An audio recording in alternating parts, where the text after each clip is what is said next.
Hello, ladies and gentlemen, and welcome to the Pittsfield Suns pregame show on the Pittsfield Suns Baseball Network. Now Braith with a 1-2 as this one's lifted into left center field. Going back as a center fielder. This one's going to go behind his head and 1 run will score. Running second now is going to be Kevin Donati, and he's going to be running third. Going all the way to second base is now going to be Janowski. He's going to stay put. No throw. And that is a 2 RBI 2-bagger by the second baseman, Brandon Janowski. And the Suns now lead it by a score of 6-2. Now we're going to take you to the birthplace of baseball, Pittsfield, Massachusetts, and Paul Dowd Field at historic Wahconah Park. Here again, the payoff. High fly ball down the left field line. Going back here is Maduri towards the warning track. Good!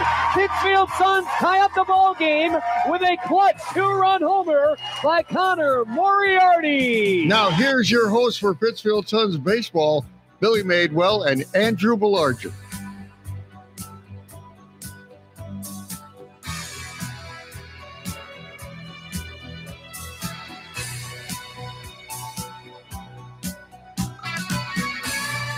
Good evening, ladies and gentlemen, boys and girls, and welcome to beautiful Paul Dowd Field at historic Wahconah Park in Pittsfield, Massachusetts, as the Pittsfield Suns get ready to take FCBL action against the North Shore Navigators.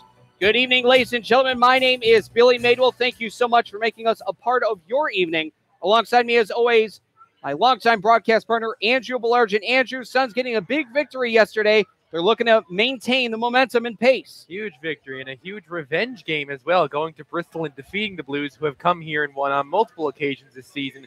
The team is off to a bit of a slow start standing-wise, but games like that are certainly uplifting and very helpful for momentum. And for tonight's contest, we also, now for today, are a 3-man team. Would like to welcome to the broadcast Alex Bicciacci. Alex, beautiful day for baseball and a great time to have you here on the broadcast. Thank you, Billy. Glad to be here. Excited to see what the Suns and the visiting team can do tonight. Especially with probably a sun delay. I'm not sure if you've experienced one of those before, but you're more than likely going to experience one today. Welcome to Wahconah Park.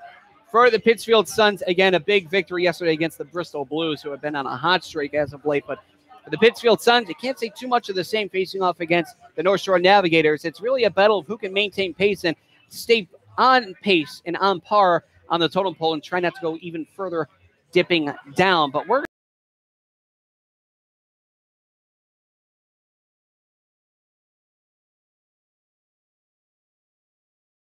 Suns Baseball Network.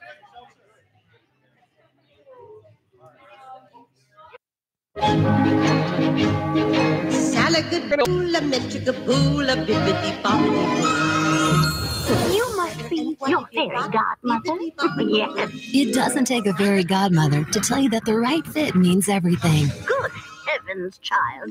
You can't go in that. Children under 4'9" need to be in a booster seat because they aren't ready for adult safety belts alone. Many parents miss the important step of booster seats. Maybe you better explain things to him. Booster seats raise your child up so that a safety belt designed for adults will fit and protect them properly. Oh, that does make a difference. Remember that 4'9" is the magic number, and get your little pumpkin there safely in a booster seat. Hop in, my dear. Oh, thank you. And like Cinderella, you can live happily ever after. It's like a dream.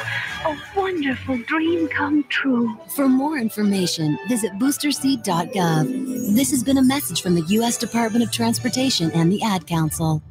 So here's my cell phone number, my husband's cell phone number, and here's the number to the grandparents. The number of the restaurant we'll be at, it's just down the block. And I told the neighbors you were here, so if anything happens, anything at all, don't hesitate to call. And what's your cell phone number again? I don't think I put that in. Honey, What? Honey, he'll be fine. Okay, let's go. I know you're right. The odds of a babysitter calling 911, 1 in 1,400. The odds of a child being diagnosed with autism, 1 in 150.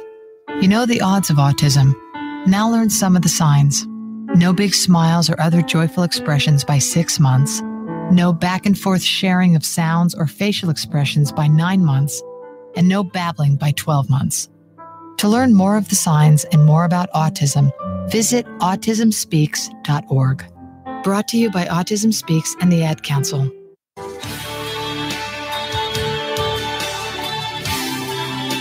Welcome back to the Pittsfield Suns pregame show on the Pittsfield Suns Baseball Network. So real quick, having a look at stuff surrounding tonight's tilt between the North Shore Navigators and Pittsfield Suns, let's have a look at standings around the FCBL. And as Billy alluded, plenty of going on here in the early going. Most teams through roughly anywhere between 9 and 12 games to this point in the season.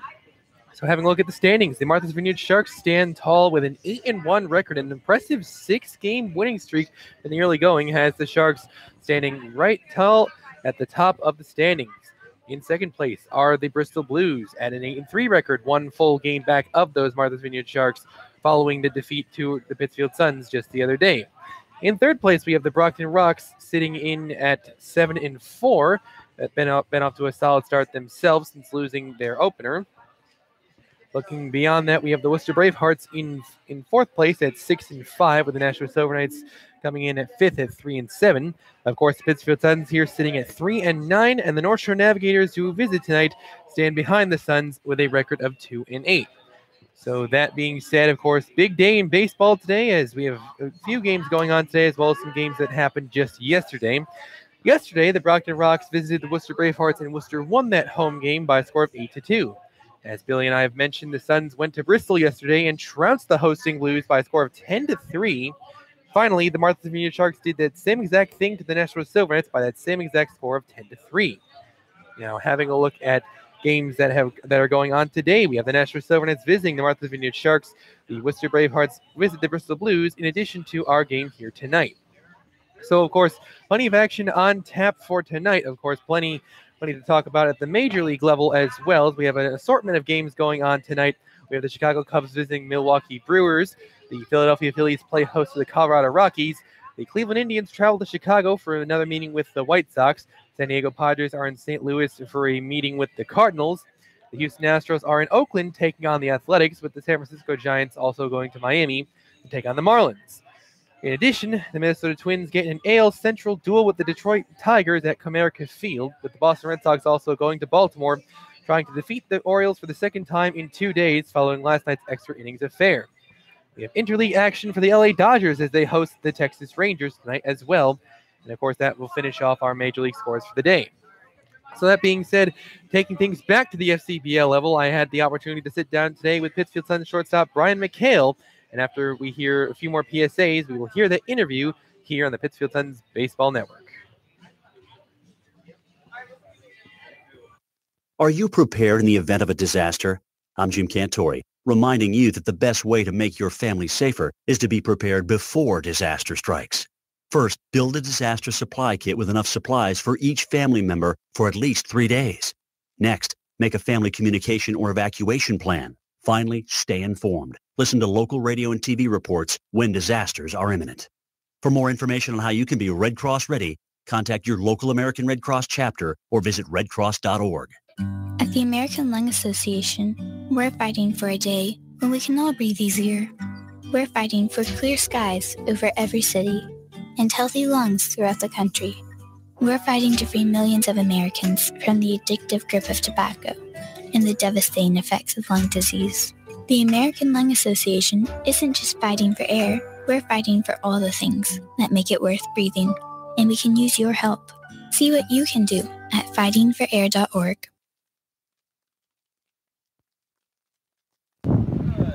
Welcome back to the Pittsfield Suns pregame show on the Pittsfield Suns Baseball Network. Joining me today for an exclusive interview is none other than Pittsfield Suns shortstop Brian McHale. Brian, how are you doing today? Good. Looking for a win today. Making 2 in a row. We're certainly hoping for the same.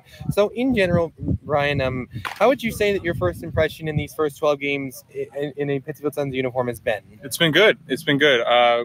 Obviously, like to win a little bit more than we have been, but I love all the guys, love all the coaches. We've been playing some good baseball as of late.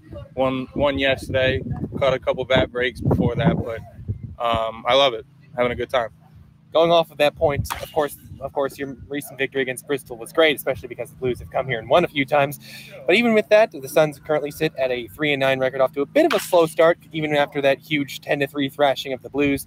What do you think it will take to keep that momentum off of the aforementioned game going, and how do you think you can contribute to that momentum? Well, if we win tonight, that'll be 2 in a row, and then we have the off day tomorrow, and then just got to come back on Thursday and keep playing good baseball. So talking about your contributions again, you've been able to do a very good job minimizing your fielding errors as of late. And even with that, you do still lead the team with 3, which is a pretty short number through 12 games, but still it's definitely up there. But how would you say that you've managed to adjust to fielding at the FCBL level as of recent? Well, these guys are a lot quicker than in spring ball, so I got to be quicker when making the play. But some of the fields, I've had trouble with some of the fields, a couple bad hops. But shoot, 3 errors, I'm leading the team. Can't be upset about that. You know, the Suns certainly, as a whole unit, are certainly up there in the league in fielding. Right. So talking about a much better note, you are among the team leaders in hitting, particularly in categories such as generating walks, hitting RBI. In particular, you have more walks than strikeouts this year, 6-5. So as a whole this year, with your success at the plate, why don't you go ahead and quickly take me through your mental process as you step up to the plate for a plate appearance? Sure. I've been seeing the ball well as of late, getting more walks than strikeouts. But I've just been waiting for my pitch. I've been very patient, more patient than I have been. Especially in spring ball, but that's pretty much it. Just pitch selection is what I have been doing well recently. Do you plan to pursue playing baseball at a higher level than the collegiate level? And if you do, how do you think the Pittsfield Suns have helped you to prepare for taking that next step? Oh, I absolutely do. So I'm going to be a senior this year, so I'll be out of school, but I would like to play, pretty much wherever. My teammate, Brian Arena, who goes to Babs and played on the Pittsfield Suns last year, and he's looking to play indie ball right now. He's got a couple opportunities, I think. So if something like that pops up, I'm definitely going to take it. So drawing the situation back to tonight's game against the North Shore Navigators, what do you think the key to winning tonight's game is? I think if we throw strikes, we'll got a great defense behind us, like you said earlier. Only a couple errors, one of the lowest amount of errors in the league. If we throw strikes, I think we're going to get outs behind us and then keep hitting like we've been hitting. Honestly, we scored 10 runs yesterday, so another night like that, we'll be all set. Thank you very much for your time, and good luck tonight against the Navigators. Thank you. Appreciate that. We'll be back with more on the Pittsfield Suns pregame show on the Pittsfield Suns Baseball Network. They're your friends. They're your neighbors. They're even famous entertainers. They're teachers. Okay, class, settle down. Open your books. They're scientists and astronauts. They're hams. They're 650,000 strong, and they're just like you. Earning your amateur radio license is easy. Just contact the American Radio Relay League at 1-800-326-3942. Home safety is a family effort. Being safe and sound should be everyone's priority. In times like these, theft and violence can strike anywhere. Protect your family. Keep your home well lighted and always lock doors and windows. Installing alarms adds an extra level of protection. Never leave valuables in plain sight. To learn more about protecting your home and family, visit ncpc.org or contact your local law enforcement agency. A message from the U.S. Department of Justice, National Crime Prevention Council, and the Ad Council. So here's my cell phone number, my husband's cell phone number, and here's the number to the grandparents. The number of the restaurant we'll be at, it's just down the block. And I told the neighbors you were here, so if anything happens, anything at all, don't hesitate to call. And what's your cell phone number again? I don't think I put that in. Honey, what? Honey, he'll be fine. Okay, let's go. I know you're right. The odds of a babysitter calling 911, 1 in 1,400. The odds of a child being diagnosed with autism, 1 in 150. You know the odds of autism. Now learn some of the signs. No big smiles or other joyful expressions by 6 months. No back and forth sharing of sounds or facial expressions by 9 months. And no babbling by 12 months. To learn more of the signs and more about autism, visit autismspeaks.org. Brought to you by Autism Speaks and the Ad Council.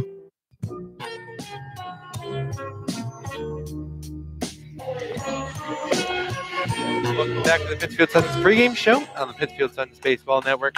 So now that all of that has been said and done, time to have a look at tonight's starting lineup for both the North Shore Navigators and the Pittsfield Suns, beginning with the Navigators. Leading off for the Navigators in left field, number 10, Jeff Mejia. Batting second and residing in shortstop, number 15, Andrews Olzak. Hitting third and at third as well, number 2, Elias Verinos. Cleanup goes to the first base, number 21, Corey DiLoretto, with catching and batting fifth being number 20, Harrison Engstrom. Batting sixth and DHing it for the Navigators is number 3, J.P. Knight. And following him up is the right fielder, number 5, George Sutherland. Eighth goes to the center fielder, number 7, Drew Robertson. And finishing off our order here, we have number 9, Sal Frelick, playing at second base and batting ninth. Going up against these 9 for the Pittsfield Suns will be none other than Bryson Cafaro of the Pittsfield Suns. And having a look at Cafaro, he's pitched in 2 total games this season, one of which was a start. 6 innings, 7 hits allowed with 5 runs, 3 earned. Walked a couple and struck out 3. Does have a losing decision alongside a sturdy ERA of 4.5. And now let's look at who will be supporting Cafaro in the batting column as we have a look at the Pittsfield Suns lineup tonight. Leading off for the Suns, DHing it, number 6, longtime Sun Alexander White. Hitting second, we heard from just a little bit ago in that exclusive interview, shortstop number 5, Brian McHale. Batting third and in center, number 20, Dave Matthews. Cleanup goes to the third base, number 14, Dylan Fairclough, with batting fifth, a new face in the lineup, first base, number 38, Patrick Sullivan. Batting sixth, the second base, number 8, Drew DiMartino, followed up by Pittsfield native right fielder, number 18, Chad Shade. Catching tonight for the Suns and batting eighth, number 26, Josh Gurnak. And the order will be completed by left fielder number 2, Kyle Cronk. Looking at who they will go to work against for the Navigators, it looks like it's going to be Devin O'Donovan, number 16. And O'Donovan looks like he'll be making his Navigators season debut today. Actually, correct that. He has appeared in 2 games in which he threw 3 innings, giving up 1 hit, walking 1, and striking out 2 for a clean 0 ERA, getting his first start, not overall appearance of the season for the Navigators. And so now that we've revealed both lineups for both teams, of course, I bring forth our play-by-play guy. Here's Billy Madewell. Thank you very much, Andrew, for your pregame. Again, also glad to have here Alex Bacciacci here. Still trying not to butcher your name, but the good news is at least I've been doing okay for this, at least this part so far. So right now, the managers meeting at home plate, you'll see in foul territory behind home plate, that is Dustin Stetson, longtime umpire in the FCBL, many-time umpire here at Wahconah Park. Currently in the base pass in front of home plate, that is Scott David. In the right-handed batter's box, you have Pittsfield Suns skipper in his second year, Matt Gidman. And in the left-handed batter's box here for the visiting North Shore Navigators, that is Todd Alford, assisted by Jesse Armea. Pittsfield Suns also have a lot of assistants as well. Of course, you have the hitting coach, Chris Barbarata. You have the pitching coach, former Pittsfield Sun player Brandon Shalikas, and bench coach, injured shortstop and middle infielder for the Pittsfield Suns. That is Kevin Donati. So for the Pittsfield Suns, again, they're trying to get over the hump. They've been in a long time losing streak. 7 in a row was at their worst. They're right now sitting at a 250 average on the season, going 3-9, while the North Shore Navigators sit at, I believe, 2-8 it was at the bottom of the FCBL currently.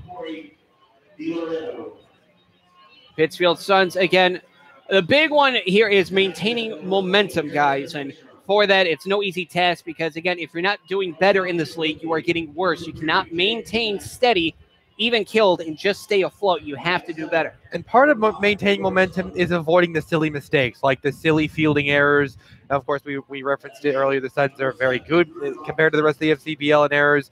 Of course, with clutch hitting, we have to see a lot of that. Of course, there was plenty of that in Bristol just a little bit ago, so we have to see that carry over into tonight's game. And, well, 3-9 is not insurmountable. The season is still quite young, so this is certainly not a hole that the team is incapable of digging themselves out of, but it's pretty much got to be a complete team game. Of course, like Brian McHale said, pitchers got to throw strikes. Of course, hitters have to have clutch hits, and fielding just have to avoid silly mistakes. And, Alex, what are your points for the Pittsfield Suns need to get a victory today? Like you said, the momentum. I think they need to put the ball in play. As you said, they scored 10 runs yesterday against Bristol. I think putting the ball in play and, as Andrew said, the fielding is a key because without, the errors that are key in the games and they provide a lot of base runners and the runs obviously are key and you need to, obviously score runs in this game to win. So right now, again, I would say it's a brief. I wouldn't say it's a brief managers meeting. They're going over multiple tasks. Currently, they're at home plate looking up at us. Manager Todd Alford and bases umpire Scott David looking up at us. We're just waiting to get this game kicked out and underway. And again, the real thing for the Suns is you can't get ahead of yourself. And as Andrew, you pointed out with Brian McHale for a talking point, he said essentially they're going one day at a time. This is game 12 of 12 in a row, and they finally get a much-deserved off day starting tomorrow. 12 games, especially on the road, especially with a 2-game series, spending the night in Martha's Vineyard as well. Multiple home and homes, I believe 3 separate home and homes in this 12-game stretch. And it's easy to get ahead of yourselves, like, oh no, we're only 3-9. Like, are we going to make the playoffs? Are we going to play a ton of road games when we get there? You know, it's easy to get ahead of yourselves with that, but really that's just a great way to just lose sight of what's in front of you and end up making mistakes on the field. Let's listen to the live lineups on the field. You've been listening to the Pittsfield Suns pregame show on the Pittsfield Suns Baseball Network.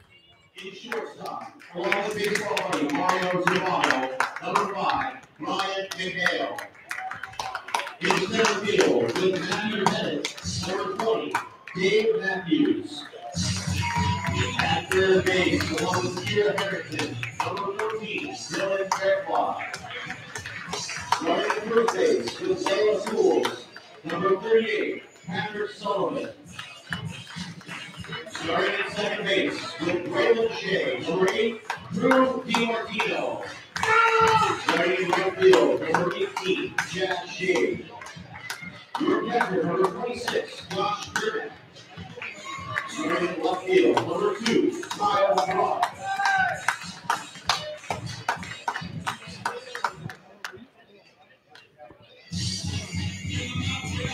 And tonight's starting pitcher, number 35, Bryson Cafaro.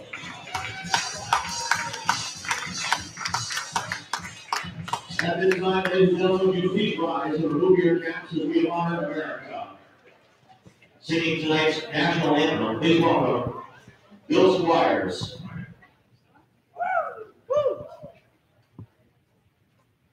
Oh, say can you see by the dawn's early light what so proudly we hailed at the twilight's last gleaming?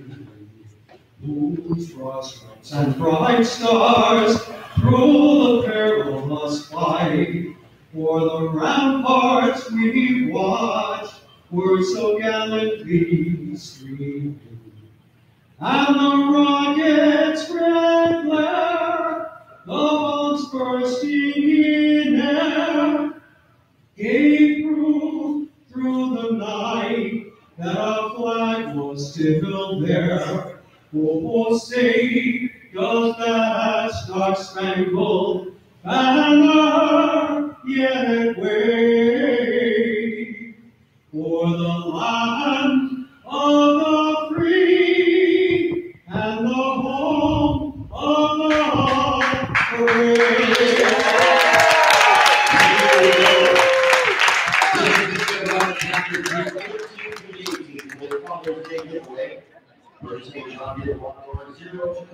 The lineups have been announced. National anthem sung beautifully by Mr. Bill Squires. And ladies and gentlemen, we are all set for Pittsfield Suns baseball. Once more again with the lineups here for the visiting North Shore Navigators and a full breakdown non-express. Here is Andrew Belargent. Leading off, the left fielder number 10, Jeff Mejia. Batting second, shortstop number 15, Andrew Olzak. Third is the third baseman number 2, Elias Verinos, with cleanup being first baseman number 21, Corey DiLoretto. Fifth is Harrison Engstrom, the catcher number 20. Batting sixth is DH number 3, JP Knight, with seventh being right fielder number 5, George Sutherland.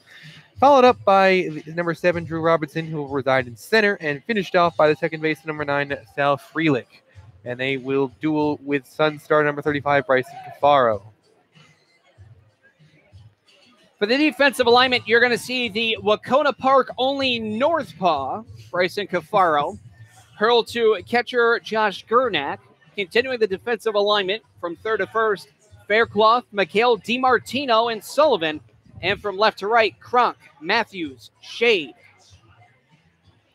Speaking of shade, you're not going to see too much of that today. We are in front of a sun delay, more than likely going to be grabbing that. But setting up the outfield dimensions here at Paul Dowd Field at Wahconah Park. Down the left field line, 310 feet. To left field, 377. Dead center field, it slides in by 3 feet. It's actually shorter at 374. The power alley, 403 in right center field, the deepest part of the ballpark. And then down the right field line, the shortest part of the ballpark, that's sitting at 305 feet. So again, for the Pittsfield Suns, their objective today, maintain momentum, get a bit of a winning streak going on, and try to get ahead of the FCBL low team, the North Shore Navigators, sitting with the lowest record in the FCBL, currently at 2-8. The Pittsfield Suns also just barely ahead of them, sitting at 3-9. So they're just trying to get wins together, make sure that they have everything set to have a better couple weeks from the first two. Leading off the left fielder, number 10, Jeff Mejia, batting in from the left-hand side to begin this contest. Mejia slashing a 167 line. That's 5 for 30 with 3 runs scored. A ribby, but he's got 3 walks to 13 strikeouts. So really trying to find his groove at the plate. Pitch. They said cut the music. I'm not sure if that was a valid first pitch. It was a valid first pitch. That pitch was outside at 6:30 on the nose. Pitch, well, that's the same location. Count now is 2-0, 2 fastballs outside.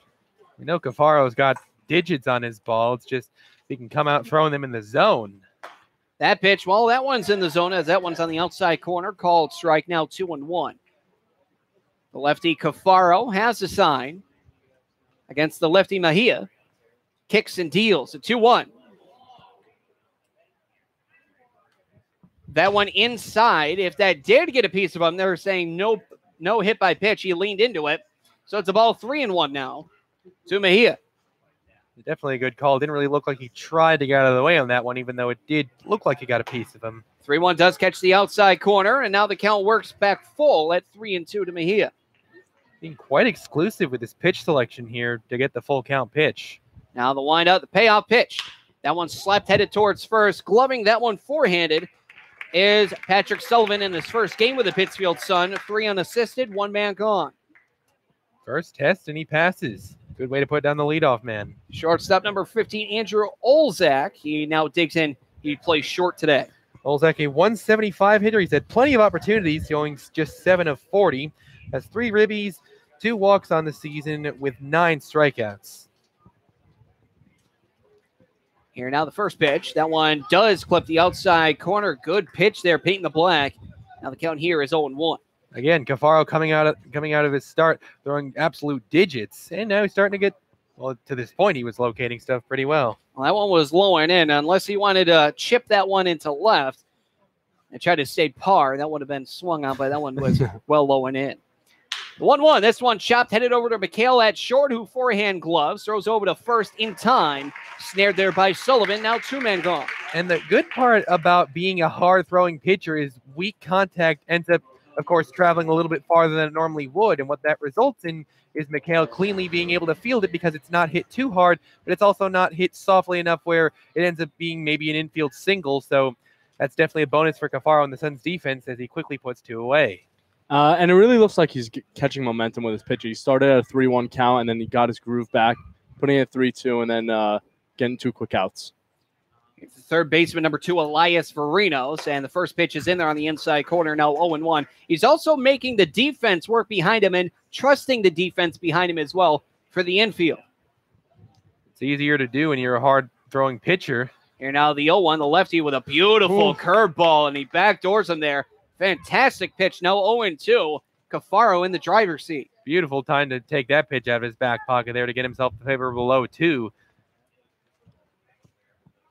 Here now the pitch. That one is low. Otherwise a good waste pitch if it was a little bit higher, but that one kicks up some dirt there to Gernak, the catcher. Now it's 1-2 on the waste pitch. And with a curveball like that, and for as hard as he throws, he really has to have good location or he's going to get hit up all over the place. And so far, so good this inning. A 1-2. Well, that's 1 point. That is too early as this one actually gets a piece there of Verino. So that one's a hit by pitch.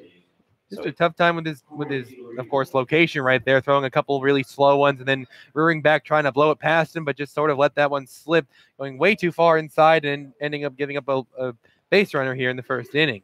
I think Cafaro really has got to go back to the basics, slow down. He was pitching great the first, 2/3 of the innings.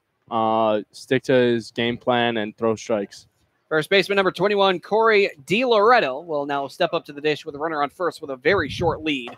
Pitch, fastball outside corner. There you go, Alex. Good talking point. And it apparently following that and somehow with supersonic hearing is Cafaro, as count is now 0-1 on a very well-located fastball on the outside half. DiLoretto, a 179 here, 7 of 39 on the season, driven in 2 runs to 4 walks, 13 strikeouts in the season. Beautiful changeup on the lower inside quadrant there to DiLoretto. Back in the driver's seat is Cafaro. It's now 0-2, a runner on first. Again, a short lead there for Varinos. Runner does go. The pitch swung on a miss for strike 3. Doesn't matter. Probably would have gunned him down at second nonetheless, but a great pitch and a great breaking ball from Cafaro ends the inning with a strikeout. No runs, no hits, no errors, 1 man left, and we're now through 1/2 of baseball. The Pittsfield Suns are due up for the first time, and the starting lineup for the Suns here once again is Andrew Belargent. Leading off, we've got Alexander White, followed up by Brian McHale. Dave Matthews hacks third, with Dylan Faircloth following him up. Fifth is the new man Patrick Sullivan, with Drew DiMartino slashing 6th. 7th is Pittsfield native Chad Shade, with Gernak taking his hacks at 8th. And finishing up the order, we've got Kyle Cronk batting 9th, and they'll go to work against Devin O'Donovan of the North Shore Navigators.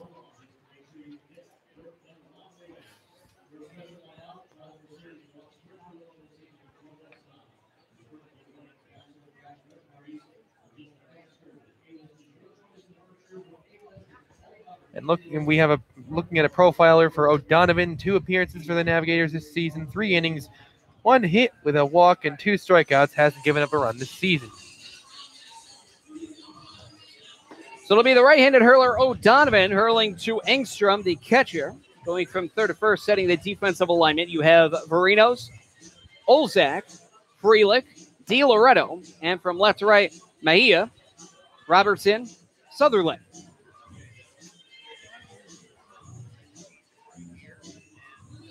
So for the Pittsfield Suns again, getting through the first inning rather smoothly, borrowing a hit by pitch, of course, at the only rough patch.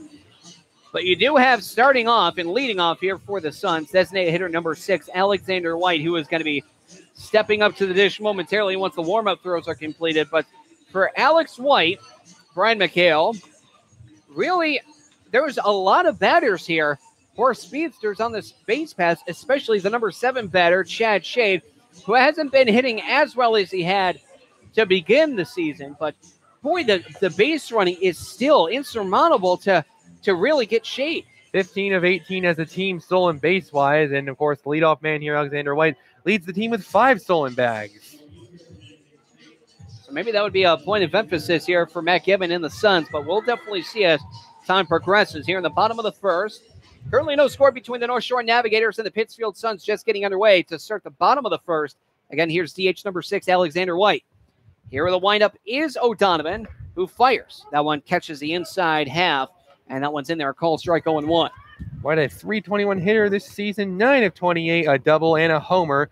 3 RBI with 7 walks to 5 strikeouts. Just amazing patience at the plate. Now the 0-1, that one fouled off. Just on top of that one a little bit as it goes through the 5-hole of the catcher Engstrom, as well as the home plate umpire Justin Stetson.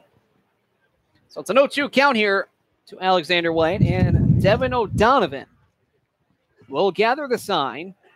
Here's a windup in the 0-2. That one cut on a miss for strike 3. Even though they were trying to set up outside, the pitch actually was mispitched inside, but still it's a swing and miss there for White. Yeah, not a very impressive plate appearance there from White at all, as he goes down on 3 pitches. And the cycle of strikes, if you will, called, fouled, and swung on. Here's a shortstop number 5, Brian McHale. Andrew did interview him pre-game. Indeed, McHale second on the team in hitting, .341. That's 14 of 41. 4 doubles with a homer, driven in 6 runs. Of course, as I alluded to in the interview, walked 6 times, striking out just 5. A changeup was in there, called strike 0-1. Here's O'Donovan with the pitch. That one is outside on a breaking ball. Looked like a change as well, but this one Misses. So a ball, a strike, a man gone. And O'Donovan shakes off the sign. Now has it. Fires. So hot shot down the third baseline. That was a fair ball going into left field. Rounding first, here's McHale. And the left fielder there, Mejia, is not going to get there in time. The throw, well not in time. And that's a one-out stand-up double for Brian McHale. Good, solid contact, middle of the bat, driven right down the line. This is going to be a double all day off of the speed of Brian McHale. Great way to start off the offense with a runner in scoring position. And as you alluded to, Andrew, great on the interview. He said he was waiting for his pitch. The patience is key, and he waited for the pitch. He didn't want to go too early. Waited perfectly for it to get it down the line, get a double. Center fielder number 20, Dave Matthews, now with a runner in scoring position for the first time here today as the Pittsfield Suns. They get the first hit of the ball game. O'Donovan checks second. Looking at Dave Matthews, a fair 200 hitter, 5 of 25 with a homer and 4 RBI on the season. Swing and miss there from Matthews, pulling his head a little bit as the pitch was a little bit low and outside. Expecting that one maybe down middle. Count here is 0-1. Of course, with Matthews, we know we've got a power hitter, as we remember from his days at the Torrington Titans. It's the All-Star. That was back in 2016. Here, this one is fouled off once more. Now the count here, 0-2.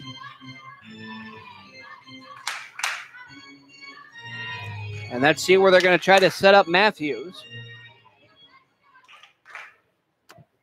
Shaking off the sign, now setting is O'Donovan. Checking second. Lifts and deals. The 0-2 swung on a miss for strike 3. 3 pitches that are outside or on the outside corner, and they're all swung on. One was foul tip. The other 2 were missed, and that's a strikeout there for Matthews.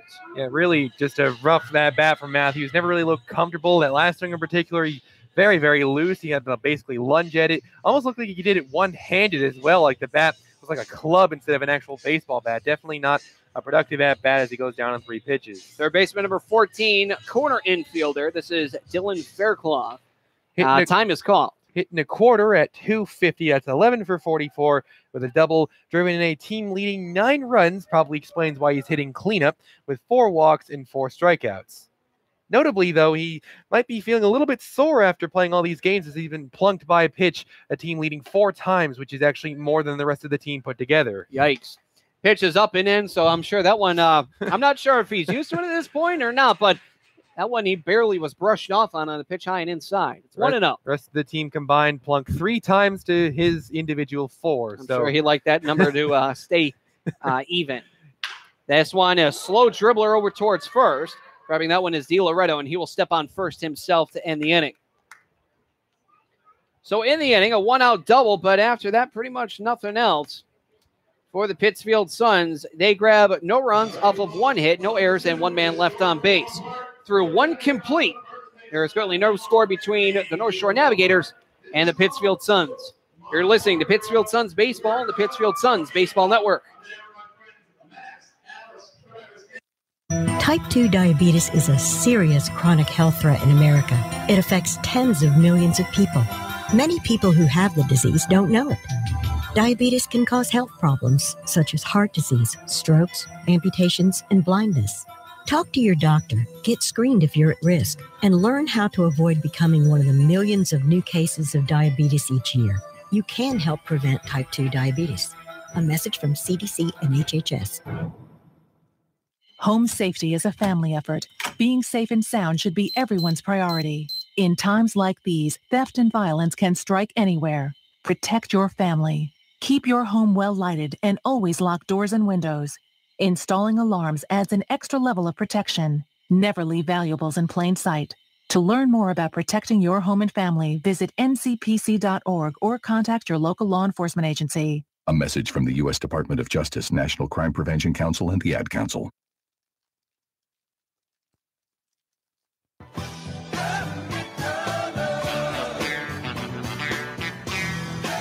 Welcome back to Paul Dowd Field at historic Wahconah Park in Pittsfield, Massachusetts. Starting off with the top of the second, this will be the number 5 batter, the catcher number 20, Harrison Engstrom. Engstrom hitting a team-leading 346, 9 of 26 in the season, driven in 2 runs, walked 5 times to 7 strikeouts. Fastball there from Cafaro in there, called strike 0-1. Notably, Engstrom, the catcher, leads the team with 4 stolen bases. No catcher's legs here. The 0-1, that one a bit high over the plate. Count here now, 1 ball, 1 strike. Cafaro is a left-handed pitcher, but he's a rare form of left-handed pitcher as he bats right. 6'2", 200-pounder, as that one is a bit high as well. From Ansonia, Connecticut, he's going to be a sophomore at Fairfield University with the Stags in Fairfield, Connecticut. There's a fastball, curve, changeup, and slider as this one's ripped just over the glove of Fairclough going into left field. Going to grab that one is Kronk to throw that one in, holding just a single for Egstrom. Yeah, good defense on Kronk's part right there, but to his credit, it's also hit very, very hard, but it doesn't have much hang time. It's more of like a line drive that lands in the outfield. Kronk able to get to it in good time to prevent it from being an extra base hit. So really, it's just a very loudly hit single. So for that base hit, that's the first for the Navigators. Now the DH number 3, J.P. Knight, will step up to the dish as the Suns set up for a potential double play. J.P. Knight slashing a .310 line 9 of 29. Walked 3 times and struck out 7, but has yet to actually drive in a run for the Navigators this season. First pitch outside corner of the count here now 0-1. Cafaro is undecided on his major. He did reference that he wanted to potentially go into business, but that is a non-commit on a major. Pickoff throw over towards first, and back in safely there is Engstrom. And, of course, Engstrom does, again, lead the team in stolen bases despite being a catcher, so they'll be keeping their eyes on him over there at first. Especially with a modest lead as the catcher. Kicking and dealing as a lefty. Curveball just barely. I don't know how he was able to snare that one. Gernak with a block of the year. That pitch was well low and inside. I do not know how he was able to scoop that one up. I thought that was easily going to be a wild pitch. Well, I mean, that curveball didn't actually have too much movement at the end, and I think that might have saved Gernak from it being a wild pitch, as he's otherwise able to corral it easily. 1-1 is more or less a pitch out there, it looks like. And the count now is 2-1. Cafaro is a 3-year varsity starter at Ansonia High School. He was Connecticut CIAC Junior Select All-Star. He's also a 2-sport athlete as he played starting quarterback for football at his high school as well. He's a 2-1. That one popped up in the infield. Second baseman DiMartino calling everyone off. And he will collect the out.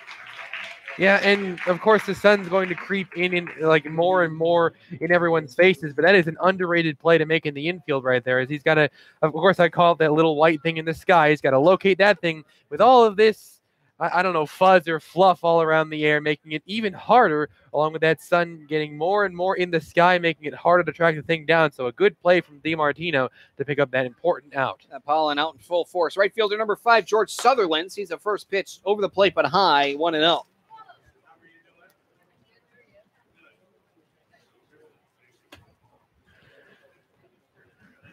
Checking over on first is Cafaro.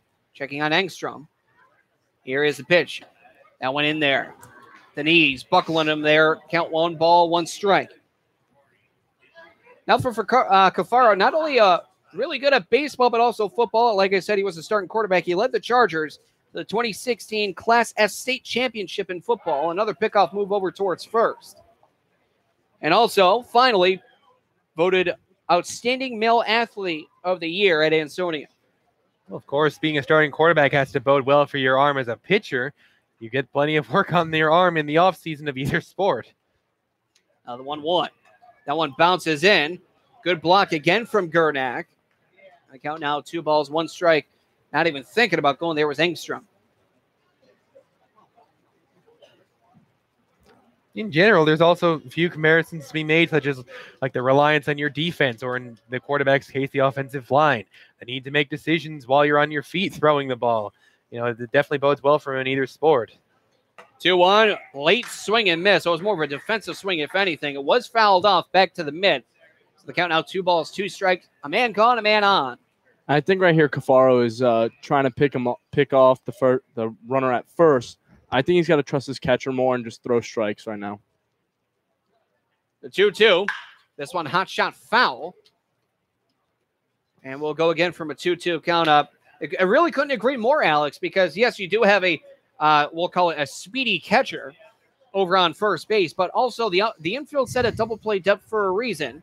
You're a power pitcher throwing fast. You have to rely on the defense in the infield to potentially set up an inning-ending double plays. This one's fouled way behind us, going back onto the concourse once again. Well, 2-2. Being a hard-throwing pitcher also works in his favor because if Engstrom does decide to run and he happens to have thrown a fastball, he already has the upper hand in having Engstrom get gunned down at second because of how fast that fastball is going to reach Gernak there at catcher. And also, essentially, with a pop time of Josh Gernak, the catcher. 2-2. Hot shot foul right field once more, and that one's going to be a free souvenir in the picnic area. Plenty of hard hits off of those hard pitches. That is very much par for the course for a very hard-throwing pitcher such as Cafaro. And another advantage for Cafaro is that the catcher is taking a very short lead right now. Even though he's very speedy, it's very good that he's taking a short lead so Cafaro could have the confidence just pitch in. Hope the catcher throws him down if he steals. Yeah, a lot shorter than a step and a dive like normal base path runners. Once again, the 2-2 well over his head, ducking that one in again. A great stoppage and block there from Gernak. This will be a full count pitch in the 9th pitch of the at-bat. That one obviously slipped out of the hand there of Cafaro. In general, this season, we've seen Gernak do some pretty incredible work behind the plate there and saving the wild pitch. That one low and outside as he loses him on the 9th pitch. So a great job of Sutherland, not only just working the count, but also getting on base. Bring up the center fielder, number 7, batting 8th, Drew Robertson. Cavaro's having a lot of problems working in the upper in the zone and lower in the zone, and that's kind of been a problem because he's only been finding his consistent success in the inner and outer parts of the plate. And when you throw as hard as you do, if you get to be that predictable, you're going to get hit very, very hard later down the road. Runners on first and second with still a man gone here in the top of the second. Robertson just hitting 67 on the season, 1 hit in 15 trips. Oh, that one is going to be one more. As this one goes into center field, they're going to hold him up as the center fielder Matthews comes in, and that one is a bases loading single for Drew Robertson. We'll make that 2 hits in 16 trips, and beyond those statistics, he had just 2 walks to 7 strikeouts, but of course the batting average is going to climb a little bit up following that base hit. And now here, second baseman number 9, Sal Freelick, batting in from left-hand side. A really golden opportunity with the bases loaded, but one man gone.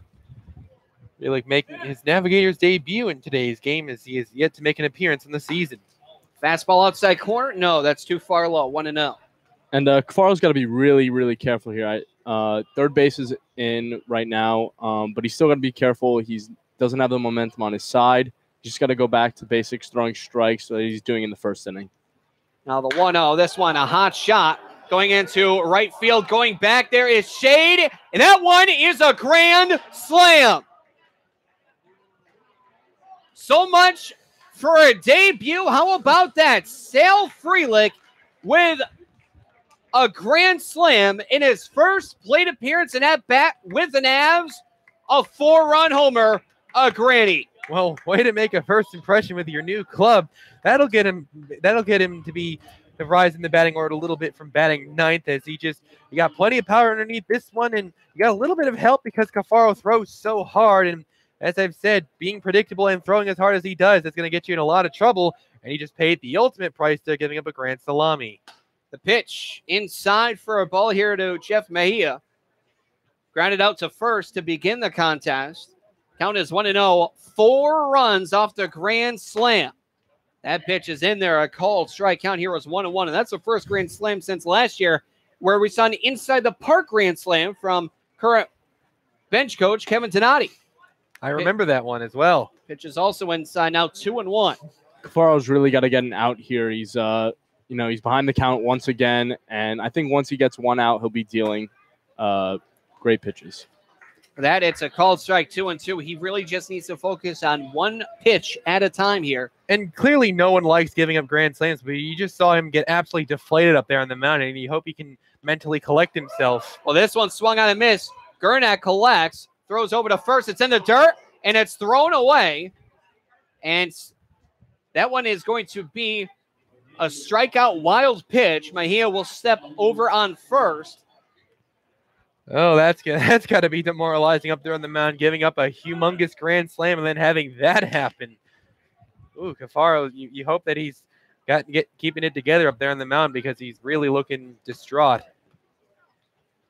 Andrew Olzak rounded out to short his last time up, hoping at least for Cafaro to do that once more. Pitch is up and away for a ball, 1-0. Jerry gets a strikeout, but he's still sitting over on first. No out collected on the drop third strike. And that virtually means nothing to Cafaro on the field right now, especially after giving up that grand slam earlier in the inning. Now the 1-0. Inside, maybe a tad high as well. Count now 2-0. And when you're pitching as erratically, that could have been a called strike. It looked like it was on the line, but when you're pitching as erratically as Cafaro has been, you could not expect to get that call. Next pitch, right up the middle, headed to short. This could be two. Glove there. Throw over to second for one. Over to first. It is gloved by Sullivan for a 6-4-3 double play to end the inning on a high note. However, a very low point as the number 9 hitter, Sal Freelick, hits a grand slam on the second pitch that he sees as a Navigator. So in the inning, a total of 4 runs off only 3 hits, no errors, and nobody left. We head now to the bottom of the second. Navigators already on top by a score of 4-0. You're listening to Pittsfield Suns Baseball, the Pittsfield Suns Baseball Network. So here's my cell phone number, my husband's cell phone number, and here's the number to the grandparents. The number of the restaurant we'll be at, it's just down the block. And I told the neighbors you were here, so if anything happens, anything at all, don't hesitate to call. And what's your cell phone number again? I don't think I put that in. Honey, what? Honey, he'll be fine. Okay, let's go. I know you're right. The odds of a babysitter calling 911, 1 in 1,400. The odds of a child being diagnosed with autism, 1 in 150. You know the odds of autism. Now learn some of the signs. No big smiles or other joyful expressions by 6 months. No back and forth sharing of sounds or facial expressions by 9 months. And no babbling by 12 months. To learn more of the signs and more about autism, visit autismspeaks.org. Brought to you by Autism Speaks and the Ad Council.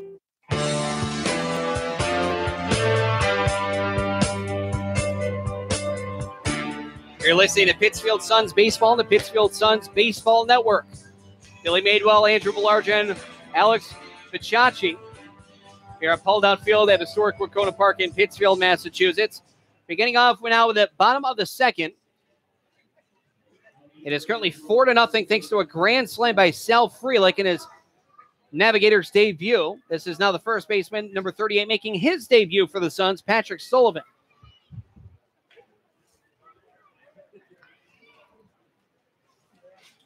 Batting from the left-hand side. Now O'Donovan has a sign and delivers. Pitch well outside. The count here, 1 ball, no strikes.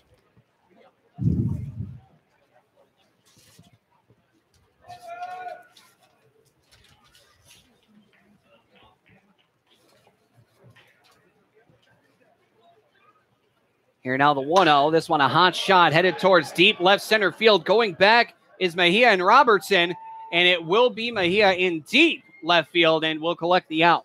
Well hit, but doesn't quite carry the way, of course, Freelick's ball carried last inning, as it's hit plenty hard, but again, it kind of just balloons its way, has like a bit of a hump, and just sort of falls near the warning track out there in left center and just sort of ends up finding a glove to make it the first out of the inning. Pittsfield, Massachusetts native second baseman number 8, Drew DiMartino, digging in. Here with the first pitch. That one is low for a ball, 1-0. We'll look at DiMartino, 333 on the season. That's 7 of 21 with 4 runs driven in and a couple walks. Notably, the only regular Suns player to not have struck out once. Now the 1-0. That one does clip the outside corner. Count now 1 ball, 1 strike, 1 man gone.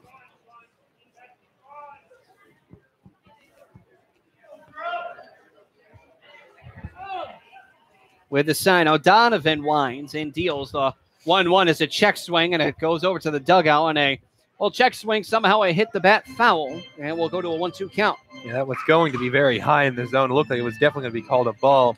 Unfortunate sequence of events there for DiMartino. Let's see if he can get on base. You know, you said, Andrew, that he's been very patient. He hasn't struck out yet. 1-2. Well, that ends the streak. Thanks, guys. And that one's a swing and a miss as the around the horn baseball throw goes way into left field. Well, the strikeout streak is, now discontinued. A strikeout for DiMartino.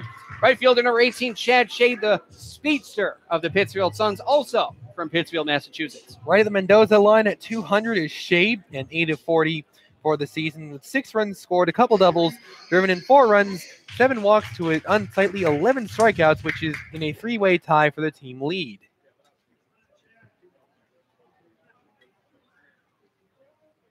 O'Donovan with a windup, fires. Well, that one in there, called strike. I would say about the lower half of the plate over.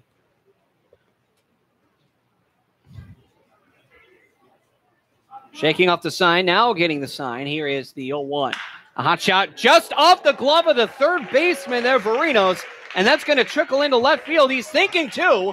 A throw over to second, no throw over to first, and that is going to be a hot shot single just off the glove of Varinos. Very, very hard hit, but, of course, kept inside the infield, right off the glove. Of course, that would really not be ruled an error because it was, of course, well out of ordinary effort, so... That being said, it's going to easily be a base hit for Chad Shade. A rocket shot, however, not quite fast enough to try for 2. Now let's see if the Suns can get a little 2-out rally going right here. Watch out for Shade on the base pass, and hopefully O'Donovan didn't hear me. And if he did, good hearing. Shade looking at a 3 for 4 on stolen bases this season, tied for the team lead at 3. Catcher, and the runner goes as that one's in there. A call strike, throw over to second, into center field. And now Shade's going to try for third. The slide, and he's safe. Yeah, definitely. They had some sort of idea Shade was going to steal, but it looked like he got a little bit hyped up through this thing way high into center field. I would imagine it's probably going to be a stolen base onto second and then an E2 getting into third. That would be what I would imagine the ruling would be. Either way, the runner now 90 feet away for the Suns to strike back after giving up that grand slam. I was going to say, here's catcher number 26, Josh Gernak. It was a called strike, and it is a stolen base and error on the catcher. The throw way into center field. Robertson unable to get Shade out on third, the speedster. Now the 0-1. That one upstairs for a ball and a strike. 2 men gone. Gernak trying to get some momentum here. Again, they're down by 4 off a grand slam by Freelick. They got to chip away at that lead. Gernak hitting .235, 4 of 17 with a double. If he were to drive Shade in, it would be his first RBI on the season. So, of course, DiMartino striking out for the first time this season. Let's see if we can see another first here. The 1-1 is fouled back. Count now is 1-2. Is it just me, or are we all calling something that's happening ahead of time? You said, he hasn't struck out. And then he struck out. I said, watch out for the speedster. He's off and taken. It's one of those days. Suppose it is. O'Donovan has a sign. Watch out for us avoiding a sun delay. 1-2 as that one's ripped foul. Well out of play. And the count now is 1-2. I suppose it works that way, though.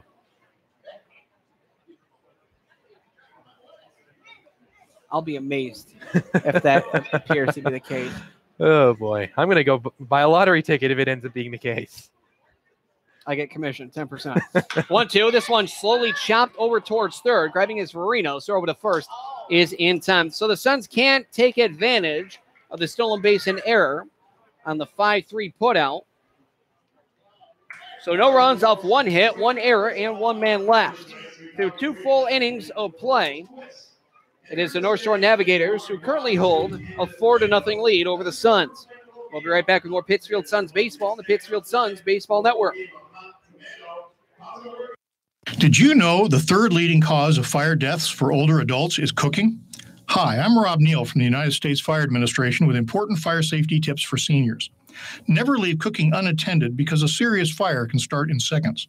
Don't wear loose clothing while cooking. Keep towels and pot holders away from the range. Double check the kitchen before you go to bed or leave your home. This message is brought to you by the United States Fire Administration, your local fire department, and this radio station. You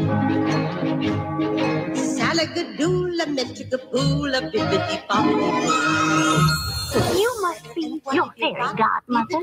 Yes. It doesn't take a fairy godmother to tell you that the right fit means everything. Good heavens, child.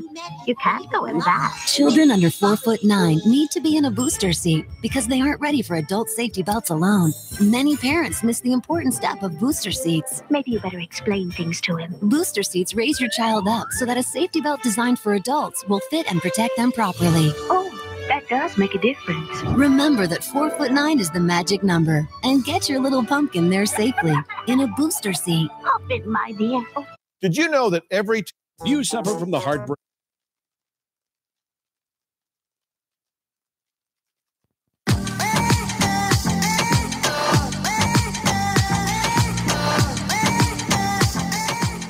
Now in the top of the third, it'll be the heart of the order. Marinos, DiLoretto, and Engstrom are going to be due up. And leading this one out, try not to repeat what he did last time, is Elias Marinos, the third baseman. Number 2 was plunked on a 1-2 pitch. He does not want to continue that. Sure he wants to get on base, just well, not that way. The lefty Cafaro with the first pitch. This one swung on, fouled off. And the count here is 0-1 on the foul ball. And for Cafaro, he's got to settle down. Sure, he gave up a grand slam last inning, but he's got to settle down, focus one batter at a time. Don't get too rocked. And if need be, former Pittsfield Sun pitcher Brandon Schlikas will certainly come out, try to calm him down as well. And the tough part about being a hard hurler, I mean, you have the advantage of touching digits that most guys can't, but you also have the disadvantage where the margin of error for your location is a lot less. And we saw that in full detail last inning when he gave up a 4 spot off of one swing of the bat. So, of course, that does not bode well for having a bit of a roughed up psyche on the mound. So he really has to get things together. And of course, if he wants to have his location on track and not give up another home run. Now the 2-1 inside as well. Now 3-1. He's really got to get back in this count. Still behind 3-1 for another time. And he's got to get that strike. 3-1, there's a strike as this one's hit into short in play. Throw over to first is in time. That's a big first out. You know, I've been noticing about Brian McHale over there at short. He began the season with a rocket arm. Like, he threw it very hard, but sometimes I would often see usually whoever is playing first has to like lunge at it or jump up to avoid it going out of play. And that ball looked a lot more softly thrown. But of course, as we know that as of late, Brian McHale has been a lot more stingy defensively, and perhaps just taking a second, maybe taking a bit of mileage off of that throw to improve his accuracy. Perhaps that's been a boon for him defensively. Yes, accuracy over precision. He has been improving that, especially with the high grass on the infield. Here's DiLoretto, first pitch, blown outside, 1-0. And I say the high grass because, well, the infield does have high grass. And I did speak after interview with McHale, and he does prefer the high grass as it knocks it down. Speaking of down, well, that pitch is exactly that. Count now 2-0. Well, we saw none other than McHale himself hit that ground ball down the foul line there. And you saw the infield grass actually help that to be a double. Well, that one, just a seeing-eye single in between third and short, that being Faircloth and McHale respectively, and that is a seeing-eye single for DiLoretto into left field. And I believe that high grass actually helped McHale to get that double, because I believe if it had traveled farther, if the grass was not so high, he might have been limited to a single. So paying off of his own words there. Now the catcher, number 20, Harrison Engstrom. A single and a run scored, also has a throwing error. Pitch, high fly ball into left field. Going to grab this one is Kronk. And in fair territory, he will make the grab. Retreating back to first is the first baseman, DiLoretto. And I have absolutely no idea how this ball traveled that far, because as far as swings that make contact out in the outfield, that one may have been the worst swing I've seen, because he got really jammed up. I'm surprised the bat didn't break because it was really in on the hands. He swung at it. He must have had some power behind that thing, because if that had been the barrel of the bat, it would have easily left the ballpark. But very poor swing, and that's an easy fly out. Runner goes. Here's Knight. First pitch is inside. The throw over to second is not in time. It was thrown to the third base side of the bag, and that's a stolen base for DiLoretto. DiLoretto very fortunate, because you saw him break on the pitch. It looked like he kind of hesitated, maybe like, oh, do I want to bluff it? Like, oh, am I actually being told to go? And by that point, he must have realized, well, forget it. I may as well go, because otherwise I'm going to be gunned down somehow. And very fortunate that it turned out well for him, because 9 out of 10 times that type of play is going to get gunned down. JP Knight here at the dish. Popped out to second his first time up, that being the designated hitter. As he's the next pitch outside, now 2-0. With a man on second, 2-man gone.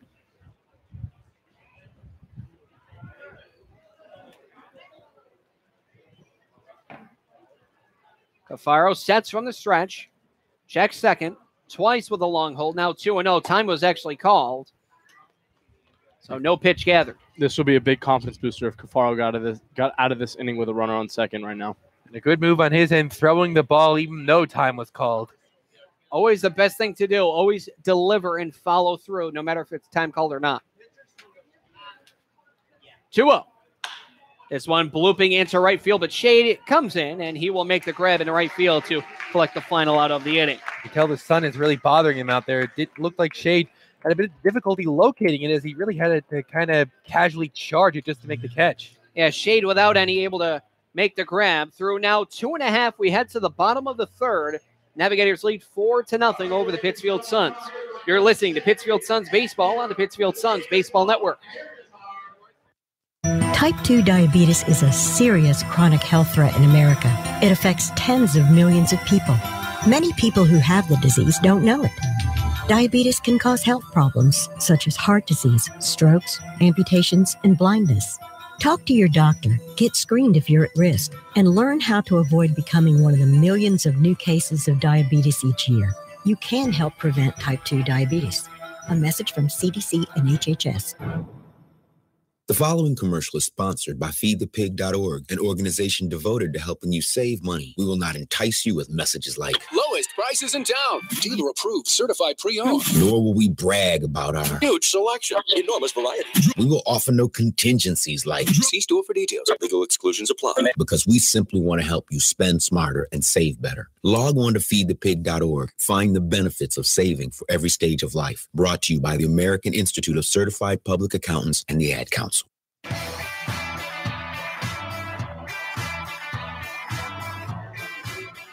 Back here at pulled out field at Wahconah Park, bottom of the third, with the Pittsfield Suns to up the 9-1-2 betters.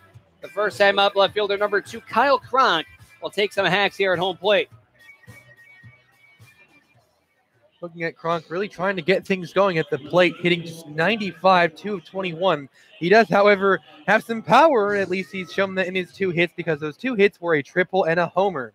In addition, 3 RBI on the season, struck out 11 times, however, so very feast or famine, with unfortunately much too much famine.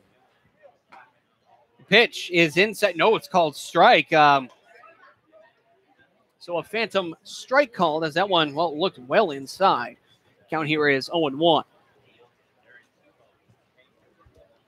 Now the 0-1, that one hacked at, squibbing over towards first. And let's see, a step over on first. Did he get him? Yes, he did. 3 unassisted on a bang-bang play for the North Shore Navigators. They come out in their road black uni with the Navigators logo on the left shoulder. White numbers on the back, white pants. Blue stirrups on some, a blue cap with a black brim, and in white you have Navs on the cap. Here's a leadoff batter. Here's the DH number 6, Alexander White, with a strikeout his first time up. Sees a first pitch low for a ball, 1-0. Suns coming out in their home white uniforms. Suns in black embroidered with yellow on the front, red numbers on the left abdomen. Black numbers on the back embroidered with yellow as well. White pants, a red trim down the side, black cap, black brim with the Suns P logo on the cap. Pitch. That one missed inside. I was waiting for a strike call. Wasn't sure if that was close, but it was inside. Now 2-0. Saw that same exact location get the strike call earlier in the inning. Now the 2-0. That one he's waiting for a first called strike, and he will receive 2-1. Some light work here for the bullpen. Number 40 for the Navs, 19 for the Suns, it appears. If not, that's just toss. I believe that's Mier hurling. Just a toss. It is Justin Foley for the Navigators, but as you said, Billy, at this stage in the game, probably just a short toss. Try to keep active as the pitch was low and inside. 3 balls, 1 strike, 1 man gone here in the bottom of the third. 4-0. Navigators lead it off a grand slam by Sal Freelick in his Navigators debut. 3-1. That one does buckle him at the knees on a changeup. Count now full, 3-2. White's really got to protect the plate here. On a 2-strike pitch, especially full count, definitely. 3-2. Pops this one up towards first. Calling up the second baseman is D. Loretto, and he will make the grab. 1 man gone. Two men gone, excuse me. Yeah, that one ran him in on the hands there. As of course Alex alluded to, he had to try to protect the plate. And it looked like O'Donovan tried to feed off of this as he threw him a pitch inside of the zone. I actually think that probably would have been a called ball for, but White very much in defense mode, and that got the better of him there with a iffy swing on an inside pitch that ends up being a weak pop ball. Shortstop number 5, Brian McHale, only a double. Only extra base hit for the Suns thus far. As a pitch over the plate, and I believe that one was ruled high. Can't see anywhere else where it missed. As you like to say, Billy, down the middle for a ball. 1-0. This one just off the end of the bat.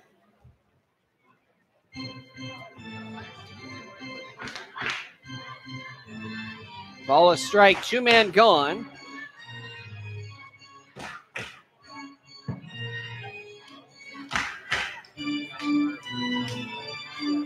O'Donovan with the windup. Hurls the 1-1. This one an open-ended swing headed towards second. Freelick will throw over to first in time.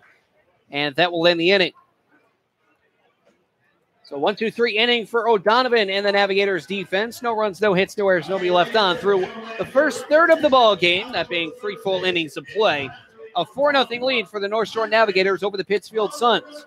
You're listening to Pittsfield Suns Baseball on the Pittsfield Suns Baseball Network. Exercise is hard. So is maintaining a healthy diet. Of course, neither is half as hard as dying. Sadly, type 2 diabetes, heart disease, and stroke kill nearly 1 million people a year. Even sadder, most of these deaths are preventable with a few lifestyle changes, including regular activity, healthier eating, and not smoking. Talk to your doctor about your risk for type 2 diabetes and heart disease. And if your doctor recommends lifestyle changes or medication, listen. The reason so many die is because not enough are willing to change. You can stop it, starting right now. It's your life. Listen to your doctor. Eat better. Get moving. Visit checkupamerica.org or call 1-800-DIABETES. A message from the American Diabetes Association.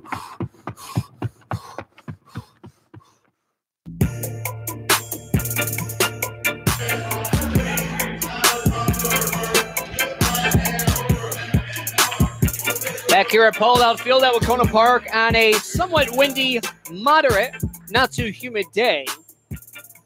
We now head to the top of the 4th. North Shore Navigators currently have the lead, 4-0. I'll be the bottom of the order, starting with the right fielder number 5, George Sutherland. Walked his first time up, also scored a run.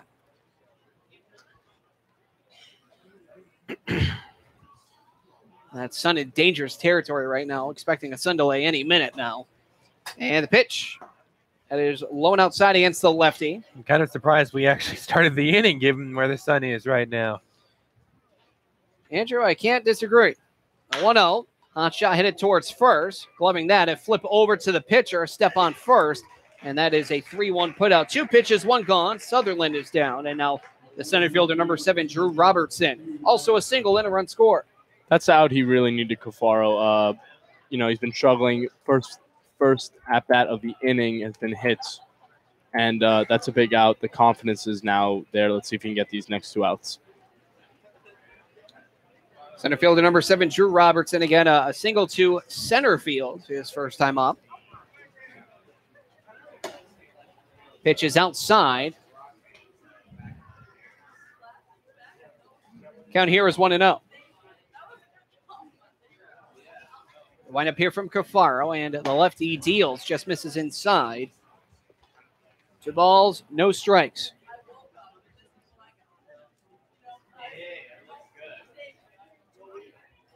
Wind up now for Cafaro, deals, 2-0. When a breaking ball looked like a changeup, that does hit the outside corner. 2 balls and a strike. Kicking and dealing, Cafaro. That one more or less a cutter. That one does hit the inside corner just barely. 2 balls, 2 strikes. That one looked like a cutter. It had a late break to it. Doesn't usually have that. And now the 2-2. Hot shot hit it towards second. DiMartino on one knee will gather. Throws over to first. A pretty much easy play and routine there for DiMartino. A quick look around the FCPL right now. The Martha's Vineyard Sharks lead the visiting Nashville Silver Knights 2-1 in the bottom of the third at the Vineyard Baseball Park. Looking at Muzzy Field, the Blues jump out to a 1-0 lead over the visiting Worcester Bravehearts.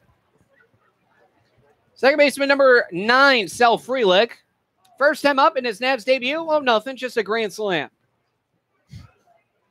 First pitch to him, going to hold all the way. That went in there on a curveball called strike as Cafaro trying to get his confidence boosted with an opening curveball against a man that went yard on him. Pitch, well, that one's inside, slipping on the curveball there. That one's well inside, 1-1. Then the good part about Cafaro's outing is you could see him visibly frustrated, especially after that drop third strike against Jeff Mejia back in the second inning. This one off the glove of the pitcher, headed to short on the second base side. Throw over to first in time, a 1-6-3 put out, and that will end the inning. You can continue your final point before we go to break. Was that it? Well, that was it. In the inning, no runs, no hits, no errors, nobody left on. A 1-2-3 inning for Cafaro, first time tonight. His confidence is getting boosted to 3.5. 4-0 Navigators lead it. You're listening to Pittsfield Suns Baseball on the Pittsfield Suns Baseball Network.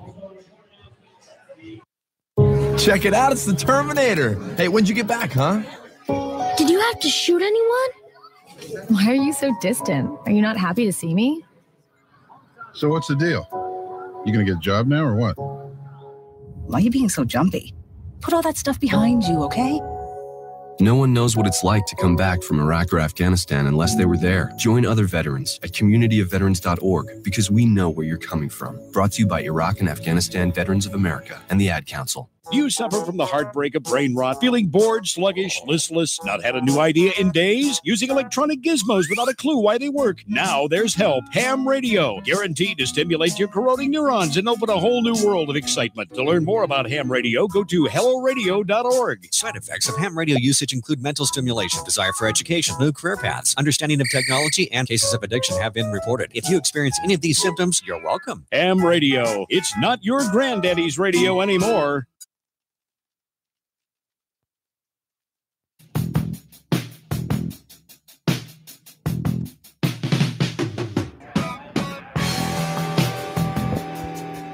Now here in the bottom of the fourth, Pittsfield Suns against the North Shore Navigators. It'll be the heart of the order here in the bottom of the fourth. But first, before we have some quick time, a quick trip around the MLB. Well, the Cleveland Indians are just sitting to stand against the Chicago White Sox in about 10 minutes, as are the Chicago Cubs and Milwaukee Brewers. For games that are going on right now, scoreless draw between the Capitals and the Nationals, getting away from hockey in the bottom of the first in New York as the Yankees host the Nationals. Baltimore Orioles up 1-0 on the Red Sox in the bottom of the first, with a scoreless tie in Tampa Bay with the Blue Jays visiting the Rays. 1-0 Giants over Miami in the bottom of the first, and a scoreless draw in Detroit as the Twins visit the Tigers. Well, as you heard in the background, Dave Matthews went up into the batter's box. Yeah, no. Practically what he just said there. Don't play umpire Dustin Setson. Ladies and gentlemen, we are in the midst of a sun delay. With that, stunned. Yes, as you can see currently in the camera, there's a bit of a glare. Yeah, well, there's that as well for the batters, home plate umpire, and the catcher. Because of that, home plate facing west. Sun rises in the east, sets in the west. The sun becomes an obstruction. For that, we have a sun delay. Only one other ballpark in the world, I believe, that has that, especially with power lights for evening games, and that is in Bakersfield, California. So we are currently in the midst of a sun delay, and for that, that means, well, we can't play any baseball. For that, we're going to take a quick break. When we come back, we give you as much time delay and time to fill as well as we try to stall to get this game back and underway. You've been listening to the Pittsfield Suns Baseball on the Pittsfield Suns Baseball Network. Too bad about radio. Oh, what do you mean? Well, since television, you know, hardly anybody listens to radio anymore. Oh, I wouldn't worry about that if I were you. There's a radio in use for every man, woman, and teenager in America. Really? Gee, I'd hate to think of them all turning them on at once. They do. Every morning. Who listens to radio? That go where you go, medium called radio. That's with you every night through the long commuter fight, and in the morning with your toast and mama lady-o.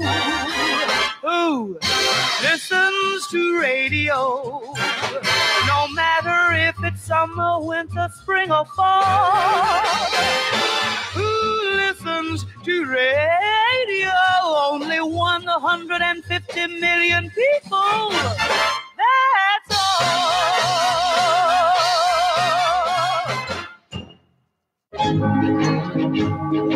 Salagadoola, Metchigapoola, bibbidi-bobbidi.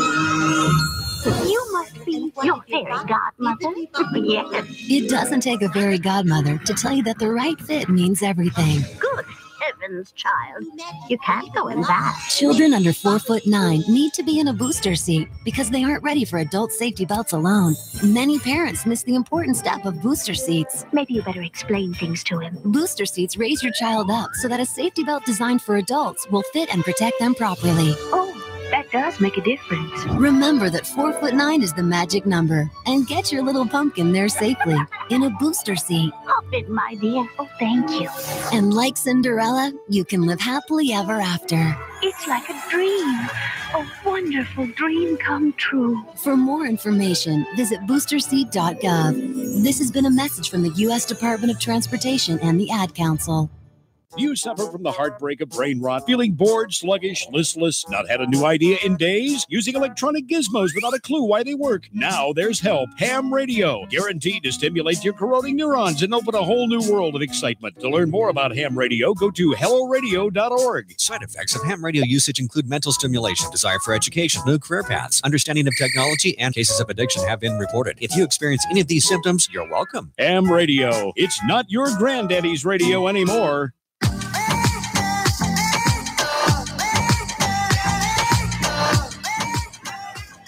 Back here with the glare at Paul Dowd Field at Wahconah Park in Pittsfield, Massachusetts. Billy Madewell, Andrew Malarcha, and Alex Batachi. Batachi. I keep getting that one wrong. That's the first time I've gotten it wrong, though. No big deal. No big deal. Believe me, Alex, I get it. Believe me. Batachi.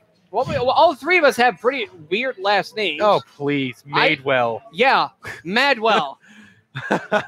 Midwell. Yeah, McDowell. Okay. The only way someone pronounces your last name wrong is if it's like written down incorrectly, or I guess if they don't know how to read. My point. Madewell. It's not like there's a Z or an X or anything like that there, you know? Chachi. I have a friend with the last name Bataki. That's why I'm getting a little hurled up and butchering your name, unfortunately. The good news is I only punched it once. So I'm hitting, 1 for 3, 1 for 4? That's 2 for 3 or 2 3 for 4, something like that. I'm still betting well over 500, so I'm fine. So before we get underway for the bottom of the fourth, as of 7:21, now 7:26, we are in the midst of a sun delay. So that gives us plenty of time to have some talking points. I know we've talked a lot about the NHL playoffs and the Stanley Cup final with Alex Ovechkin finally etching his name up there with the greats, now finally getting a Stanley Cup victory with the cup. And boy, has he been partying. Good Lord. I don't blame him, you know? How long has he been in the NHL? It reminds me of J.R. Smith partying for weeks straight without a shirt, except this is Ovi just with a cup, keg stands with a cup, you name it. I've never seen an athlete party more in my life. Well, again, this is someone who's been the face of that franchise for how long and can be consistently oh, you can't win in the playoffs. You can't win in the playoffs. And now, hey, look, he won in the playoffs. I will defer to one person only that has probably partied more, and that is Robert Gronkowski.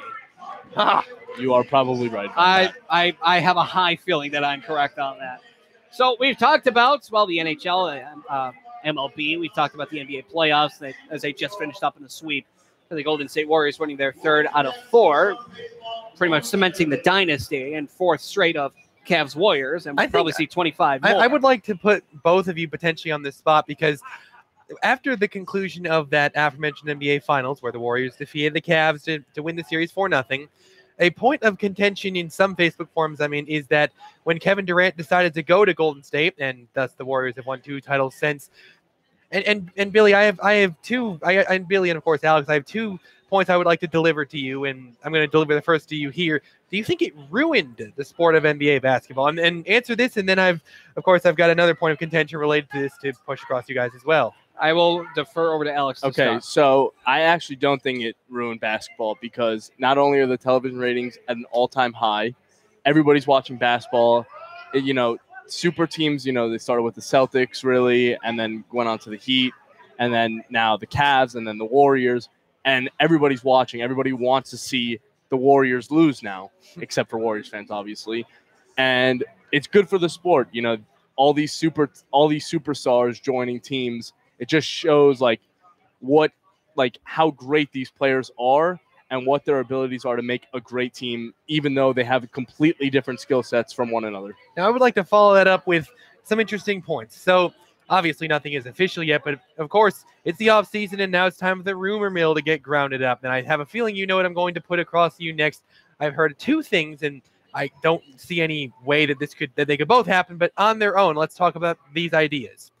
I've heard it said that the Warriors may be looking to pursue a trade for Anthony Davis with the Pelicans. I have also heard it said that LeBron James may be visiting with the Golden State Warriors, as of course he takes his little sweepstakes show as he becomes an unrestricted free agent. Now, if either of those players were to join the Warriors, would that change your answer? No, it would not. I think Anthony Davis is a good enough player. I don't think they need him, clearly. And I also saw today that Draymond Green will not take a contract extension unless he's signed with a big deal. He just flat out won't take an extension because he can get the Supermax next year. LeBron's not going to meet with the Warriors. He's not going to go there. I'm biased. I'm a Heat fan, so I think he's going to come back because he's reaching. Yeah, I don't know if he wants to hurt his legacy by going to another team, but I saw on Twitter that Gary Payton, who is the high school head coach for a school in California, has been told that that LeBron's son was enrolling into the high school in LA to play basketball. So I don't know if that's rumor. Seems pretty legit coming from Gary Payton, NBA player. But I don't think he's going to the Clippers. So if he's going to an LA team, it's got to be the Lakers. You said the Heat. I know the Heat. I find the Heat to be even more of a reach than the Warriors. I'm just biased. I'm just being biased. Well, okay. At least he's being honest. Yeah, okay. I don't want to say the Celtics. I hate the Celtics. Well, okay, Billy, you have pointed me out as a Cavaliers fan many times over my 6 seasons here as on the Pittsfield Sun. So I'm not going to try to pretend I'm not a Cavs fan and would certainly have strong feelings about LeBron, but I think he's going to leave, and this may surprise you, but I believe it would be good for both the Cavs and LeBron if he were to leave. I will second that. And to your first point where I first deferred, no, it did not ruin the NBA because we've had super teams before. One of the greatest super teams of all time, the 60-61 Milwaukee Bucks, was probably one of the greatest teams of all time. And most underappreciated. Most underrated. Then you have the 95-96 Bulls. Then you have the Golden State Warriors with a 73-9 record. Now, with that being said, Kevin Durant going to the Warriors? No, it doesn't ruin the league. It sure ruins the balance of it, but it doesn't ruin the league. We've seen many dynasties before. We've seen the Bulls with a dynasty, Michael Jordan. We've seen the Celtics, the Lakers. We've seen multiple dynasties before. We're just in the middle of one. Just because we've seen 4 straight Warriors versus Cavaliers finals doesn't mean anything. And as you said, Alex, sure the ratings are up to a real high point, and that has to do with Adam Silver, the commissioner of the NBA. And the reason why I say that, his way of commissioning against Donald Sterling of the Clippers, his way of focusing on what the players want as opposed to Roger Goodell and the NFL and their witch hunts. Preach. Oh, preach to the choir here. Preach to the choir as well. So the balance is off, yes. The East being weak? Not anymore. Not anymore, no. Look at the Sixers. Look at the Celtics. No, not at all. Sixers, they're a winning in the regular season team, but not a great postseason team. Because they're young. Exactly. Because they're young. Exactly. They have the veteran presence, but they're too young. And a little bit on the hurt side. And once Ben Simmons gets his shooting percentage up, then they can be considered a real threat. And for Toronto Raptors, they play as a faux powerhouse. They're just a regular season team. They are a regular season team. I would like to, maybe a little unrelated, but I would like to point out how funny it is that Dwayne Casey, the former Toronto Raptors head coach, could not defeat LeBron James and the Cavs. They tenderized the Raptors year in, year out in the postseason, swept them this past season, even with Toronto getting the 1 seed. And so who does Dwayne Casey go to coach? Cavaliers division rival Detroit Pistons. I love how that's just hilarious to me. Like, oh, look, I have an idea for who we want as our head coach, a guy who can't beat the best team in our division. That's just great. I love that line of thinking. And I got 2 things. Another rumor I've heard that Kyrie Irving wants to try to be a New York Knick. And, I wouldn't be surprised if Kyrie went to the Knicks, if LeBron were to try to go to the Celtics. That's one thing. And I think going back to Durant going to the Warriors and who it hurts, I think the only person it hurts is Russell Westbrook, because it really shows that he's almost like a really selfish player, even though he averages triple-double and whatever. Bog. It just still hurts him as a player, and he's all about himself. I hear people calling him MV me. All right, so we've gone through the ringer of where LeBron can land. I will say this. I find, again, my personal opinion, there is absolutely no chance, 0 chance that the Celtics pick up LeBron James. And I say that for the sole reason of the salary cap. There are a lot of big contracts on the Celtics. And plus, where are you going to put him? That's the issue. Wherever he wants to go. Right. Exactly. Wherever he wants to go. He wants to play point guard. He wants to play 3. You have Rozier is going to be a backup point guard even for this upcoming season, and he will not be traded because of his friendship with the GM. There's no way that he's going to be traded. Kyrie will be back. You have Marcus Smart and Terry Rozier as the other guards. You're going to have to bobble and figure out where you want to put him. I mean, we saw what happened with Isaiah Thomas and Danny Ainge. Isn't Marcus Smart a free agent? They got a lot of key pieces that they could trade away, because if LeBron did going there, they would get rid of Kyrie. Maybe they would get rid of Tatum. Probably not. But I would say their lineup could be Rozier, Tatum, LeBron, Hayward, and, Horford or Baines or whoever.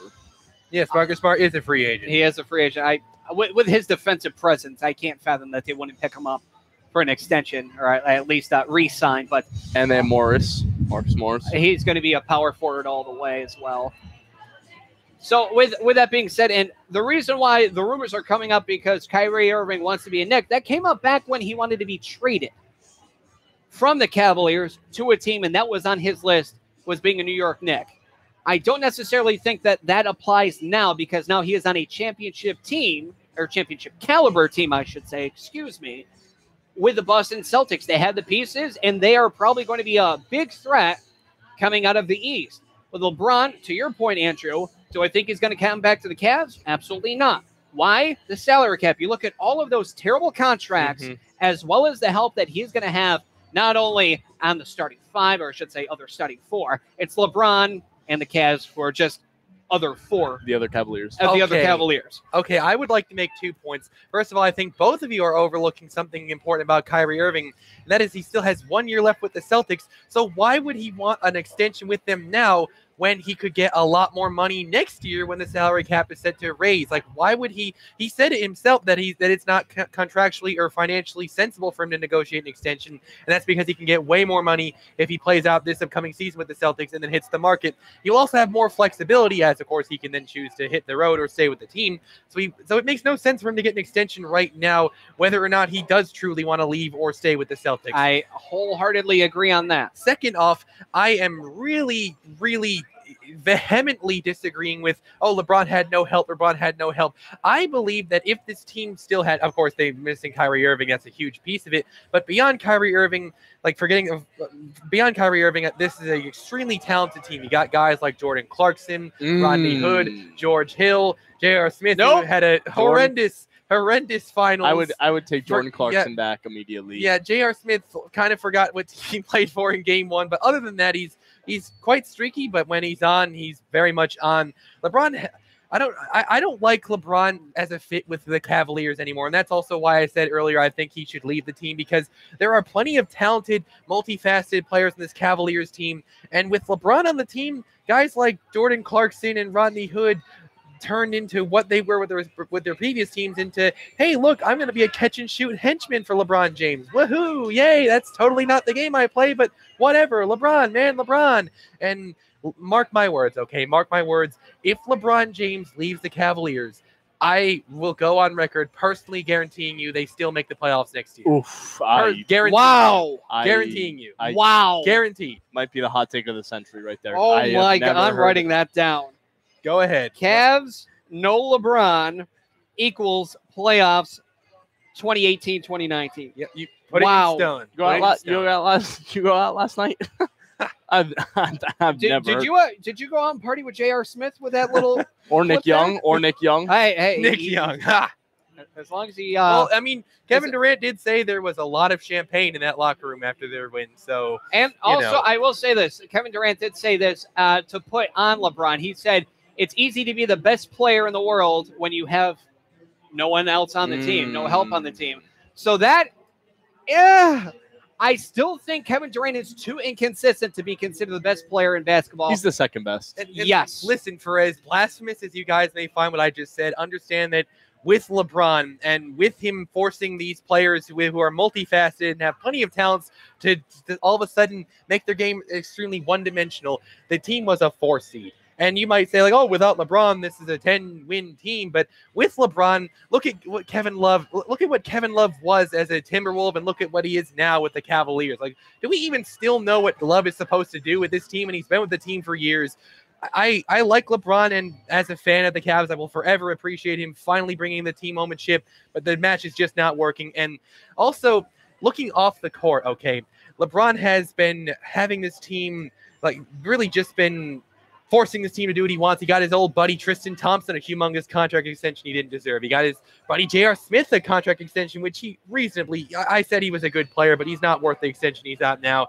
And he's had all this humongous amount of leverage, which being the best player in the world gives you that leverage. But if he didn't try to do that, the team wouldn't have such a horrendous time with cap space, which, hey, would have resulted around them getting more supporting cast for the team. So the fit is just not there anymore. And give it 2 or 3 years without LeBron. The team has a great draft pick this upcoming season. They have a lot of young talent on the team right now, and even without LeBron, they will make the playoffs this year.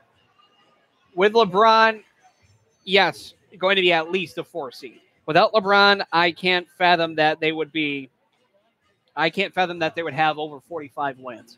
I can't fathom with 45 wins. 45 wins gets the playoffs in the East. I can't fathom that they would go over 45. I can fathom that they would stay even killed at an even 500, which sometimes for the East does get them into the playoffs. That is at their absolute best, without any injuries, however. 8-seeded Washington Wizards, 39-43, and they were the 8 seed. And they took the Raptors to Game 6. Not that really means anything, but it just shows that even though they debatably might not deserve it, a team with a losing record makes the playoffs in the East. So with that being said, again, only one destination that I can fathom that fits, especially with the draw. I can't fathom anywhere else that LeBron James would lean towards other than the LA Lakers. I cannot fathom anywhere else that he would go, considering the multi-businesses that he has, the amount of draw that Los Angeles does gather, especially with an absolutely huge market that is Los Angeles, as opposed to Cleveland, which is a more smaller mid-end market. You have a home in Los Angeles, and you're a celebrity. You're one of the most talked about basketball players in history, and he is easily one of the top 5 best players in the NBA, period, albeit with all of the greats, he has the worst finals records versus any legend that you see. Of course, going 3-6. Jerry West. Again, this is the worst finals record that you see, albeit it is still amazing that he has gone to 8 straight finals. But then again, you think, but Jerry West, though, the icon for the NBA, went 1-8 in the finals. The literal logo for the National Basketball Association. You can catch the one mulligan then. Think about the teams that he's played with. 2007, the second worst team he's ever played with. This year, the worst team he's ever played with. No. 2007 was by far the worst. By far the worst. I agree with that point. I don't agree. I disagree because of the chemistry. The talent, okay, the talent is better, but they played way better in 2007 because of their chemistry. Can you name me 2 players on that 2007 team that are not LeBron? Daniel Gibson, Zydrunas Ilgauskas, Larry Hughes. Okay. Good job. The chemistry on that team was way better than this team because of the midseason trades when they traded Wade, IT, they traded Trey Crowder. They had all these decent pieces that probably would have been good for the playoffs, except for Isaiah Thomas, I think. He is a system point guard, yes. And I think that team is better. But those two, they had no shot. So right there is 2 losses. It's 3 and 4. Those two should not hurt his legacy. Maybe getting swept, yes, a little bit. Maybe he could have, he should have gotten at least 1 game this year. But J.R. Smith and then forgot who he played. Durant played out of his mind in Game 3. But yeah, what about Kawhi Leonard? Yeah, that was actually the point I wanted to make. I was going to make the case for him to go to San Antonio for a few reasons. First, you pointed out Kawhi Leonard. That relationship might be coming to a very bitter end.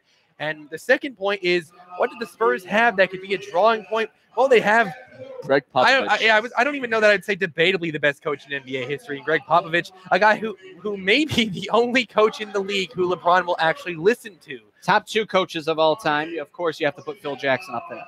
Oh, okay, yes, Phil. Okay, but I will say top 2. Okay, but for active coaches, there's absolutely no debate. He's the best. Yeah, for Popovich. So that might be one of the only coaches in basketball that LeBron will actually respect. They've got a really good winning culture in San Antonio, and frankly, with Kawhi Leonard, they may have actually challenged Golden State this season. And with LeBron and I guess an actual supporting cast, assuming the Spurs don't turn into catch and shoot henchmen, the Spurs may yet challenge the Warriors in the West. And that I would like to present the case for LeBron to go to San Antonio. I would also like to present the case for him to go to Houston. Go buddy up with his good pal Chris Paul. Go play with a guy like James Harden, who can essentially become the, Kyrie Irving for him, if you will, on that team. And really just a fantastic supporting cast in general on Houston. That would be great for LeBron down in Houston. And notably, they've got cap room. What about this scenario? I think this would be interesting. Draft picks as well as maybe I would say a couple bench players because, well, obviously the relationship has soured. Kawhi Leonard in a trade with the Los Angeles Lakers, Paul George signing with the Los Angeles Lakers, and LeBron James signing with the Los Angeles Lakers. They would still have the cap room. You sound like you're a Lakers fan. Oh, we're going to have a cap room for Paul George. They'd have a cap room for Paul George, but I did see on Twitter, I'm not saying that they're going to the Heat, but I did see Kawhi Leonard and Paul George both were in Miami yesterday. Oh. They were both there. I'm not saying that they're going there to meet with him, maybe because they like the sun. Just I don't players know. Meeting. Right. It's just it's just speculation. But yeah, I think the Spurs would be a good fit for LeBron because not only with Pop and the winning system, they have really good young pieces. Patty Mills, DeJounte Murray is up and coming. And they won 48 games without Kawhi. And their best player was LaMarcus Aldridge. Like, if they had Kawhi, they would probably have 7 more wins. And if they had LeBron, they probably have 15 more wins, honestly. And the reason why I say the relationship has soured because it really has gone to a one superstar team, and it really has been LaMarcus Aldridge versus Kawhi Leonard. It seems it's kind of like a old school Shaq versus Kobe kind of rivalry for who's the top superstar. And I just have a feeling that the relationship has already soured with Kawhi Leonard and that they're going to trade him away, similar to the Los Angeles Lakers trading away Shaquille O'Neal. It's a very similar situation, except LaMarcus Aldridge is no Shaquille O'Neal and Kawhi Leonard is no Kobe. Yes, exactly. They're not as high talent and superstar talent and Hall of Fame talent as those two, but this is a modern day scenario. But the awkward thing is there's been very minimal rumblings regarding these two. Meanwhile, back in 2000s, we heard a lot of rumblings and a lot of backstage politics and butting of heads between Kobe and Shaq. Well, now in a social media age, you would expect to hear more. That's what intrigues me. Kawhi's a very humble guy. I attribute that. Well, he's not usually particularly outspoken, but even if he was, I attribute that to the culture in San Antonio, the very winning, like the team before the player type culture in San Antonio. And I think that if LaMarcus, I don't know that he had much control over Kawhi, but if LaMarcus Aldridge had some yabbering for Kawhi Leonard, I feel as though Popovich in particular have been like, hey, cut it out. Play basketball. do your own thing on your own time, but don't get in the way of what the team's doing. And if you don't say anything to Kawhi Leonard about all this, then I feel like that would have cut it all at the door. And I also think I do agree with you. I also think his uncle had to do with this because his uncle is almost like his closest, guy to him. He's almost like his agent. And, he's telling him not to play. He's telling him not to do this. And I don't know if Kawhi wanted to do that. Kawhi deserves hundreds of millions of dollars. He's a top 5 player in the league when he's healthy. Going to get plenty of money wherever he goes. Best two-way player in the league. Going to be a Hall of Famer. He's finals MVPs, NBA champion. But I don't know. I think he deserves a lot more. He should stay with the Spurs. He should make up with Pop, Aldridge, whoever he has to.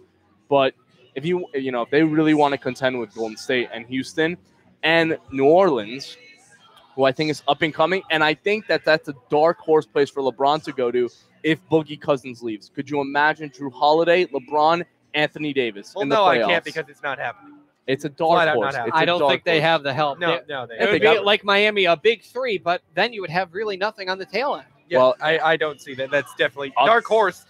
The reason why the Heat were so great is obviously the big 3, but they had key veteran pieces. They had Ray Allen, Shane Battier. Yes. I see your point, but the Pelicans would have Rondo. They would have Drew Holiday, Anthony Davis, who's a top 4 player in the league, and obviously LeBron, best player in the league. I would say that's a great series against Golden State. Probably go seven games because you have Drew Holiday guarding Curry or Clay. And Drew Holiday is a good defender. LeBron guarding Durant. And who's going to guard Anthony Davis on the Golden State Warriors? LeBron guarding Durant. Really? LeBron guarding Durant? Yeah. You know how that's worked for them these last 2 finals? LeBron didn't want to guard him. That's why. Oh, okay. LeBron didn't want to guard them. Who's going to guard? You think Draymond Green's going to guard Anthony Davis? Yes, absolutely. He's going to lock him down? Okay, maybe not lock him down. I actually, Alex, I agree with you. He will be in foul trouble every single game. Exactly. And he already is. He already is. As long as he's not flailing his feet a little bit below the belt, I think that would be fine. But that's neither here nor there at this point. Looks like we might get game action in a little bit. Now we're just waiting here for a game to continue. Here's something we haven't talked about yet. Boogie. Where's his potential landing spots? Oh, I think I would have a better job predicting that if I blindfolded myself and threw darts at a board. You know that I think right now the favorite, especially because he's been having a lot more fun than he has been in Sacramento, I really honestly think re-signing with the Pelicans has to be the favorite at this point. I think that's a great idea. He loves playing with Anthony Davis. Well, they lose 5 games to the Warriors without Boogie, and they had the whole year, the whole three-quarters of the season without him, and they lost in 5. And they got pretty badly tenderized in the 4 games they did lose. Right. Not to discredit that one win, but it's not as if it was a particularly competitive series. But the Warriors were up 3-0. The dynamic duo of AD and Boogie, Draymond's going to guard Anthony Davis, but who's going to guard DeMarcus Cousins in the perimeter, in the low post, in the post in general? Kevin Looney? No. Let's think about it. Kevin Looney. Let's think about for it. the name. Wow. Let's think about it. JaVale McGee. DeMarcus Cousins 28 and 10 every year.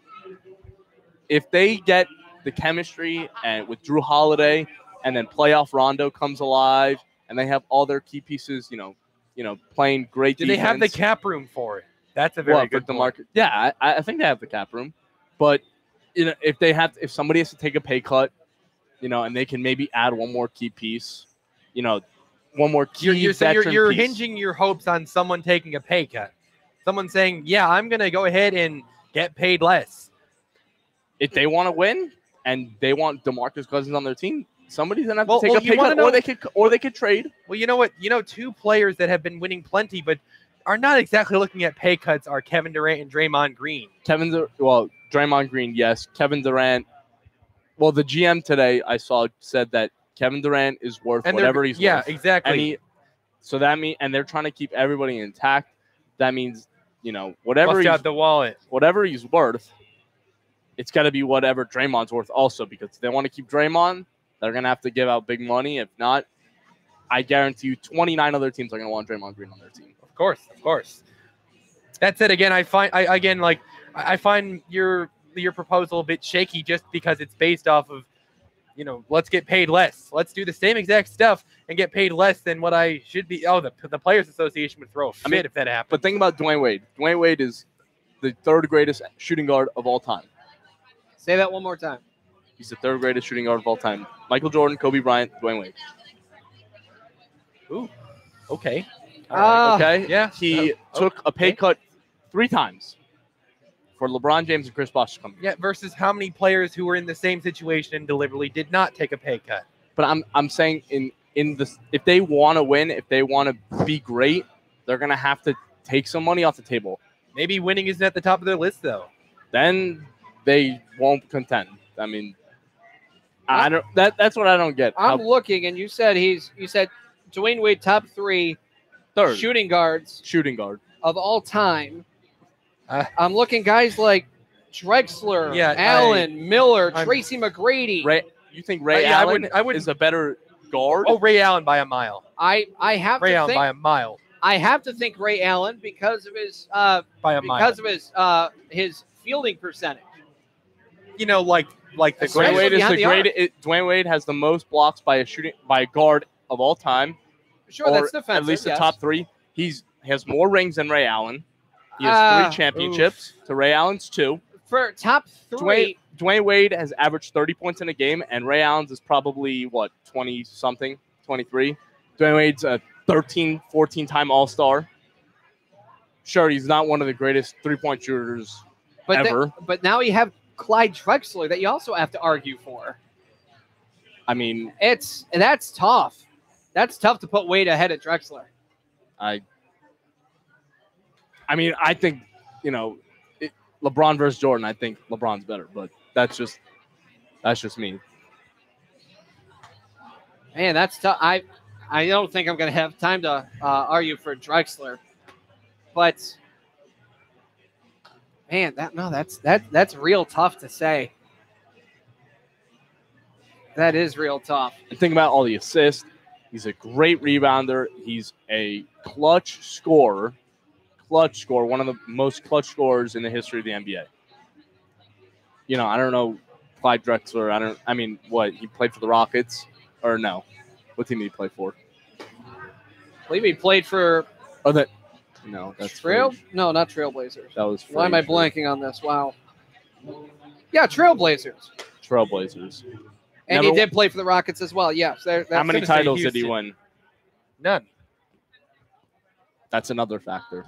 I'm not saying that titles are the whole thing, because if that was the whole thing, Derek Fisher would be one of the greatest players of all time. Well, I forget. I forget who said this, but I was watching First Take this morning, and a really interesting point was made in, presenting some volume to the argument of general greatness. Do either of you, without having to be specifically reminded of them, do either of you remember players like, I don't know, Bernard King or Charles Barkley, who's only really known because he's an analyst?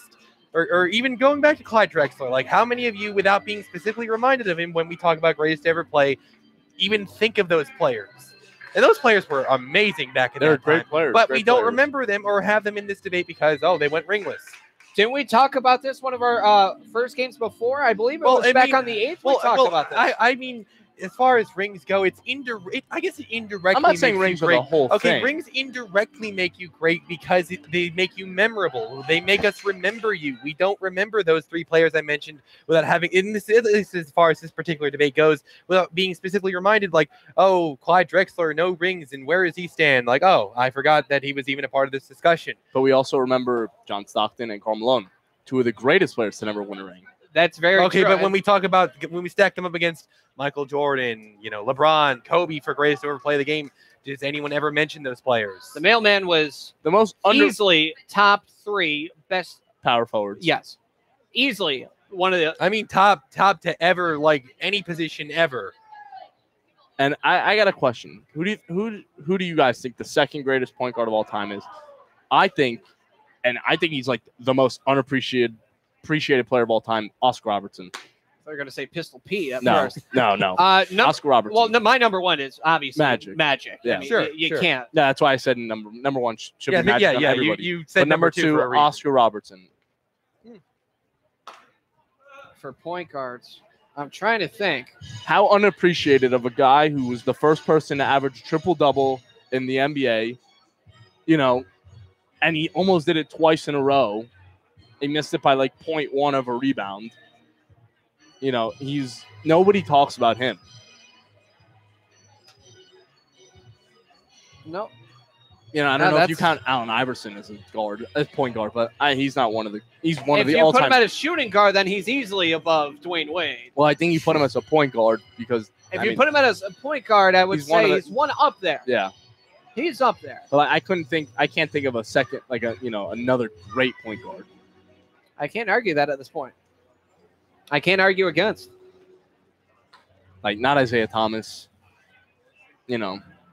Ooh. Now that you put him into the mix. Now that you put Isaiah Thomas. West. You put Isaiah Thomas into the mix.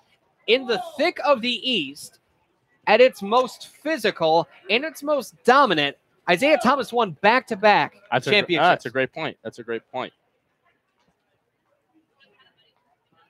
So it looks like we're going to get rid of the sun delay here. Well, now we're going to have to wait more because that one flew right into center field. Lengthy sun delay, as we predicted. You're listening to Pittsfield Suns Baseball, the Pittsfield Suns Baseball Network. Billy Madewell here alongside Andrew Belargin, also Alex Bicacci. Yes, I got it right this time. Here at Paul Dowd Field at Wahconah Park in Pittsfield, Massachusetts. Just getting finished with our sun delay, easily the longest of the season. As O'Donovan digs back in. And the first pitch sent back is high and away here to left-handed hitting Dave Matthews. This one just a minute before 8 p.m. 38 minutes we were going on with that conversation. I'm not surprised. That was 38 minutes? Par for the course. It seemed a lot longer. Yeah, we're hitting well over par as the pitch is up and away. Now 2-0. 38 minutes is the longest thus far this season. And longer than both sun delays this season combined.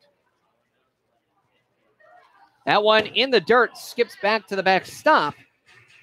Engstrom kicking away with that 3-0. Let's see if the Suns can get out of this sun delay and get some men on the bases and score a couple runs for Kafar or any relief pitcher to come in and get 3 quick outs. Plenty of the guys in this roster are used to things like sun delays, but this has been a particularly lengthy one.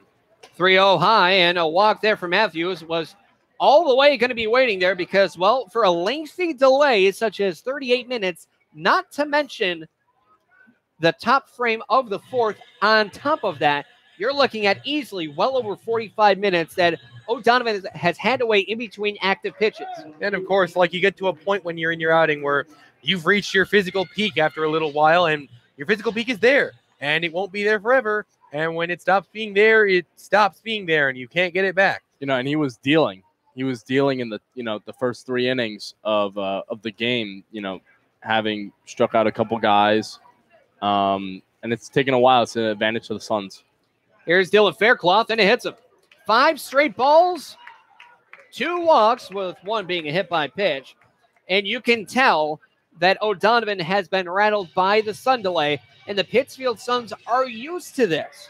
They are used to the sun delay.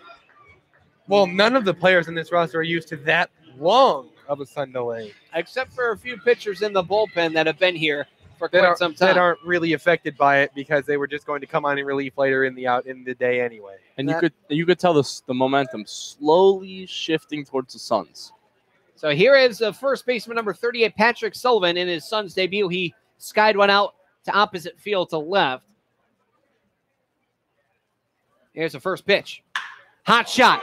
High fly ball, deep right field, and this one is gone. A moonshot by Patrick Sullivan, and a hanging ball over the plate skies this one deep to right field. A 3-run homer in his debut, Patrick Sullivan. And I saw this guy. Oh, go ahead, Andrew. Go ahead. That last one catching way too much of the plate. It looked like a slow curve, very slow, right in Patrick Sullivan's wheelhouse, right down the middle of the plate. Not a particularly impressive swing. He was a little bit late on it, but this was just so slow, floaty, and just begging to be hit that it didn't really matter. Sullivan not getting all of that one, but getting enough of it to easily put it over the wall. When this guy came into the batter's box for BP, the guy was hitting moonshots. So, home run is not a out of the question. Is this one? That one is one hopped over to third, a throw over to first. Sure, it's an out, but still getting over the hangover from the absolute bomb from Patrick Sullivan. That is a ground out 5-3. There's now one man gone.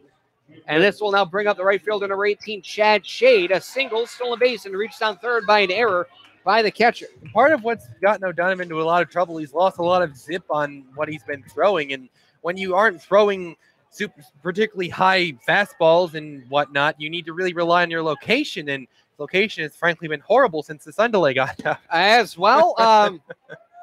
Well, Andrew, to continue your point, O'Donovan either threw a ball way too low or thought this was cricket for a minute.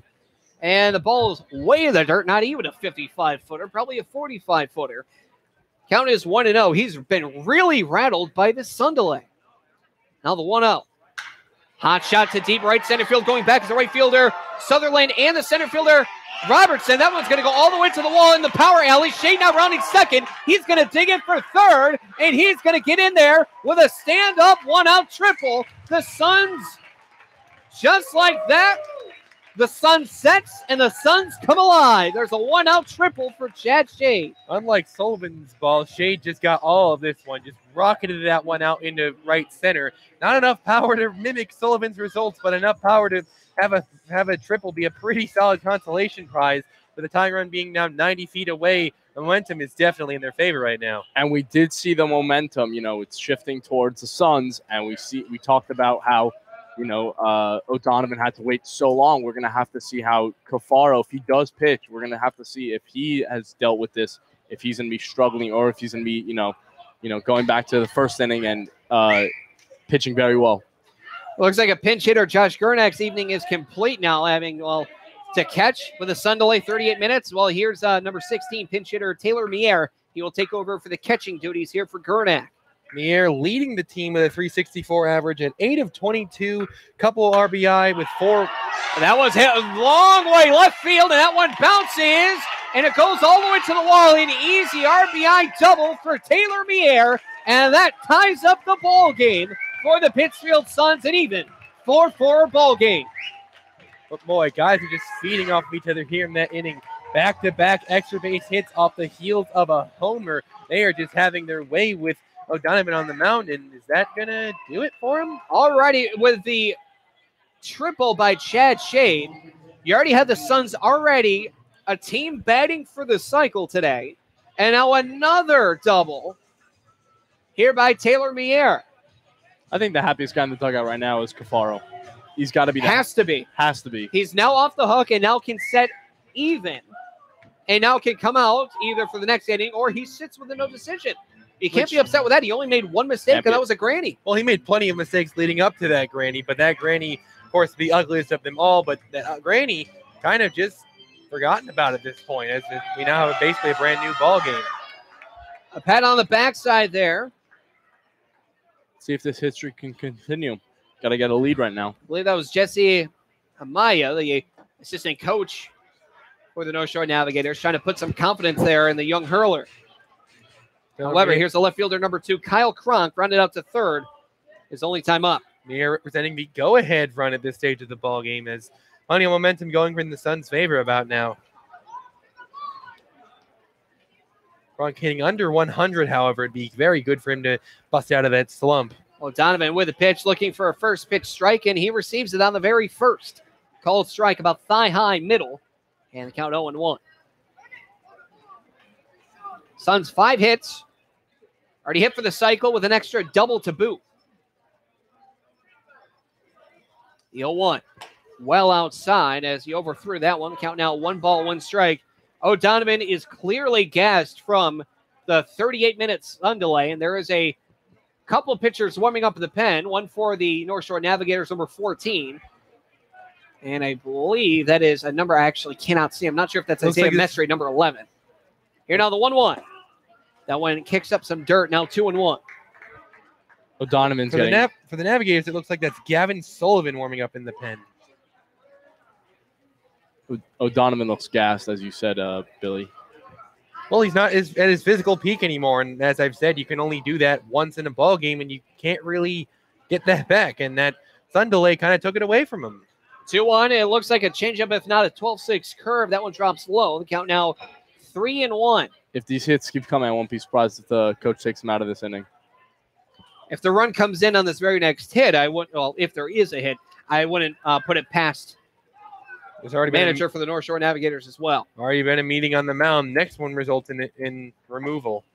That one just barely paints the black on the lower outside corner as it somehow chips the black of the strike zone, and now it's a full count, 3-2. A man gone, a man on second. Suns with a go-ahead run, potentially sitting at second base, currently represented by Taylor Mier.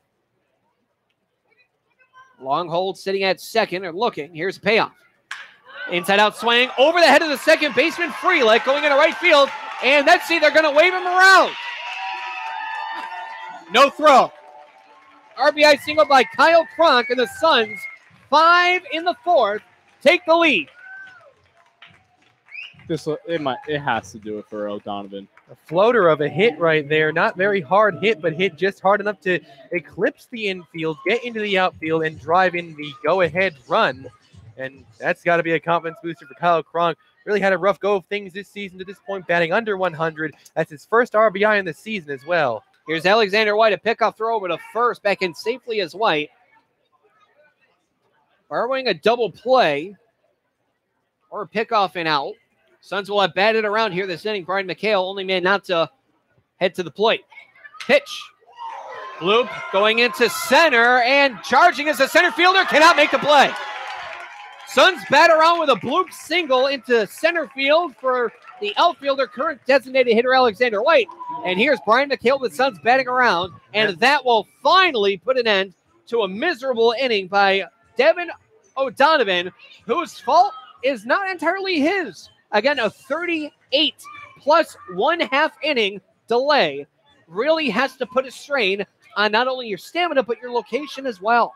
Yeah, that last one, very unfortunate. We call that one a Bermuda Triangle because no one could get to it. No one could find it, and it just fell there over there in shallow center field. And unfortunate sequence of events for O'Donovan, and they're going to go to a fresh arm to try to stop the bleeding. As they've not only given up the lead, they are now in a deficit.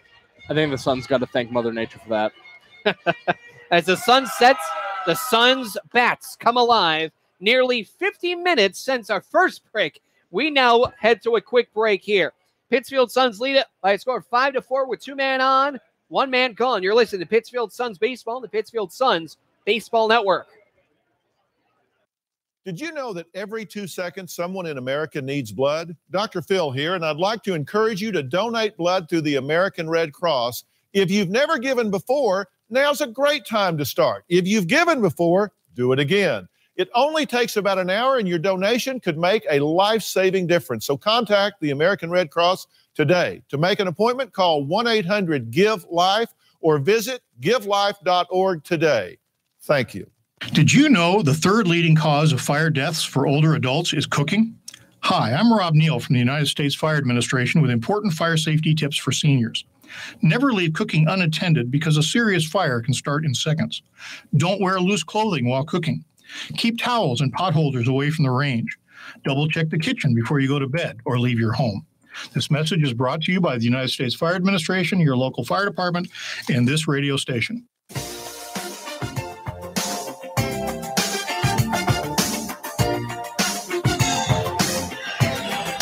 New pitch in the ballgame for the reeling North Shore Navigators. It is number 14, Gavin Sullivan. Sullivan has started 1 game for the Navs this season, hurling 4 innings, giving up 3 hits, 4 runs, 1 earned, with a walk and 2 strikeouts. In that start, he did take the loss and holds a 2.25 ERA. And that's going to unofficially do it for Wahconah.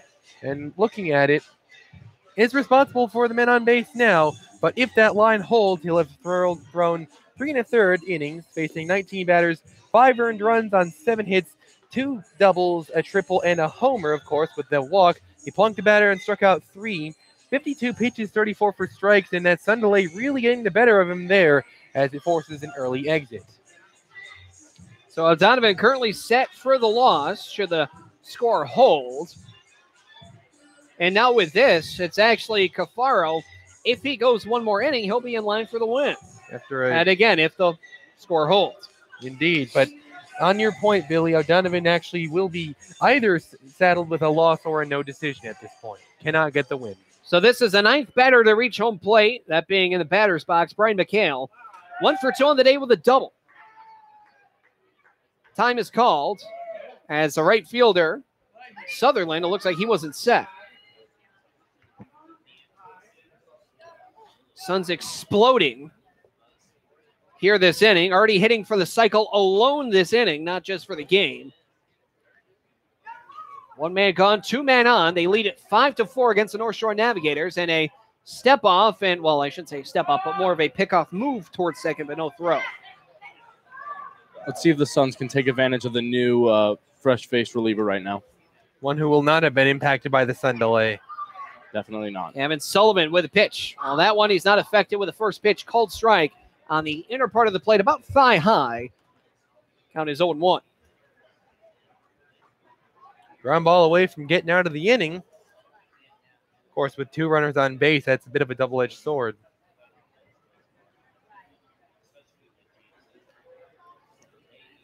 Checking on second twice, and now the pitch waved at that one and missed. His golf swing needs some work, and now it's a count of 0-2. Bat might also need a little bit of a look because it looked like there was a hole in it on that swing. Just flat out missed. Good timing, just off on the location. From the stretch, Gavin Sullivan, the reliever, checks back at second. Now the 0-2.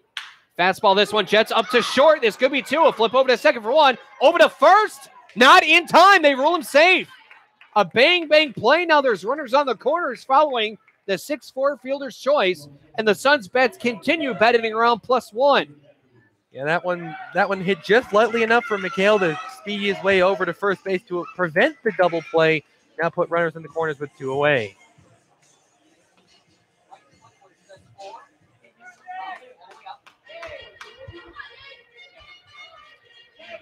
Starting off the inning with a walk, 4 pitches, Dave Matthews. Runners on the corners here.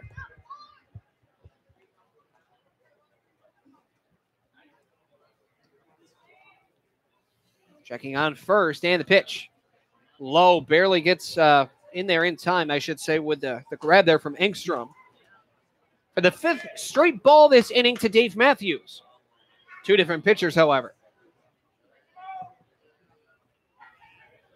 Now a step off here for Sullivan. Now let's see how big of a jump McHale tries to go at. Maybe he steals second to get an extra guy in scoring position. I think with runners on the corners, 2 men gone, just a 1-run lead. They've already exploded this far. You don't want to dead the momentum there, as this one's foul tipped. Count now 1 ball, 1 strike. But again, it's not out of the realm of possibility. We've seen the Suns do it before. Clutch hitting. Here's a pitch. Just misses the outside portion of the plate, maybe by 2 inches. 2-1 here to Matthews.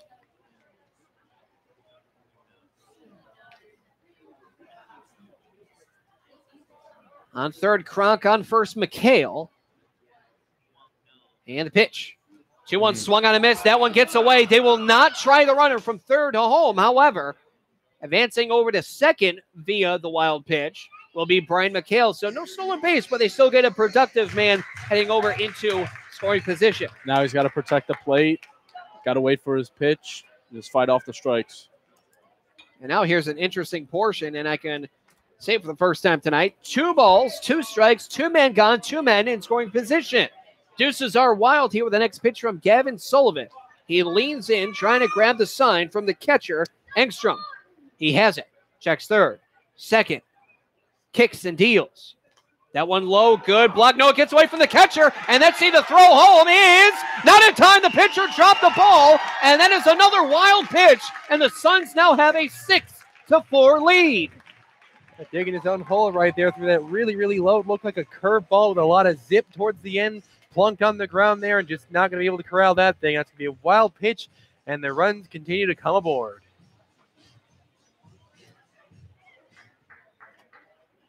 A 4-0 deficit turned into a 6-4 lead.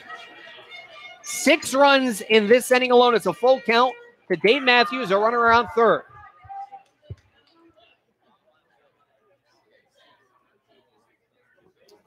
From the stretch is Sullivan.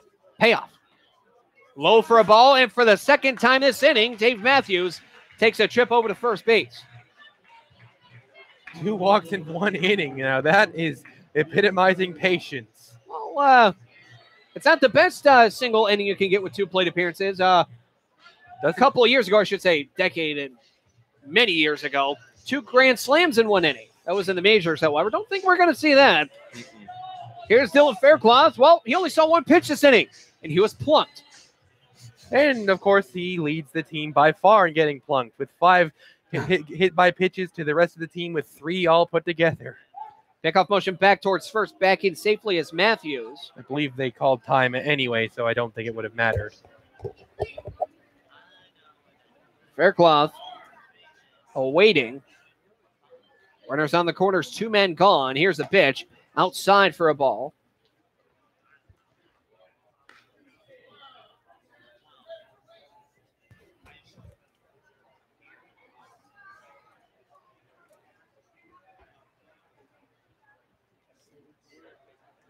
Holding the sign is Sullivan. Here's the 1-0. Bounces in. Another good block there. This time here from Ekstrom. Able to corral this one. And now it's 2-0. So the line is set here for O'Donovan, the starter. And he will give up all 6 runs. And it's all of them come this inning alone here in the 4th. And all of them are earned. This one, a pickoff move towards first. That is back in safely, that being Matthews.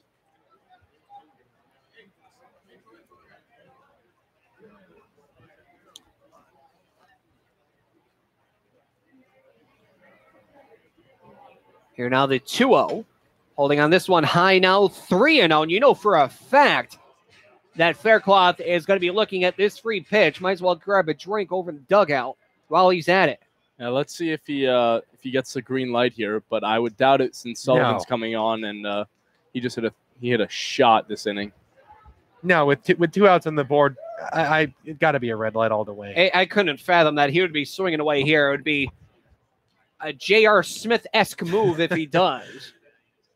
3-0, holding all the way. That one right in there as expected. 3-1 the count. A little harder to forget what team you play for when you're in baseball. No, he mouthed, I thought we were up. So just a mental gaff. Meanwhile, Faircloth isn't saying, what inning is it? Here's a 3-1. Yes, he did go with the call check, and he does go over halfway, and that is a swinging check swing strike. And count is now full 3-2, so you already know Matthews is going to be out for the pitch. 3 balls, 2 strikes, 2 men gone. Over on third is McHale. Matthews off first goes. This one headed towards second base. Only 1 play to make. A throw over to first in time. And finally, mercy is brought to the North Shore Navigators here this inning. As the Suns, following the sun setting, the Suns bats come alive. 6 total runs of 5 hits, no errors, and 2 men left. And that finally puts the mercy end to the North Shore Navigators defensive inning. There is a new pitcher in the ballgame for the Pittsfield Suns, but we'll be right back with who it is and what his stats are. Suns lead by a score of 6-4, headed to the top of the 5th. You're listening to Pittsfield Suns Baseball on the Pittsfield Suns Baseball Network. Do you suffer from the heartbreak of brain rot, feeling bored, sluggish, listless, not had a new idea in days, using electronic gizmos without a clue why they work? Now there's help. Ham radio, guaranteed to stimulate your corroding neurons and open a whole new world of excitement. To learn more about ham radio, go to helloradio.org. Side effects of ham radio usage include mental stimulation, desire for education, new career paths, understanding of technology, and cases of addiction have been reported. If you experience any of these symptoms, you're welcome. Ham radio. It's not your granddaddy's radio anymore. Check it out, it's the Terminator. Hey, when'd you get back, huh? Did you have to shoot anyone? Why are you so distant? Are you not happy to see me? So what's the deal? You gonna get a job now or what? Why are you being so jumpy? Put all that stuff behind you, okay? No one knows what it's like to come back from Iraq or Afghanistan unless they were there. Join other veterans at communityofveterans.org because we know where you're coming from. Brought to you by Iraq and Afghanistan Veterans of America and the Ad Council.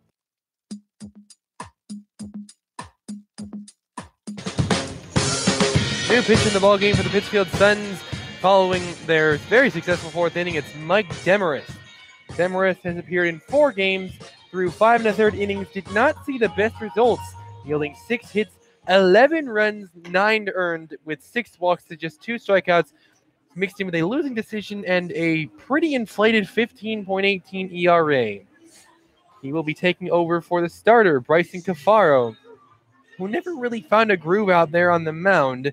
And as a result, because of the sun delay, he will not go the minimum 5 innings required to qualify for the victory.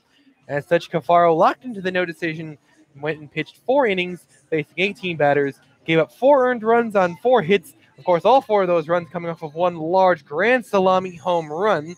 Also walked and plunked a batter through a wild pitch and struck out 2 on 65 pitches, 36 for strikes. And now he yields way to Mike Demarest. And Demarest records an out without yielding the lead at any point. He will then be in line for the win.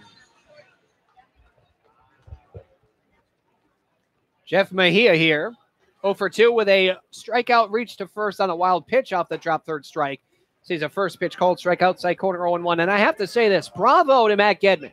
Sure, you did have a lot of pitches still yet be thrown for Bryson Cafaro, but preserving the arm, especially for the days of rest, that is now going to be leaving it to us. Next pitch, same result, 0-2. You do not want to have and focus a decision for a pitcher. You want the decision to be for the team, a win. And with Demarest now coming on and the relievers coming in, that's the best decision that he could have made. Pitches outside and low, now 1-2. Definitely agree with you on that one, Billy. And Gedman must have taken notice at that 6-run lead, and the 6-run inning rather, like, oh, wow, this sun delay really impacting their team. Maybe I want to go ahead and not have it impact mine. The 1-2 ripped into the power alley right center field. Shade coming in to cut the ball off, and he does so. A strong throw into second, and instead of a double, Mejia is only going to be set and have to pretty much settle for a single. Yeah, hard hit ball into the outfield. That one definitely had potential to go for a double, but Chad Shade, very fast with a cannon for an arm, would have easily had Mejia down at second without question. Mejia holding up at first due to good defense there from Chad Shade in right. I also think, going back to Billy's point, talking to Mikhail about the deep cut grass, that really helped out with being a single. The pitch popped up. That will go foul out of play. Mier will not have a chance to go grab that one.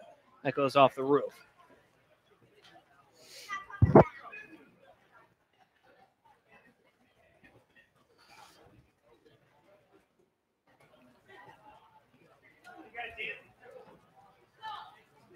So foul ball. It's now 0-1 to Andrew Olzak. He hit the short twice, won a double play ball. Pitch. Outside corner. Beautiful fastball there from Demarest. And the count now is 1-2. Pickoff motion back towards first. If that one was online, he might have got him.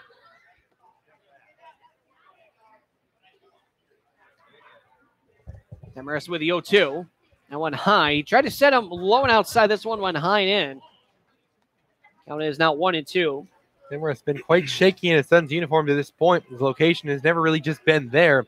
He's got the stuff on what he throws. It's just location has always been an issue. The 1-2, ring him up. Beautiful curveball from Demarest. Beautiful. Wow, what a indeed. pitch. Like I said, he's got a repertoire. He's had lots of success in the FCBL. To this point in his son's uniform, however, he just hasn't found that location. And as you probably could have guessed by Billy's reaction to that pitch, that was beautiful. That was a great frame right there by the catcher, Mier. He did hold the spot, but that one did clip the lower outside corner. A beautiful curve from Demarest. And there's one man gone. Here's Elias Varenos. As this one's hot shot foul. Good thing that one hit the netting. Well, there's protective netting there for a reason. Sorry, Alex. Oh, yeah. Speaking of Alex, there's a reason why there's netting here. And you're sitting in, well, an unfortunate spot because, well, we had to cut away the netting to get a view of the camera. Should the foul ball come up towards us? I'll catch it. Dive. No. Duck. No. Duck. Don't goose it. That pitch was low and outside. Now 1 ball, 1 strike. I don't think the Suns will pay your medical bill. I could be wrong, but I don't think they will. I don't think they have the insurance for that specifically. It's like, do I have insurance for UFO invasion? Well, sure. What about a foul ball that comes all the way up here? No, that's a toss-up. Yeah, no. Read the fine print, Junior.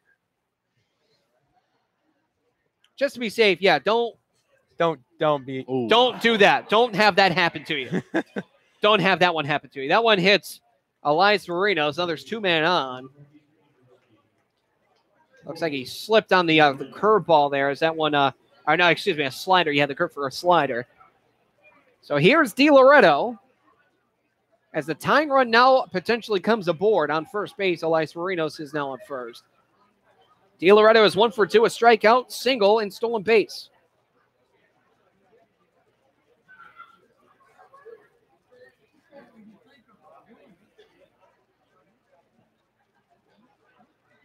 Demarest with the first pitch. This one chopped foul right to the feet of Taylor Mier. See if the Suns can get a quick double play or just a quick force out to third or second. You look for ground ball pitches, something like maybe some off-speed pitch low on the zone or something along those lines. Or maybe even something a bit like a fastball high to get him to pop up. The 0-1. Oh. Oh, mwah, mamma mia. A fantastic slider again from Demarest. He absolutely paints it. That was his like ground ball pitch Bob right there, Ross. too. Movement, off-speed pitch, low in the zone. That's a ground ball pitch right there. Just a nasty pitch from Demarest on the slider. Like we've said, he has the stuff. It's just location has been a big issue early in his son's career. Now I step up back towards second, diving and ducking there. Back to second was Mejia, excuse me. But Demarest has had his stuff, -1 pitch this inning. From the stretch, Demarest checks second, and the pitch. Swung on a miss for strike 3. Beautiful pitch. Again, relying on these movement off-speed pitches in the zone and getting him to chase after that one. I don't think that would have been a called strike, but that slider has lots of movement on it, and it has enough movement and has enough bite at the end specifically to get him to go after that one. That was a really off swing, but part of that was because it was such an amazing pitch. Harrison Engstrom, currently 1 for 2 on the day with a single and a run scored. Here's a pitch. That one fouled back. Hit our crowd, Mike. Yeah, it did. It definitely hit our crowd, Mike. We don't have insurance for that. I'd like some money if that one's broken. I don't think they can hear you, Billy. Well, I should speak louder. We've been calling everything. Maybe they do hear us. Possibly. Here's the 0-1. Oh, just beautiful. Waving and pulling the string, Mr. Puppeteer, with a changeup of the day. He's got that stuff. The Demarest movement and off-speed pitches are just amazing. You don't even have to sing the chorus for New Kids on the Block. The right stuff indeed. Throwing lots of strikes, but the thing is, even when he's been successful, he's never really been much of a strikeout artist. He's always been a pitch into contact type pitcher. The 0-2, let's see a pickup move towards second. Diving back in is Mejia. Good idea there by Demarest. But an iffy pitch selection is that looked like another off-speed pitch. If you're going for some type of pickoff throw, you want that heat. You want that heat on the outside, like get the catch of the ball as quick as possible so we can pin the guy down on the base. But again, I also, with 2 outs on the board, you don't steal third with 2 outs on the board. Oh. You got him. No need to worry about that now. Demarest striking out the side in gorgeous fashion. He hangs him up with what was not to be a slider, turns out to be a changeup. Beautiful as he strikes out the side. No runs off 1 hit, no errors, and 2 men left. We head now to the bottom of the 5th, 4.5 innings in. New pitcher in the ball game here for the North Shore Navigators. Suns lead by a score of 6-4. You're listening to Pittsfield Suns Baseball on the Pittsfield Suns Baseball Network. Hi, we're talking to real smokers about quitting. Tell me when you smoke and why you smoke. Eat, cigarette, kids, cigarette, dinner, another cigarette. One on my way to lunch, one after lunch. And another cigarette, and another cigarette. Have you tried to quit? Yes. I become angry. It ain't that easy. You can't just quit cold turkey. I tried. What would you do different? Actually having a plan and thinking it through. You have to relearn how to live your life without a cigarette in your hand. With the right plan, you can quit smoking. Free at becomeanx.org. X, a new way to think about quitting. Brought to you by X and the Ad Council. They're your friends.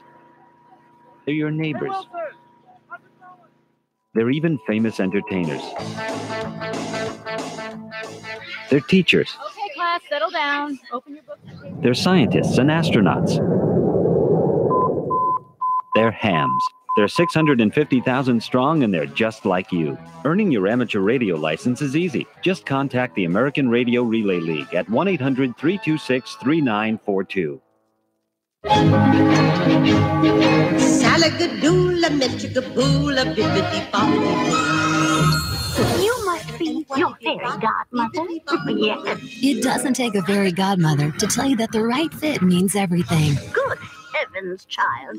You can't go in that. Children under 4'9" need to be in a booster seat because they aren't ready for adult safety belts alone. Many parents miss the important step of booster seats. Maybe you better explain things to him. Booster seats raise your child up so that a safety belt designed for adults will fit and protect them properly. Oh, that does make a difference. Remember that 4'9" is the magic number, and get your little pumpkin there safely in a booster seat. Hop in, my dear. Oh, thank you. And like Cinderella, you can live happily ever after. It's like a dream. A wonderful dream come true. For more information, visit boosterseat.gov. This has been a message from the U.S. Department of Transportation and the Ad Council.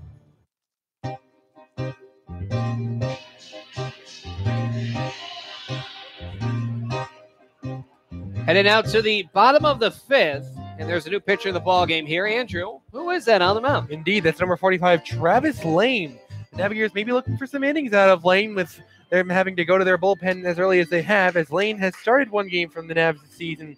In that start, pitched 4 innings, giving up 3 hits, 2 earned runs on 4 walks with a couple strikeouts, a no decision in that start, along with giving up a double with a 4.5 ERA. Of course, that will do it for the reliever. Gavin Sullivan didn't see him for long as he only recorded 2 outs, faced 3 batters, and largely walked 1, but he did throw 3 wild pitches, which, of course, put the team in a very bad position. In total, threw just 15 pitches, 8 of which were for strikes. He will exit with a no decision. First baseman number 38, Patrick Sullivan, having himself a great debut of a game with the Pittsfield Suns. He's 1 for 2 with a 3-run bomb to right field. Here is Lane with his first pitch. He sees a first pitch called strike on the outside corner. Count here is 0-1.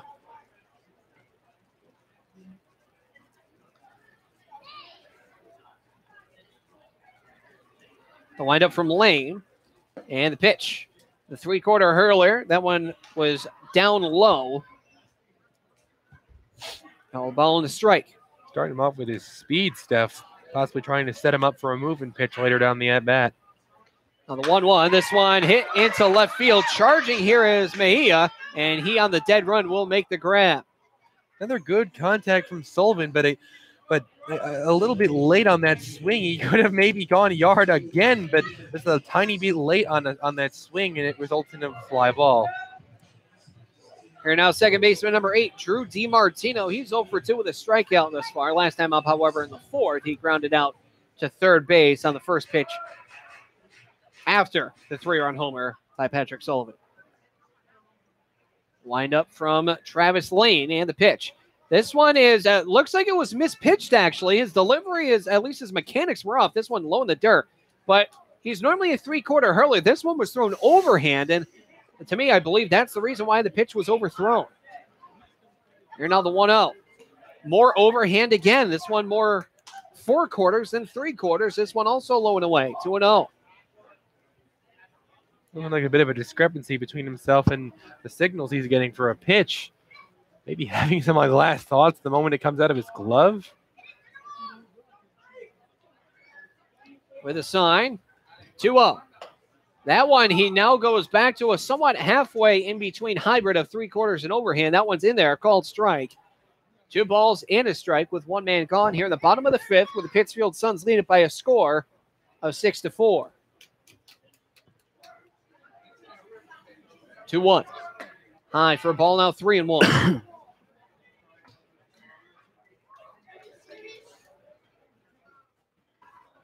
DiMartino having a yellow light essentially here with this pitch.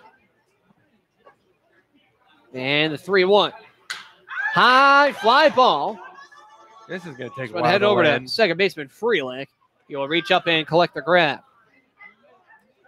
Yeah, that one jammed him up. It looked like he was trying to play a little bit of golf, but it made contact with like the tippity top of the bat, and I knew from the moment it left the bat, like, oh boy, it's going to take a while to land. But of course, at that vantage point, you're not getting any actual power. You're just getting tons of airtime. It's kind of like a punt of some sort, and that one easily finds a glove in the infield. Right fielder number 18, Chad Shade. He's 2 for 2 with a triple, stolen base, and a run scored. Pitch is in there, called strike. Down here is 0-1 from Travis Lane. Great off-speed pitch.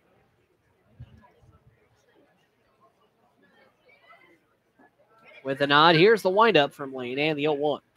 This one a jab job over to short, throw over to first, and they get him by a step, and that will end the inning. So they do their job and go in with the reliever Travis Lane as he goes 1-2-3 with the Navs defense. No runs, no hits, no errors, nobody left on. We now head through 5 full to the top of the 6th. Suns still lead it by a score of 6-4. You're listening to Pittsfield Suns Baseball on the Pittsfield Suns Baseball Network. At the American Lung Association, we're fighting for a day when we can all breathe easier. We're fighting for clear skies over every city and healthy lungs throughout the country. We're fighting to free millions of Americans from the addictive grip of tobacco and the devastating effects of lung disease. The American Lung Association isn't just fighting for air, we're fighting for all the things that make it worth breathing, and we can use your help. See what you can do at fightingforair.org. Give yourself the gift of a comfortable retirement by setting some cash aside for yourself. Saving a little of your monthly income can be as affordable as the average holiday gift. If retirement is near, you'll want to start saving right away. If you're younger, begin saving now, and compound interest will help your retirement funds snowball. A great way to figure out how much you'll need to save for retirement is to learn how much you'll get from Social Security. Do that in minutes at www.socialsecurity.gov/estimator.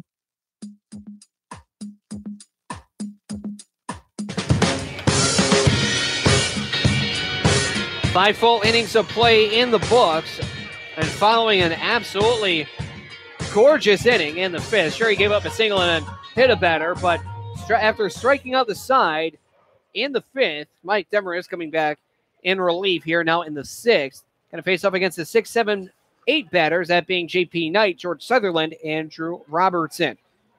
Currently for J.P. Knight on the night, he hit 2 fly balls to the right side, 1 to second base, a pop out, and into right field, a fly out. Here's the first pitch. That one fastball, another great locating pitch from Demarest. Called strike, 0-1. Definitely hitting the zone a lot more consistently than what we've seen from him in the past. This one, hot shot, and that one goes right into left field with a one-hop single into left. Split the infield on that one. No point in anyone doing anything about it. That is probably the most casual base hit I think I've ever seen. Now up the right fielder number 5, George Sutherland. He's 0 for 1 with a walk and a run scored.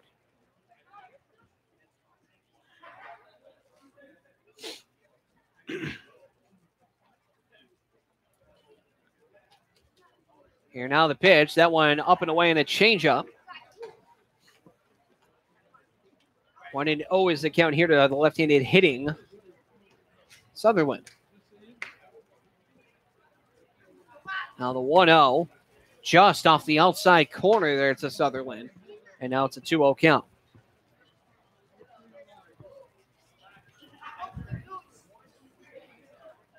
Now the 2-0. This one pop foul third base side out of play.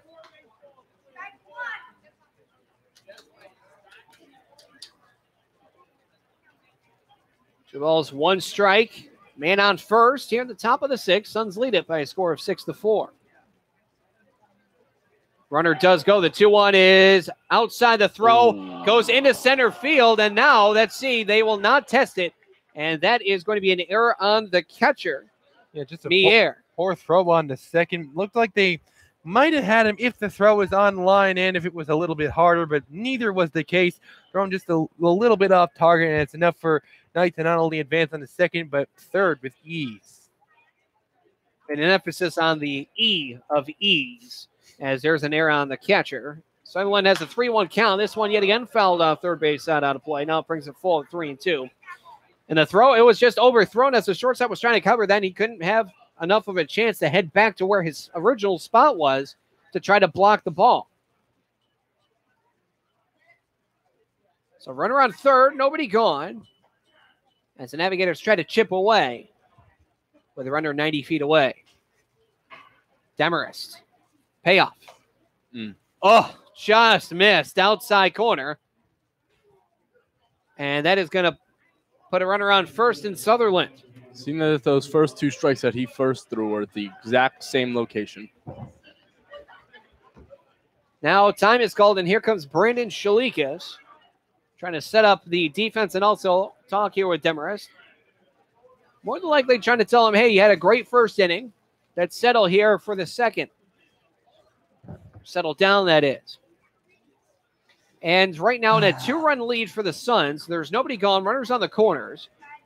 Also, again, this is just me speculating that the Suns would play 2 for 1 and go for the double play as opposed to the run scored, because then it would be only a 1-run game, but you'd also get 2 outs on the board.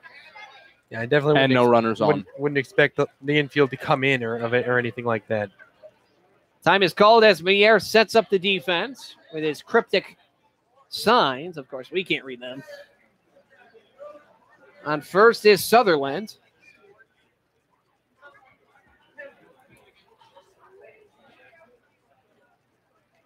First pitch is low for a ball. 1-0.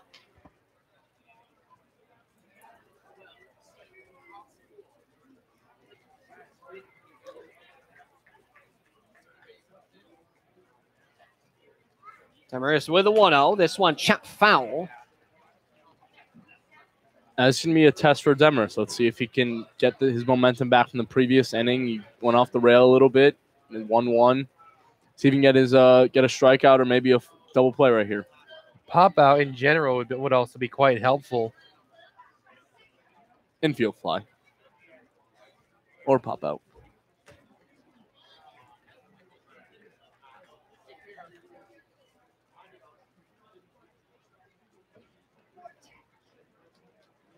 Holding the set, now setting. 1-1. Chop foul yet again, and now the count is 1-2.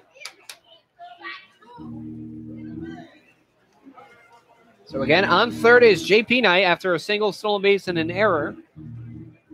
And Sutherland on first via walk. It's 1-2 count to Drew Robertson, center fielder. Runner goes, the 1-2 outside, the throw to second is in time, and they're going to let the run score. Yeah, that makes a lot of sense, of course. In fact, I also saw this type of play, maybe not the same exact thing, of course, but if anyone watched the College World Series, they had a situation. Oh, beautiful. Yes, Florida against Auburn. Oh, yeah, that was beautiful. Beautiful. Not the same thing here, of course, but a similar idea. Distract the pitcher and the defense in general by having the runner go to second and bring the runner on third home. Belly flop as well. Yes, indeed. And he's able to swipe home as a result. Cut on a miss for strike 3. So essentially they do trade 2 for 1 in this exchange within 2 pitches. So another strikeout here by Demarest. Of course, in that aforementioned World Series, they actually did get the runner onto second safely. But he was ruled out at third on the very same play. Of course, a different play as a whole. Just the same idea in terms of what they want to do base running wise. That one is a called strike against the lefty home run hitting Sal Freelick, excuse me. Called strike 0-1.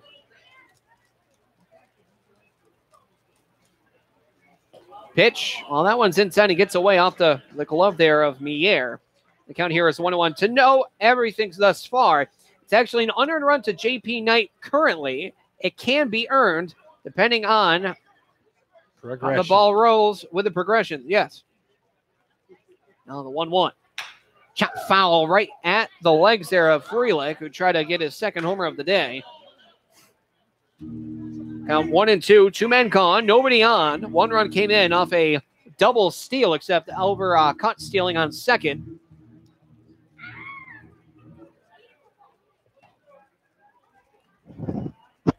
Was Sutherland.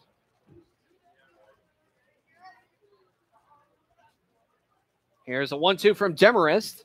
This one, a good defensive swing there from Freelick, who was guessing on the pitch. So he'll get to see another pitch with a foul ball. Yeah, clearly a defensive swing late defensive swing right there. Never going to accomplish anything in terms of putting it in play with good results on a swing like that.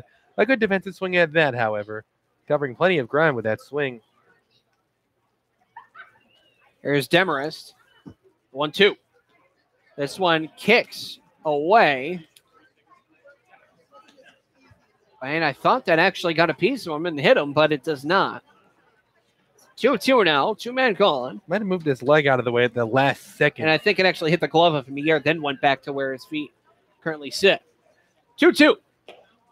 That one drops low. Now it's full 3-2. Huge pitch coming up here. Demarest, we haven't seen Demarest have any multi-inning appearances out of the pen. And, of course, this is already the case, but you wonder if he might be fatiguing a little bit out there. You don't see the same type of movement he was hurling back in the 5th inning. Here's a payoff. Outside, no, misses high off the outside corner. That's another walk given up by Demarest. This will go back to the leadoff man, Jeff Mejia. It does look like they might have someone warming up in the pen.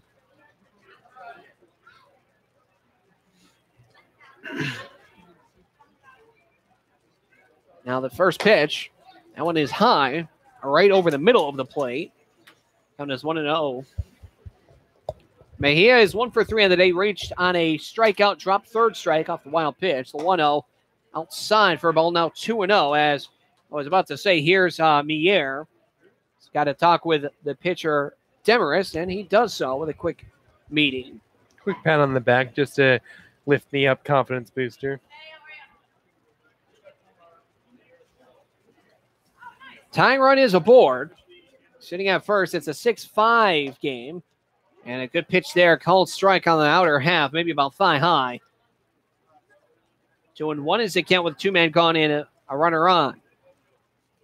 Pickoff move back towards first, back in safely there is Freeland. I think that's the first pickoff move that we've seen from Demarest. And now, well, there's another.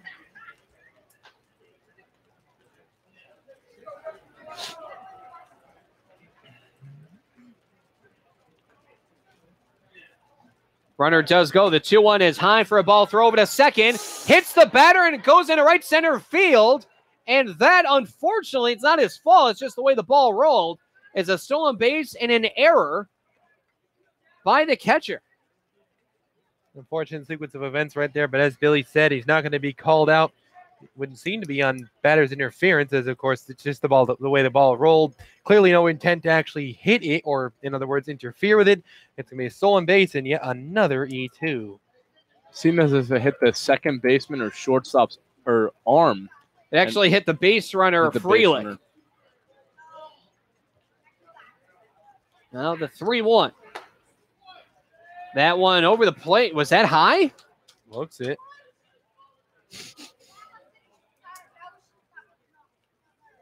No, it is ruled a ball. And at this point, that's the third walk this inning Demarest has given up. Maybe time to go for a fresh arm in the bullpen.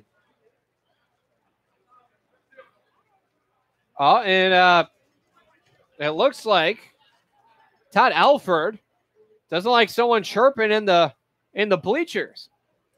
Now here comes the bases umpire to talk things over with that spectator, Scott David.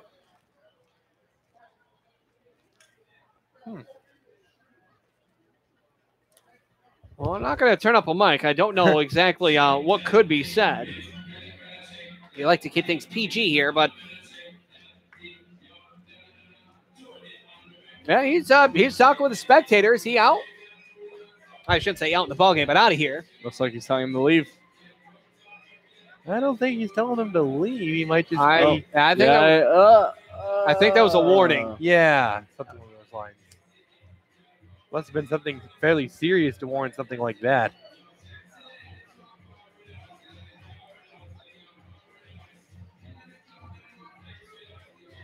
You pay money, you're allowed to say your opinion, but that's within a certain spectrum. I'm apparently borderline with that spectrum. Genuinely curious what was being said by said spectator. Is a first pitch here to Olzak as this one is swung on, fouled off.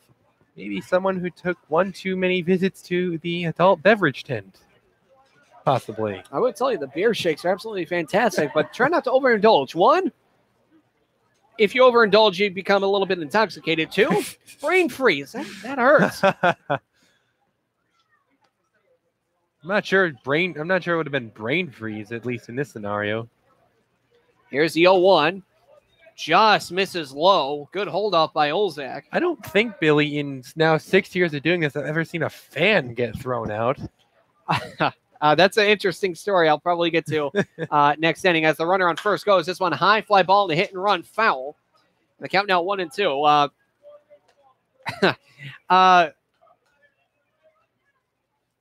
My mentor, Chad Cooper, who is the play-by-play announcer for the Pittsfield Colonials the year before the Suns were here. This was back in 2011. I was running color. He was on a team, I should say. The runner goes on first. This one waving and missing on this one is Olzak. It's actually foul tipped and back into the mitt of the catcher. So that will end the inning. 1 run off 1 hit, 2 errors, and 2 men left. We're going to actually keep it here, and I'm going to try to get this story correct. It's been a number of years since I've said it. Through 5.5 innings to the bottom of the 6th we go. Suns lead at 6-5 now. I'm going to try my best to remember this as best as I can. Chad Cooper was on a broadcast team with a certain someone. I don't remember the name at all. Apparently, what was said was something very loud and to the tone of that he was very disappointed with the officiating by the home plate umpire, again, name I did not get. But Chad Cooper's partner saw the umpire come towards home plate, or I should say come back towards behind home plate and towards the grandstand, looked up to the play-by-play guy, tossed him. So first ever time where I have heard that an announcer has been tossed from a game. Cooper had to finish that one out himself, but that's wild. If 1, you're that loud, and 2, that vocal, and 3, that's that hyped and very energetic to the point where you get thrown out by a home plate umpire disagreeing with a call. And I don't understand the context as I was not here, but I also don't understand the context of what's going on over there because, again, I can't hear it. But to that point, if you're criticizing the officiating, unless you're saying, like, insulting the umpire, saying something unnecessarily nasty, to which I'm not even sure what would warrant it, I don't really think that you would deserve to get thrown out of a ball game for, let's just say, airing your grievances. Because of course, it's not the same way for commentators, but if you're a fan, you're paying to go to a game, and, that's kind of your opinion. It's not like you're saying, oh, I think the umpire is ugly or something along those lines. You might say, like, oh, I don't agree with that strike call. Well, that one you can't argue with a strike call because that was right down the middle. Called strike 0-1. Nice segue. As the youngster just cried out, let's go Taylor. This is Taylor Mier. It's the catcher. He did come in defensively for Josh Gurnick following a lengthy sun delay. Pitch is outside now, a ball and a strike. For Mier, an RBI double and a run scored in his non-starting appearance for the Suns. Wind up from Travis Lane in the pitch. Big cut and miss there as this one jammed him inside and just swung right through it. Count now is 0-2. 1-2.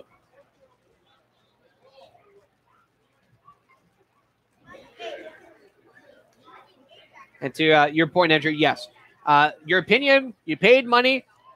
You're allowed to air your opinion, but again, it's within a certain spectrum. Yeah, you can't say like, oh, The 1-2 actually goes up the middle, and that's a diving as a shortstop, throw to first, not in time.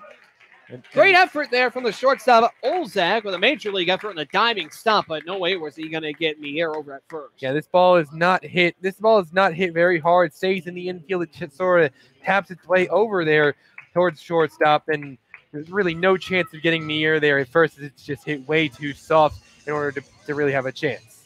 An A+ effort, however. Yeah, there's your opinion. There's poking fun at. There's chirping. But when it gets to the point of harassment, I think that's the drawing the line of spectrum. Yeah, like I said, Hat shot past the second baseman, goes into right field. Rounding second is Mier. They're going to test it, but there's not a throw over to third. A single, and now the bases on the corners are set with nobody gone for the leadoff hitter, Alexander White. Yeah, like I was saying, something along the lines of, I don't agree with that strike call. Obviously, I don't think anyone would say that's, warranting an ejection or even a warning. But if you say something like, you're ugly because I don't like that strike call, I'm sure you get the idea. It would be a lot nasty. It'd probably be something about their mother. But of course, I want to be PG here, so we're just going to pretend that ugly means something like that. That's, of course, crossing the line. And again, I gotta wonder what's going on over there with that spectator that warranted a warning. Well, he's settled down. Runners on the corners, nobody gone. Suns already lead 6-5, and the pitch. Breaking ball there from Travis Lane. How do you do? As this one an indoor, it looked like a curveball, if not 12-6. Then it was 11-5, but still fantastic pitch there from Travis Lane. 0-1 is the count. 0-1, fastball, just misses outside. And the count now, a ball, a strike. Runners on the corners, on third, Mier, on first, Crunk.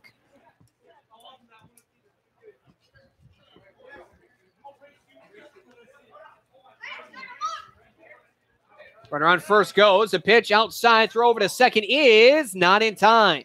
Yeah, they would have easily had him dead in the water there at second, but the throw was a bit offline. Had to reach, kind of lunge for it to prevent it from going into the outfield. The throw was not there, and as a result, that's going to be a stolen base. Did Crunk just dab? I did not see. I did not. I think he just dabbed. That's a nifty celebration. 2-1 is the count. Runners, two of them in scoring position, and the 2-1. Big cut and miss there from Alexander White. Now it's 2-2. If you can get this ball on the ground, it'll likely score a run here. Let's see if you can do that. With the infield not in, yes, I would expect it, but I was expecting the infield to be in. They are not. 2-2. Ring them up. Beautiful curve there from Travis Lane. One gone. Yeah, beautiful curve right there. The perfect time to bust that bad boy out with one away. You wonder how they're going to pitch Brian McHale here. You got a base open on first, two runners on, and if you're the Navigators, really can't afford any more runs to come across. You wonder how they're going to pitch McHale. He's 1 for 3 on the day. A double. Last time up, he hit into a fielder's choice, just beat out. A double play. Pitch gets away from the catcher, not nearly far enough. That'll be a ball, 1-0.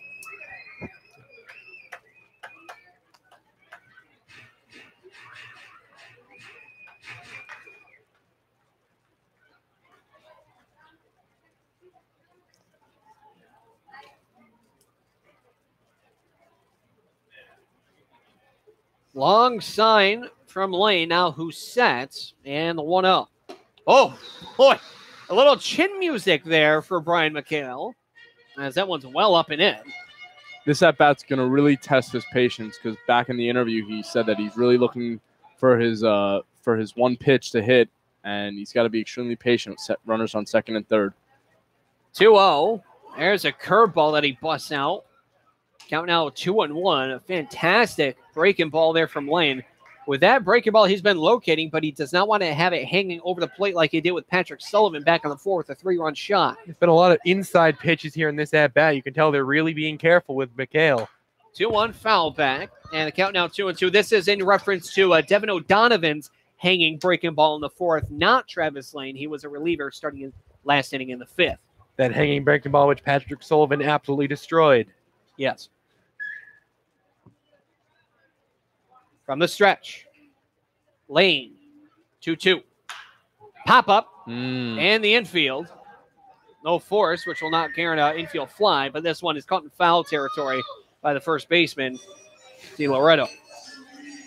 Unfortunate sequence of events right there. Can't move across any runners, and as a result, going to need a little bit of clutch hitting here from Dave Matthews. Beating the insurance runs, but now there's two men gone.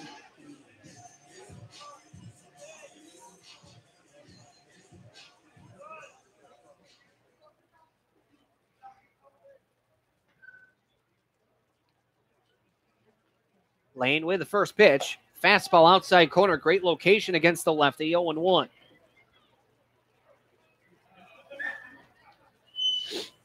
I do believe that's Mestre warming up in the pen for the Suns. My glasses Would make sense. Get some good innings out of your bullpen. Now the 0-1, up and away. Now a ball on the strike. Mestre kind of like the long reliever in the Suns' pen so far. Indeed, that is Mestre. That is. My glasses actually work. See, it's a good thing when you get new glasses. I had my other ones for 5+ years. I mean, 1-1 is also kind of easy to distinguish, even at a distance. 1-1, speaking of, as this one is fouled off third base side out of play. So a ball, 2 strikes, 2 men gone. On third is Mier. On second is Kronk.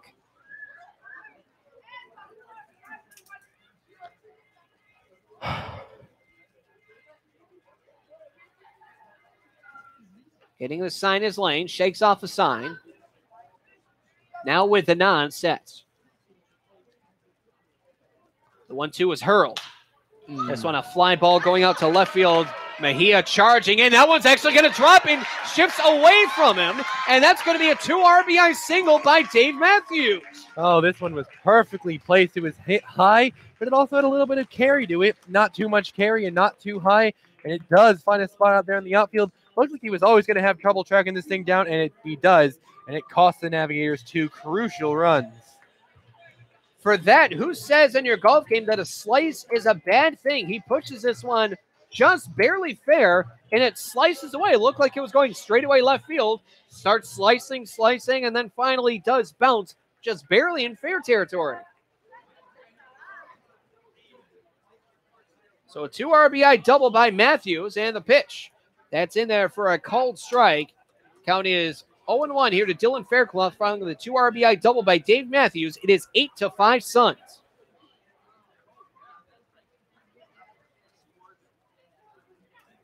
Now the 0-1. That one fouled back, and now it's 0-2 here to Fairclough.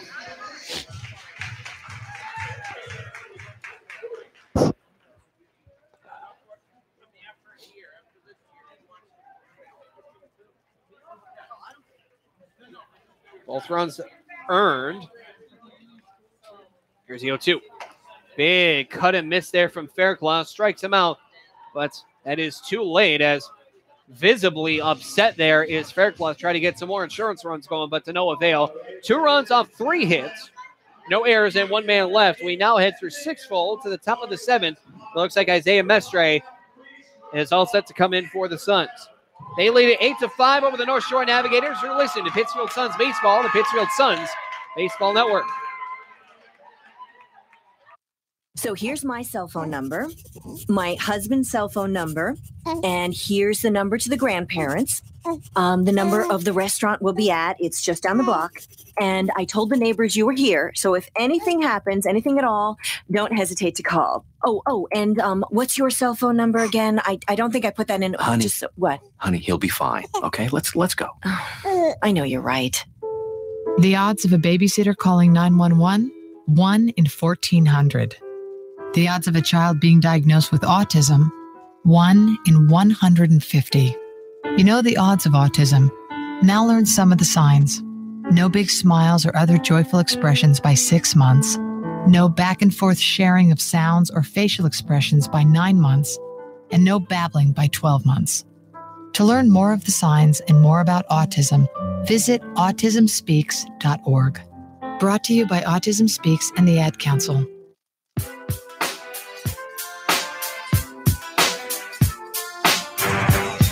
New pitcher in the ballgame for the Suns with a 3-run lead now. It looks like it's number 11 Pittsfield native Isaiah Mestre. Mestre has appeared in 3 games, starting 1. He was the team's opening day starter. To this point, thrown 8 2/3 innings, giving up 5 hits, 2 earned runs on 2 walks with 11 strikeouts, a pretty solid ratio. Has 1 winning decision on the season and a pretty solid 2.07 ERA. And on that note, that's going to do it for the reliever Mike Demarest. Came in through a couple innings for the Suns as they did gather a big lead. And as a result, Demarest is actually in line for the win. And to get there, he pitched 2 innings, faced 11 batters, 1 unearned run on 2 hits, 3 walks with a hit batsman, struck out 5 on 46 pitches.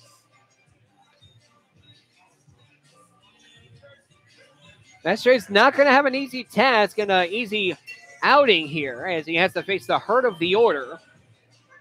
However, that being said, for Elias Marinos, Corey DiLoretto, and Harrison Engstrom, the three of them combined have only gone 2 for 7 with a run score.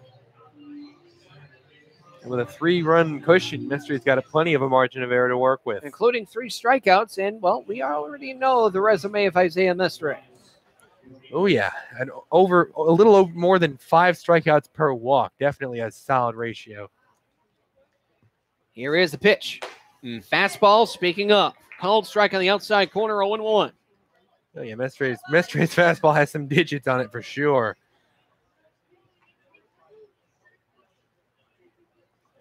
Wind up, Mestre, and the pitch. That one breaks out a curve, however, it curved too much. Blown away, 1-0. Check that 1-1. Elias Marinos has been hit by a pitch twice today. Hot shot. Deep to left, on the track is a left fielder, and he tracks that one down. Kronk with a great grab on the dead run. Yeah, that one very hardly. I think that's going to be ruled a line out. Although, yes, indeed, it will be ruled a line out. That just goes to illustrate how hard that one was hit at Kronk. Kronk with the speed, and not only the speed, but an underrated attribute, awareness, to start immediately tracking this thing down, knowing that it's going to be hard hit. If he doesn't collect this thing, it's an easy extra base hit, and he does. That is a harder play than it looks like. First baseman DiLoretto, 2 positives, a single and a stolen base. 2 negatives. He struck out twice on 3 pitches each. Continuing the trend with that swing and miss. Count here is 0-1. And if you've ever played MLB The Show, if you ever have it happen where you're playing as a batter and you swing at a pitch way too early. Oh, that one, he looks at that one, called strike 2 now. And yes, I know, you grade school swing way out in front of it. Listen, I know that our viewers can't see this, but what you end up happening is like you basically almost hit your knee with the bat and do like a little twirl. That's what that swing there looked like. The 0-2, just barely missed, at least leaning the whole way in was DiLoretto. So he won't strike out on 3 pitches like the previous 2 times that he struck out, but it's a count of 1-2 from Mestre. Outside, good eye there from DiLoretto. Now 2-2. He's even with a count.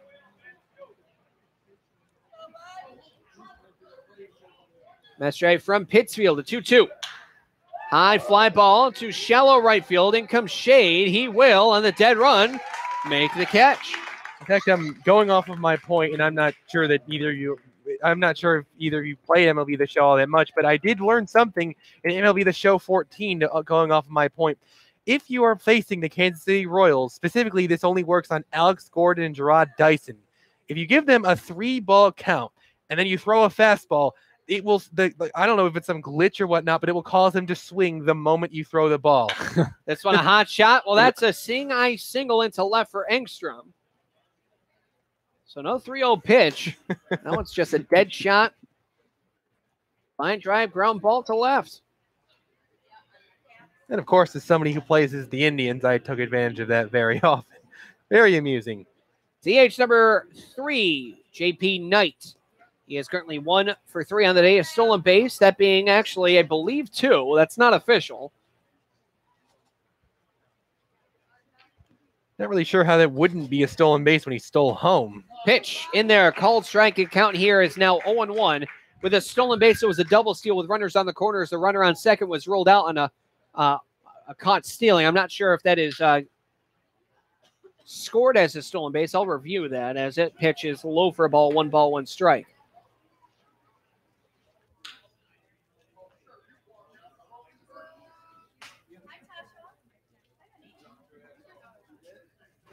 A 1-1, big cut and miss there from J.P. Knight. And now the count is 1-2. 2 men gone, a man on first.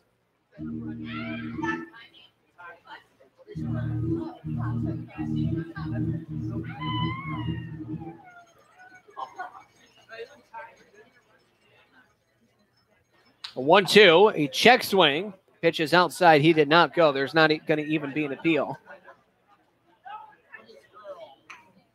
It will not be ruled a stolen base. That is correct. So that will be J.P. Knight only has 1 stolen base. He is credited with an advancement, not a stolen base. Pitch. Oh, ring him up. Another great curveball by the Pittsfield Suns staff. And now it's stretch time here at Wahconah Park. No runs, 1 hit, no errors, 1 man left. You're listening to Take Me Out to the Ball Game as the Suns have an 8-5 lead. You're listening to Pittsfield Suns Baseball on the Pittsfield Suns Baseball Network.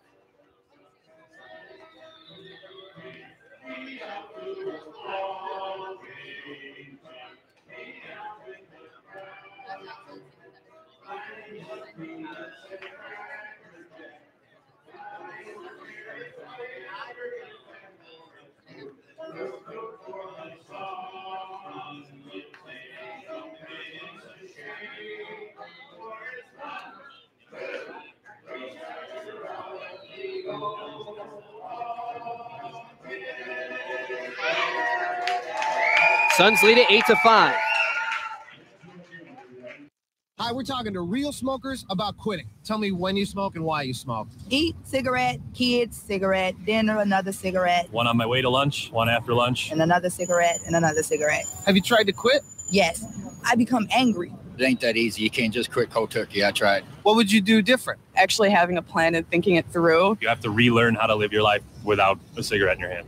With the right plan, you can quit smoking. Free at becomeanx.org. X, a new way to think about quitting. Brought to you by X and the Ad Council. Exercise is hard. So is maintaining a healthy diet. Of course, neither is half as hard as dying. Sadly, type 2 diabetes, heart disease, and stroke kill nearly 1 million people a year.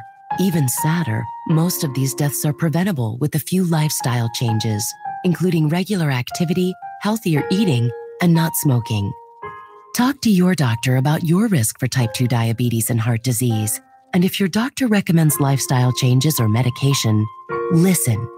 The reason so many die is because not enough are willing to change. You can stop it, starting right now. It's your life. Listen to your doctor. Eat better. Get moving. Visit checkupamerica.org or call 1-800-DIABETES. A message from the American Diabetes Association.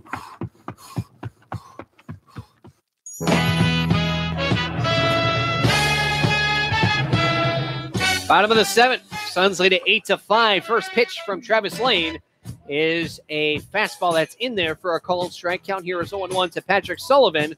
A couple flyouts to left field, but a 3-run shot to right field currently has him sitting at 1 for 3 with 3 RBI. Next pitch. Hot shot foul. Just barely goes off the top of the dugout of the Suns. Goes right to Matt Gedman. If that won't wake you up, I don't know what kind of coffee will. I don't think Gedman has any trouble staying awake during these games. Lane winds the 0-2. Outside corner missed because it was low. 1-2.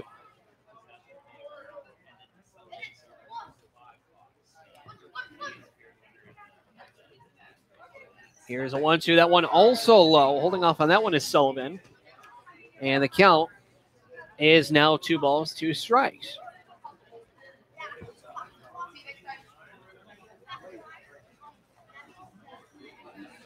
And the windup, here's a 2-2 from Travis Lane. Yes. Ooh. Very close pitch, but ruled a called strike on the outside corner by Dustin Stetson. Is it good? That one, weird looking fastball it looked like on that one. I'm not really even sure how to judge that pitch, but very, very well thrown on the outside. Bring him up for a strike 3. Second baseman Drew DiMartino, he's 0 for 3 on the day. Sees the first pitch upstairs for a ball 1-0. I was in between a fastball and a changeup, more like a 3-finger fastball. Yeah, that's good way to put it. 1-0. That one drops in 12-6 curve, and that one hits the inside corner. 1 ball, 1 strike, 1 man gone. Suns lead it 8-5. 1-1 from Lane. Also a bit high, not merely chin music, but definitely up in the air. 2 balls and a strike.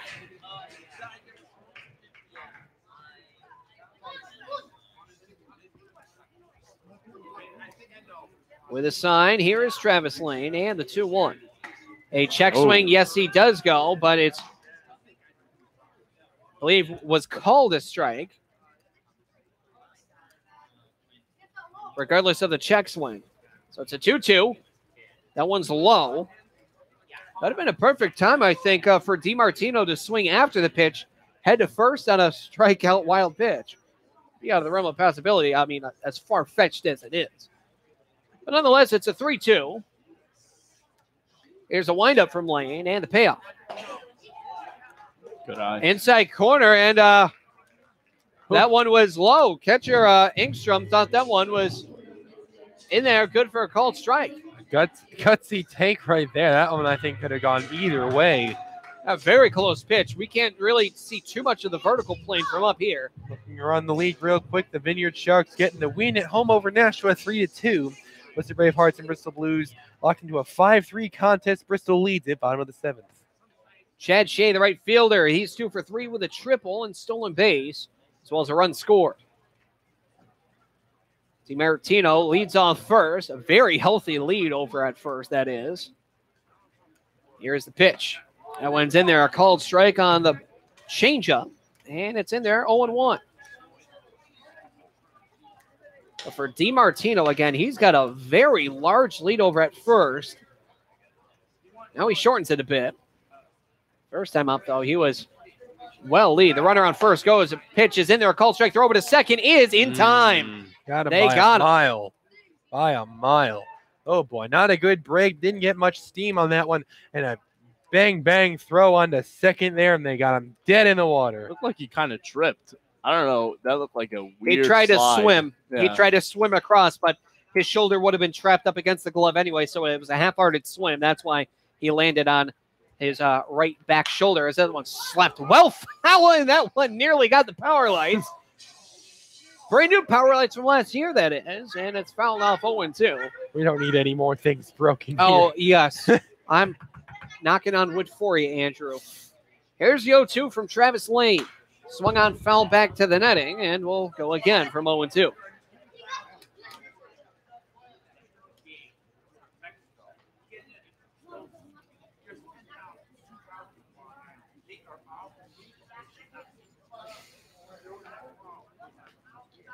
Lane with the 0-2. Foul ball right field side out of play, and oh boy, no, it goes back into the foul stance because it hit off that blue house, then hit off the side roof, and then bounces back in. That is the weirdest souvenir I've seen. Yeah. Even the crowd, you can hear the crowd mic, they're amazed at that. Insurance rates have got to be skyrocketing over there. And that house is for boy. sale. I'm not saying anything wrong with it. Just, it's next to a ballpark. Yeah, no thanks. Here's the 0-2. Swung on, fouled off again. That one's not going to reach the house. Maybe like a temporary residence during the winter or something. Yeah, I don't think there's a slight chance of a football going into the window. No, you don't. It doesn't. No. This is the 7th pitch of the at-bat, and it's only an 0-2 count. Here's a pitch. Right up the middle, and let's see, to the second baseman. Shortstop side throw to first, not in time, and it's thrown away. And that one, he is not going to reach and try to head towards second. He's going to settle with an infield single. Beautiful at bat there. Really, so many good defensive hits, making good contact, trying to get a feel for the location. Finally gets this one right back where it came from, right up the middle. Doesn't quite leave the infield, but he has just enough legs to really get there over there at first. That is the beauty of Chad Shade. Taylor Mier, 2 for 3 with a double, RBI, 2-run score. And Chad Shade is on the bases, so watch out. Second on the team in stolen bases. First pitch, fastball. That one does hit the lower outside corner, and a somewhat late strike call, but, well, that one did look good. Wow. Count is 0-1. Check on first by Lane. Checking Shade. Here's a pitch. Outside. Maybe a tad high, but definitely outside, just by an inch or two. A ball is strike. 2 men gone. A man on first, and Chad Shade takes a modest lead. Runner does go. The pitch. Hot shot into center, but on a line drive. Jumping up is the center fielder Robertson, as it nearly goes over his head, and that will be the final out of the inning. Great catch. Great catch indeed, Alex. Mistimed it, but great timing on the jump catch. No runs off 1 hit, no errors, and 1 man left. 7 complete innings to the top of the 8th, with the Suns, speaking of 8, have 8 runs to the Navigators 5. They have the lead. You're listening to Pittsfield Suns Baseball, the Pittsfield Suns Baseball Network. Did you know that every 2 seconds someone in America needs blood? Dr. Phil here, and I'd like to encourage you to donate blood through the American Red Cross. If you've never given before, now's a great time to start. If you've given before, do it again. It only takes about an hour, and your donation could make a life-saving difference. So contact the American Red Cross today. To make an appointment, call 1-800-GIVE-LIFE or visit givelife.org today. Thank you. Check it out, it's the Terminator. Hey, when'd you get back, huh? Did you have to shoot anyone? Why are you so distant? Are you not happy to see me? So what's the deal? You gonna get a job now or what? Why are you being so jumpy? Put all that stuff behind you, okay? No one knows what it's like to come back from Iraq or Afghanistan unless they were there. Join other veterans at communityofveterans.org because we know where you're coming from. Brought to you by Iraq and Afghanistan Veterans of America and the Ad Council. Getting your child home safely Tap your views together 3 times. is just a click away. There is no place like home. But making sure your child is in the right seat is just one of the steps down the road to safer travels. I don't know how it works. Find the right seat for your little one's age and size. There's no better way to get home safely. Know for sure that your child is in the right seat. How can I ever thank you enough? Get all the facts at safercar.gov/the right seat. Brought to you by the National Highway Traffic Safety Administration and the Ad Council.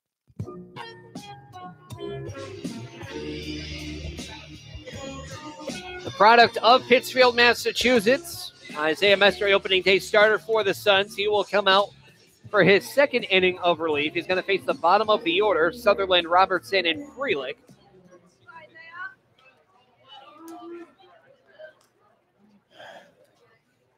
Sutherland currently on the day. He's only 0 for 1. That's because he walked twice. Scored a run, and he was also caught stealing. Here's the first pitch to him. That one's in there against the lefty. Called strike. Count is 0-1.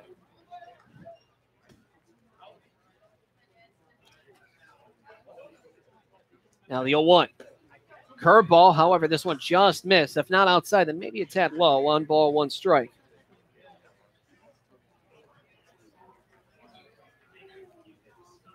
High fly ball deep.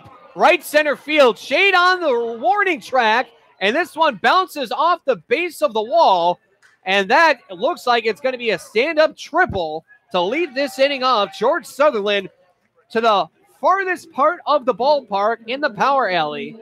Caught one of Isaiah Mestre's fastballs and took that thing for a ride. Knew exactly where that one was going. Barrel of the bat on it, nearly left the ballpark, but settling for a lead-off triple.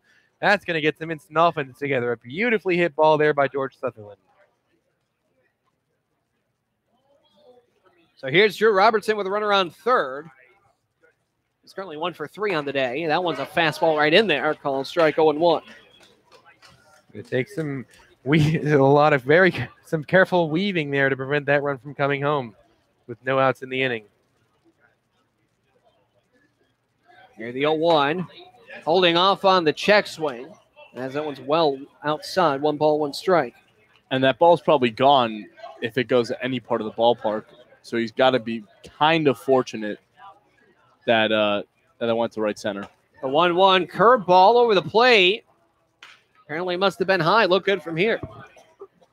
2-1 is the count.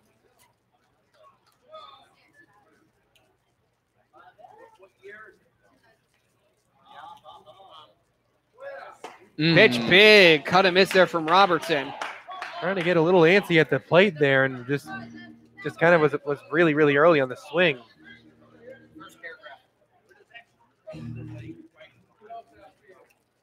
Here now the 2-2.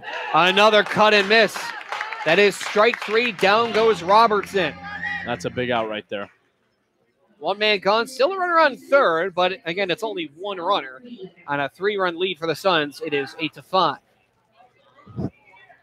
Jeff Mejia, he's on deck. Sal Freelick, he had himself a great opening day with the North Shore Navigators. Great debut, that is. He's 1 for 2 with a grand slam. Also a stolen base. Pitch is low for a ball, 1-0.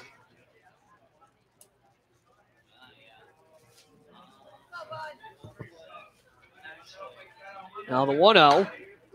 Well, that one goes about 10 feet to the left of us. A ball is strike, one man gone.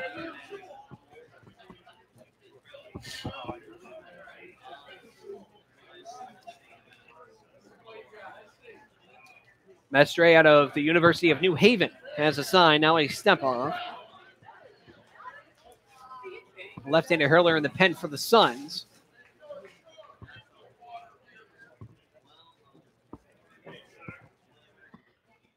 Here's a pitch, big cut and miss. Made him chase there. The count now 1 ball, 1 strike. Let's see if he can get another strikeout in this inning. That way he doesn't have to worry as much about that extra run at third base.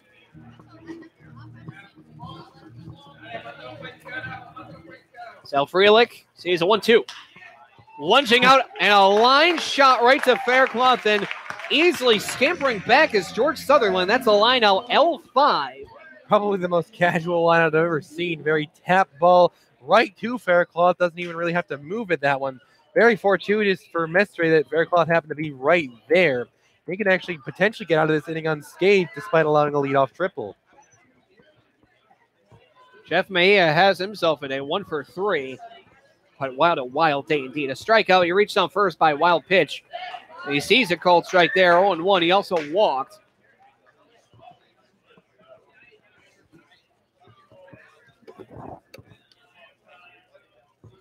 Mestre the 0-1. And just low. Yeah, that one looked low here. Did look a little low. So it's on the inside corner, but it just missed low. So it's 1 ball, 1 strike, 2 men gone. Mestre lines and deals. Curve also low over the outside corner. 2 balls and a strike.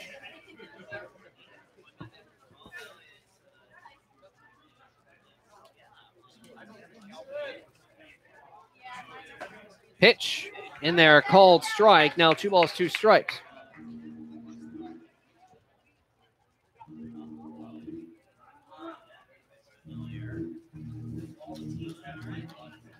The windup and the 2-2. Just misses outside. Good hold up by Mejia. And now it's full 3-2. Sutherland still sitting on third after a leadoff triple. 2 batters since, 2 out. And now full count pitch to Mejia. Payoff. Called strike 3 and absolutely froze him up as the dugout comes out in full force to celebrate that out. Neutralizing the leadoff triple. What a pitch. So no runs off 1 leadoff triple, no errors, and they strand him at third. We head now to the bottom of the 8th. Suns lead at 8-5 right here on the Pittsfield Suns Baseball Network. We're actually going to keep an air so you can listen to the crowd sing Sweet Caroline.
Al Cronk leads things off here for the Suns.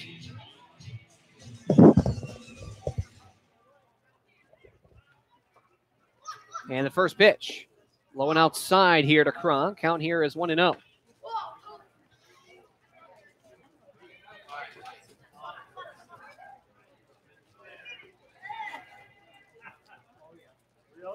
Now the 1-0. That one, well, a little high. Just a little bit.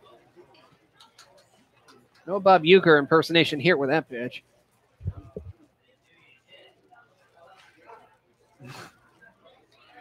So Kyle Kronk sees now a 2-0 count here from Travis Lane in his third inning of relief. Pitch just misses outside corner low. Now 3-0.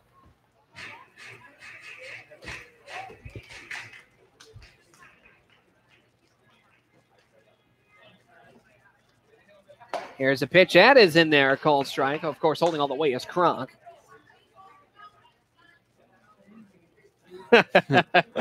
Thank you for that, Alex. I'll get to that in a minute. The 3-1's low and away. Pitch is low and outside for a ball. Base on balls for Kyle Kronk. That's his third time reaching first. 2 singles on the day. An RBI, stolen base, and 2 runs scored. Alex, what happened? The fan left. The fan that was getting the chirping talked to by the third base umpire, has decided to leave. So he didn't want to get the full experience of a Pittsfield Sun baseball game. Well, hopefully it took a cab home. Here's Alexander White. He's currently 1 for 4. While I'm driving. White has 2 strikeouts on the day, both ways of the K. That one, that's a late strike call. That one apparently did clip the knees. Counted as 0-1. Looked a little low from up here.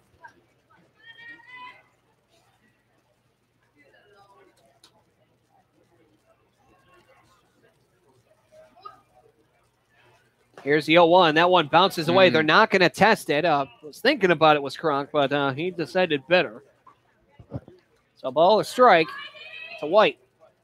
Nobody gone. Man on first and Kronk.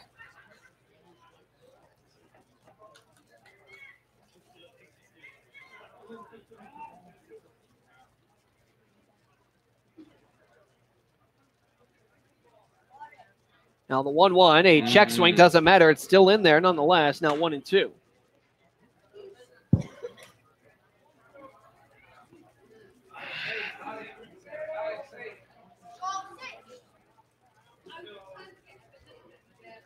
Here's a pitch as the runner goes. A pitch. They ring him up and gun him out.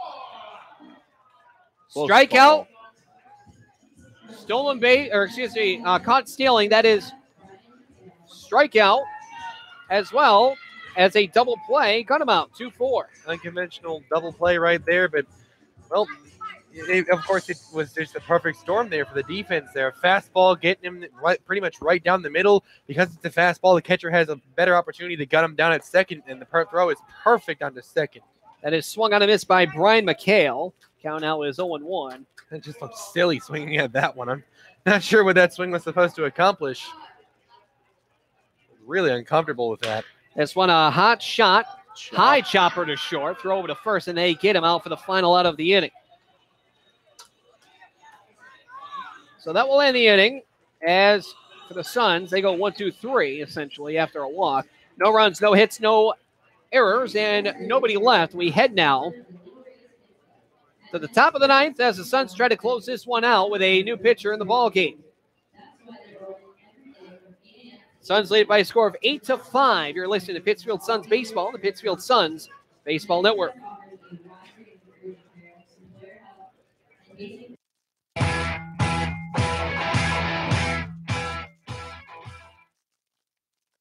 Home safety is a family effort. Being safe and sound should be everyone's priority. In times like these, theft and violence can strike anywhere. Protect your family. Keep your home well lighted and always lock doors and windows. Installing alarms adds an extra level of protection. Never leave valuables in plain sight. To learn more about protecting your home and family, visit ncpc.org or contact your local law enforcement agency. A message from the U.S. Department of Justice, National Crime Prevention Council, and the Ad Council. At the American Lung Association, we're fighting for a day when we can all breathe easier. We're fighting for clear skies over every city and healthy lungs throughout the country. We're fighting to free millions of Americans from the addictive grip of tobacco and the devastating effects of lung disease. The American Lung Association isn't just fighting for air, we're fighting for all the things that make it worth breathing, and we can use your help. See what you can do at fightingforair.org. New pitch in the ballgame to finish this one off for the Suns here in a save situation. Looks like it's number 43, Jordy Mora. Mora has pitched in 2 games this season, both out of the pen. throwing 3 2/3 innings, giving up 3 hits, no runs, walking 2 and striking out 1, good for a sterling 0 ERA. And that's going to do it on the line of the, I don't know if you want to call him long reliever Isaiah Mestre, but Mestre competing with Mike Demarest for the winning decision in this one. Through 2 innings, faced 8 batters, no runs, giving up 2 hits, one of which being a triple. Struck out 3 on 32 pitches, and talking a bit with Billy when we were on break, it's going to be tough to determine which of these pitchers deserves the winning decision between Demarest and Mestre. And because Kafara did not qualify, it really is down to Demarest and Mestre, who both pitched 2. However, there's multiple factors in that that we'll get to the postgame if the score holds. For Mora, he's going to have to face the 2-3-4 batters. However, combined for these 2-3-4 hitters, they are 1 for 10 on the day. Here's the first pitch, the lefty. That one pitched well outside. And the count here is 1-0.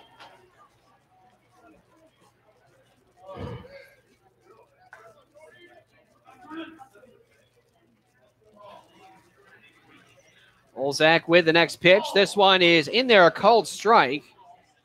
Count here 1-1. I don't believe we've seen more a pitch here at Wahconah Park this season. Both away games. Yes, just 2 away games. This is the next pitch. That one low for a ball. The count here is 2-1, and it looks like Mora. I'm not sure if he's a knuckleballer. I believe he is.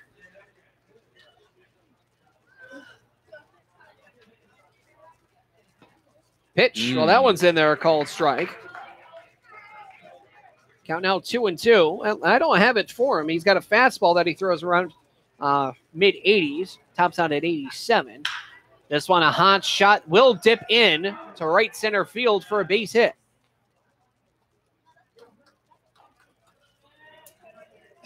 That's a single into right center. This will bring up third baseman number 2, Elias Verinos. He's been hit by a pitch twice. Otherwise, he's 0 for 2. For Mora, I have a fastball, curve, changeup, and slider, but it looks like he's throwing a sidearm knuckle.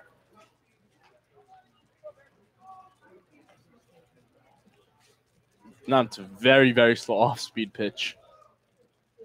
Yeah, I wouldn't exactly call it an ephus because all these pitches thus far have been a little bit on the steadier paced pitches. That one's a high fly ball going out to right center. Underneath this one is Shade, and he will collect the out.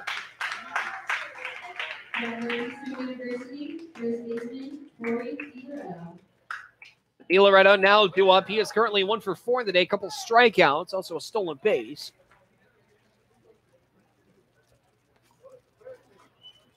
So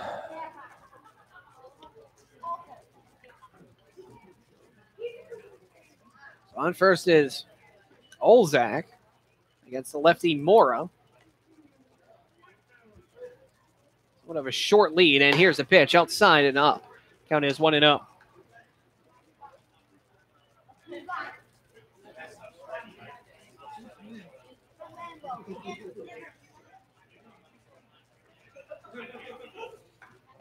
Pitch.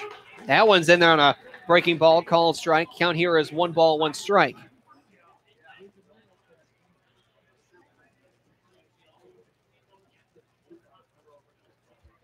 Now the 1-1 from Mora. Breaking ball, but that doesn't break enough. Over the outside portion of the plate, however, just a bit high. 2 balls and a strike. An attractive looking pitch, just didn't hit the zone. There's a 2-1 breaking ball. That one's popped up. Beautiful pitch. Moore's going to be called out by the first baseman. And it is out. Sullivan with the grab. And now the Suns are 1 out away. Beautiful pitch. Well located. Great off speed. Gets very, very weak contact with a high hang up. That's going to be a pop-up all day. Beautiful pop-up pitch. And just 1 out left to play with for the Navigators if they want to get back in this ball game. Harrison Engstrom due up. He's 1 for 2 on the day with a run scored. But yeah, with the slow delivery for Mora, everyone, it seems like they're prone to just popping it up. They can't hit it on the ground. They can't hit it as far as they like. If not, then it's a fly ball into either right or a pop-up. Well, from these past 3 pitchers. Well, this one's a high fly ball going to left. Going back, here is Kronk, and he will reach up and make the grab to end the ball game. Well hit ball, but That's the thing about Wahconah Park is they have a tendency to die out there in the outfield, and that one dying also kills the Navigators' chances at a ball game. And that will end the ball game as the Pittsfield Suns win their second straight after completing a 12-game stretch, including actually 3 home and homes in a 2-game road series. So we're going to recap this ball game here for you, but that's when we come right back with the Pittsfield Suns post-game show here on the Pittsfield Suns Baseball Network. Did you know the third leading cause of fire deaths for older adults is cooking? Hi, I'm Rob Neal from the United States Fire Administration with important fire safety tips for seniors. Never leave cooking unattended because a serious fire can start in seconds. Don't wear loose clothing while cooking. Keep towels and pot holders away from the range. Double check the kitchen before you go to bed or leave your home. This message is brought to you by the United States Fire Administration, your local fire department, and this radio station. The following commercial is sponsored by feedthepig.org, an organization devoted to helping you save money. We will not entice you with messages like lowest prices in town, dealer approved, certified pre-owned. Nor will we brag about our huge selection, enormous variety. We will offer no contingencies like see store for details. Legal exclusions apply. Because we simply want to help you spend smarter and save better. Log on to feedthepig.org. Find the benefits of saving for every stage of life. Brought to you by the American Institute of Certified Public Accountants and the Ad Council. You suffer from the heartbreak of brain rot, feeling bored, sluggish, listless, not had a new idea in days, using electronic gizmos without a clue why they work. Now there's help. Ham Radio, guaranteed to stimulate your corroding neurons and open a whole new world of excitement. To learn more about Ham Radio, go to helloradio.org. Side effects of ham radio usage include mental stimulation, desire for education, new career paths, understanding of technology, and cases of addiction have been reported. If you experience any of these symptoms, you're welcome. Ham Radio. It's not your granddaddy's radio anymore.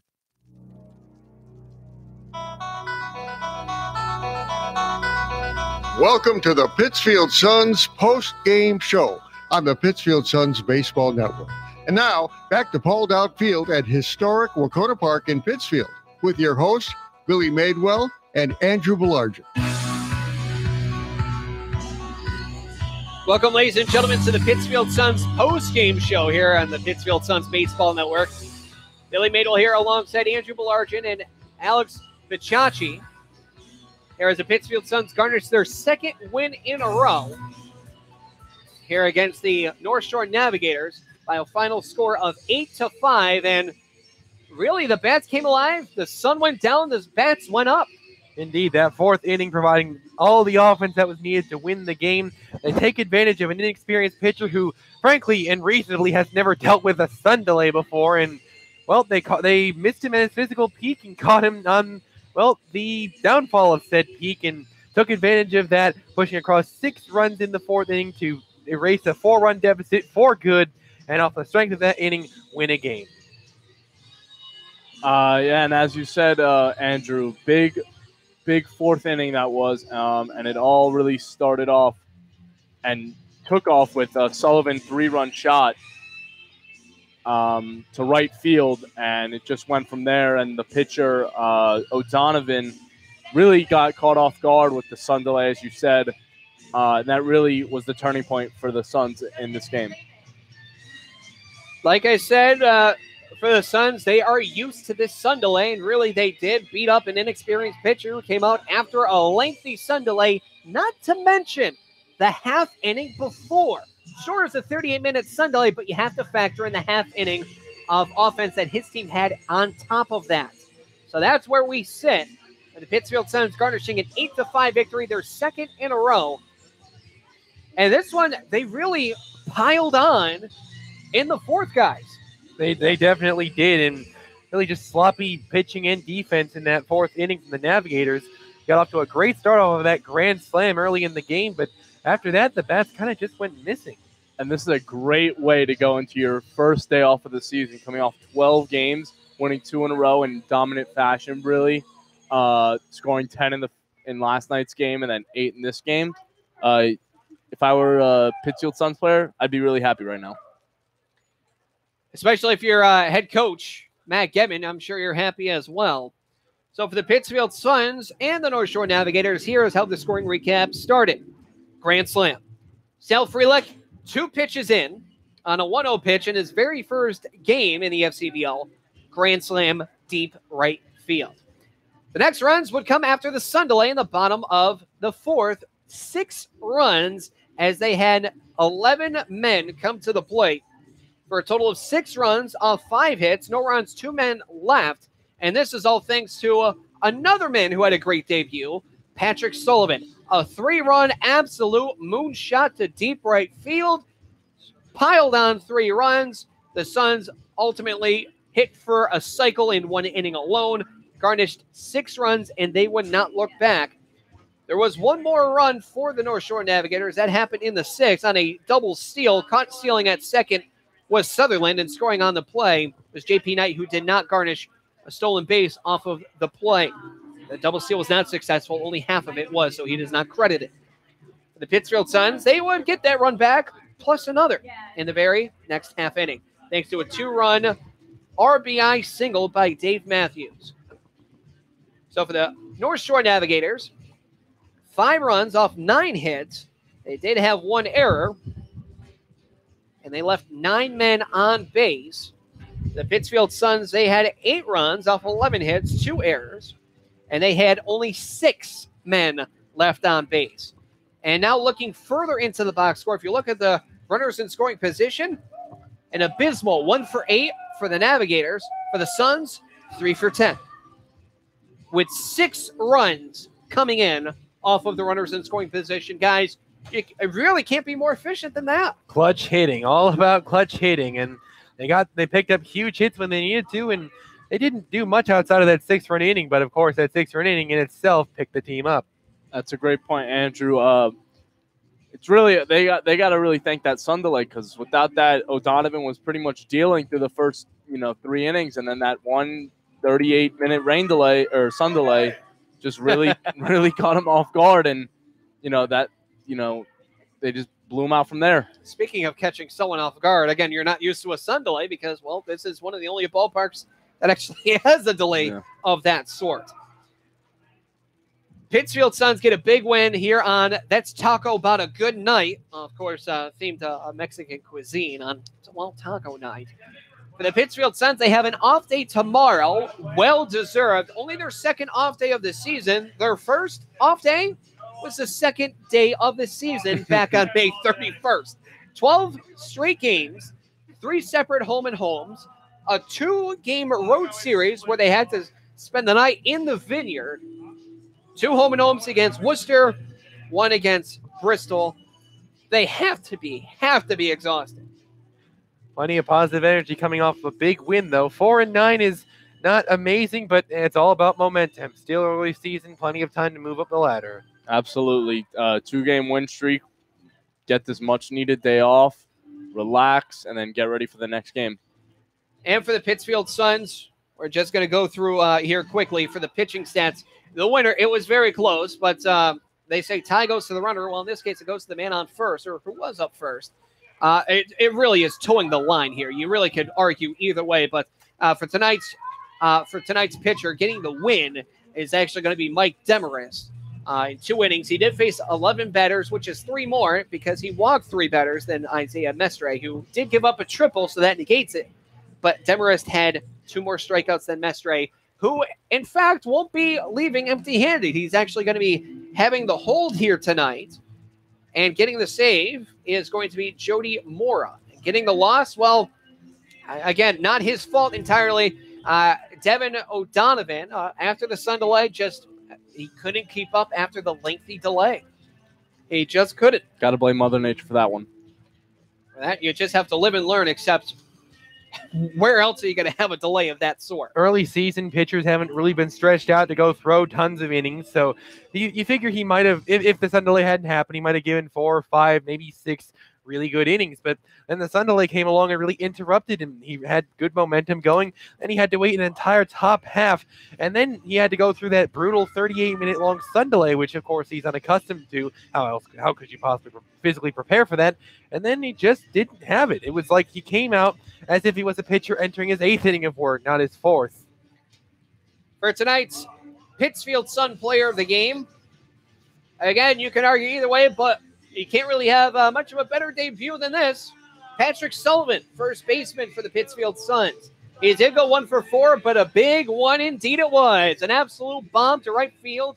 A 3-run shot helping the Suns with a 6-run fourth inning as he garnished half of those runs himself with an RBI for the 2-man on base. So he is going to be the Pittsfield Suns player of the game. And for tonight's pitcher of the game for the Pittsfield Suns, rare I do this, co-pitchers of the game. Again, right down the line, you really can argue either way for these two pitchers, Isaiah Mestre and Mike Demarest. And the argument is close enough where absolutely appropriate time to make it a co-pitcher of the day. I'd absolutely agree on that. Demarest with obviously the win and Mestre with the hold, but as you both said, both very, very close, but the edge goes to Demarest. Just barely. Now, with this ball game, it was well contested. I mean, it was back and forth, starting off with a grand slam for scoring. You know it's going to be a good ball game, especially now looking back that the Suns came back to get a 8-5 victory. Andrew, what are your final thoughts on tonight's contest heading into an off day for the Suns? Great full team win. They deserve that off day tomorrow. That fourth inning was amazing. It was like what Kevin Donati said a while back. Got to bust the bats out, and going off of what Brian McHale said earlier today, get the pitching going, throw some strikes. We got some solid appearances from both Demarest, the winner, and the holder in Isaiah Mestre before Jordy Mora came in and finished up. A good team win and a good way to fight back after going into that early 4-0 hole. And they're going to definitely have earned that off day tomorrow. And now, again, completing his first game here in the booth with us, Alex Pichacci. Thank you so much for coming on board, and I would like to... My pleasure. Grab your final thoughts on tonight's contest. Yeah, I thought it was an overall great team win. Give it to the pitchers, really, for bouncing back after the batters gave them those 6 runs to really dominate, only giving up 1 run for the next 5 innings or so, and striking out a lot of batters on the visiting team. Really great win. I thought that this was a big game for them going into their day off to have all the momentum going into the next few games. Great words of wisdom, Alex Pichacci. First game here with the Pittsfield Suns here. I'll call that game for the color. This ball game started way back at 6:30 p.m. Starting at 7:21 until 7:59, there was a 38-minute sun delay, and the ball game ended at 9:42 for a total game time of 2 hours and 34 minutes in front of a crowd of 650. The next game for the Pittsfield Suns, that's the next game we're going to provide for you. That is going to be on Thursday. And for the first pitch against the Martha's Vineyard Sharks, first pitch at 6:30, and the pregame is going to be set for 6 o'clock. The Pittsfield Suns heading on to their off day with a 2-game winning streak. Definitely going to have to take it 1 game at a time, but the way to do it is go 1 game at a time. So, ladies and gentlemen, that will do it for us, for players, coaches, umpires, and fans, alongside Andrew Belargin and Alex Pichacci. This is Billy Madewell signing off, saying thank you for listening to Pittsfield Suns Baseball, the Pittsfield Suns Baseball Network. Have a great Wednesday, but we'll see you on Thursday night. Thank you for listening to Pittsfield Suns Baseball on the Pittsfield Suns Baseball Network. Please join us next time for more exciting baseball action from Paul Dowd Field at historic Wahconah Park. This play-by-play broadcast of Pittsfield Suns Baseball was a production of the Pittsfield Suns. Any reproduction, retransmission, or other use of the accounts and descriptions of this game without the expressed written consent of the Pittsfield Suns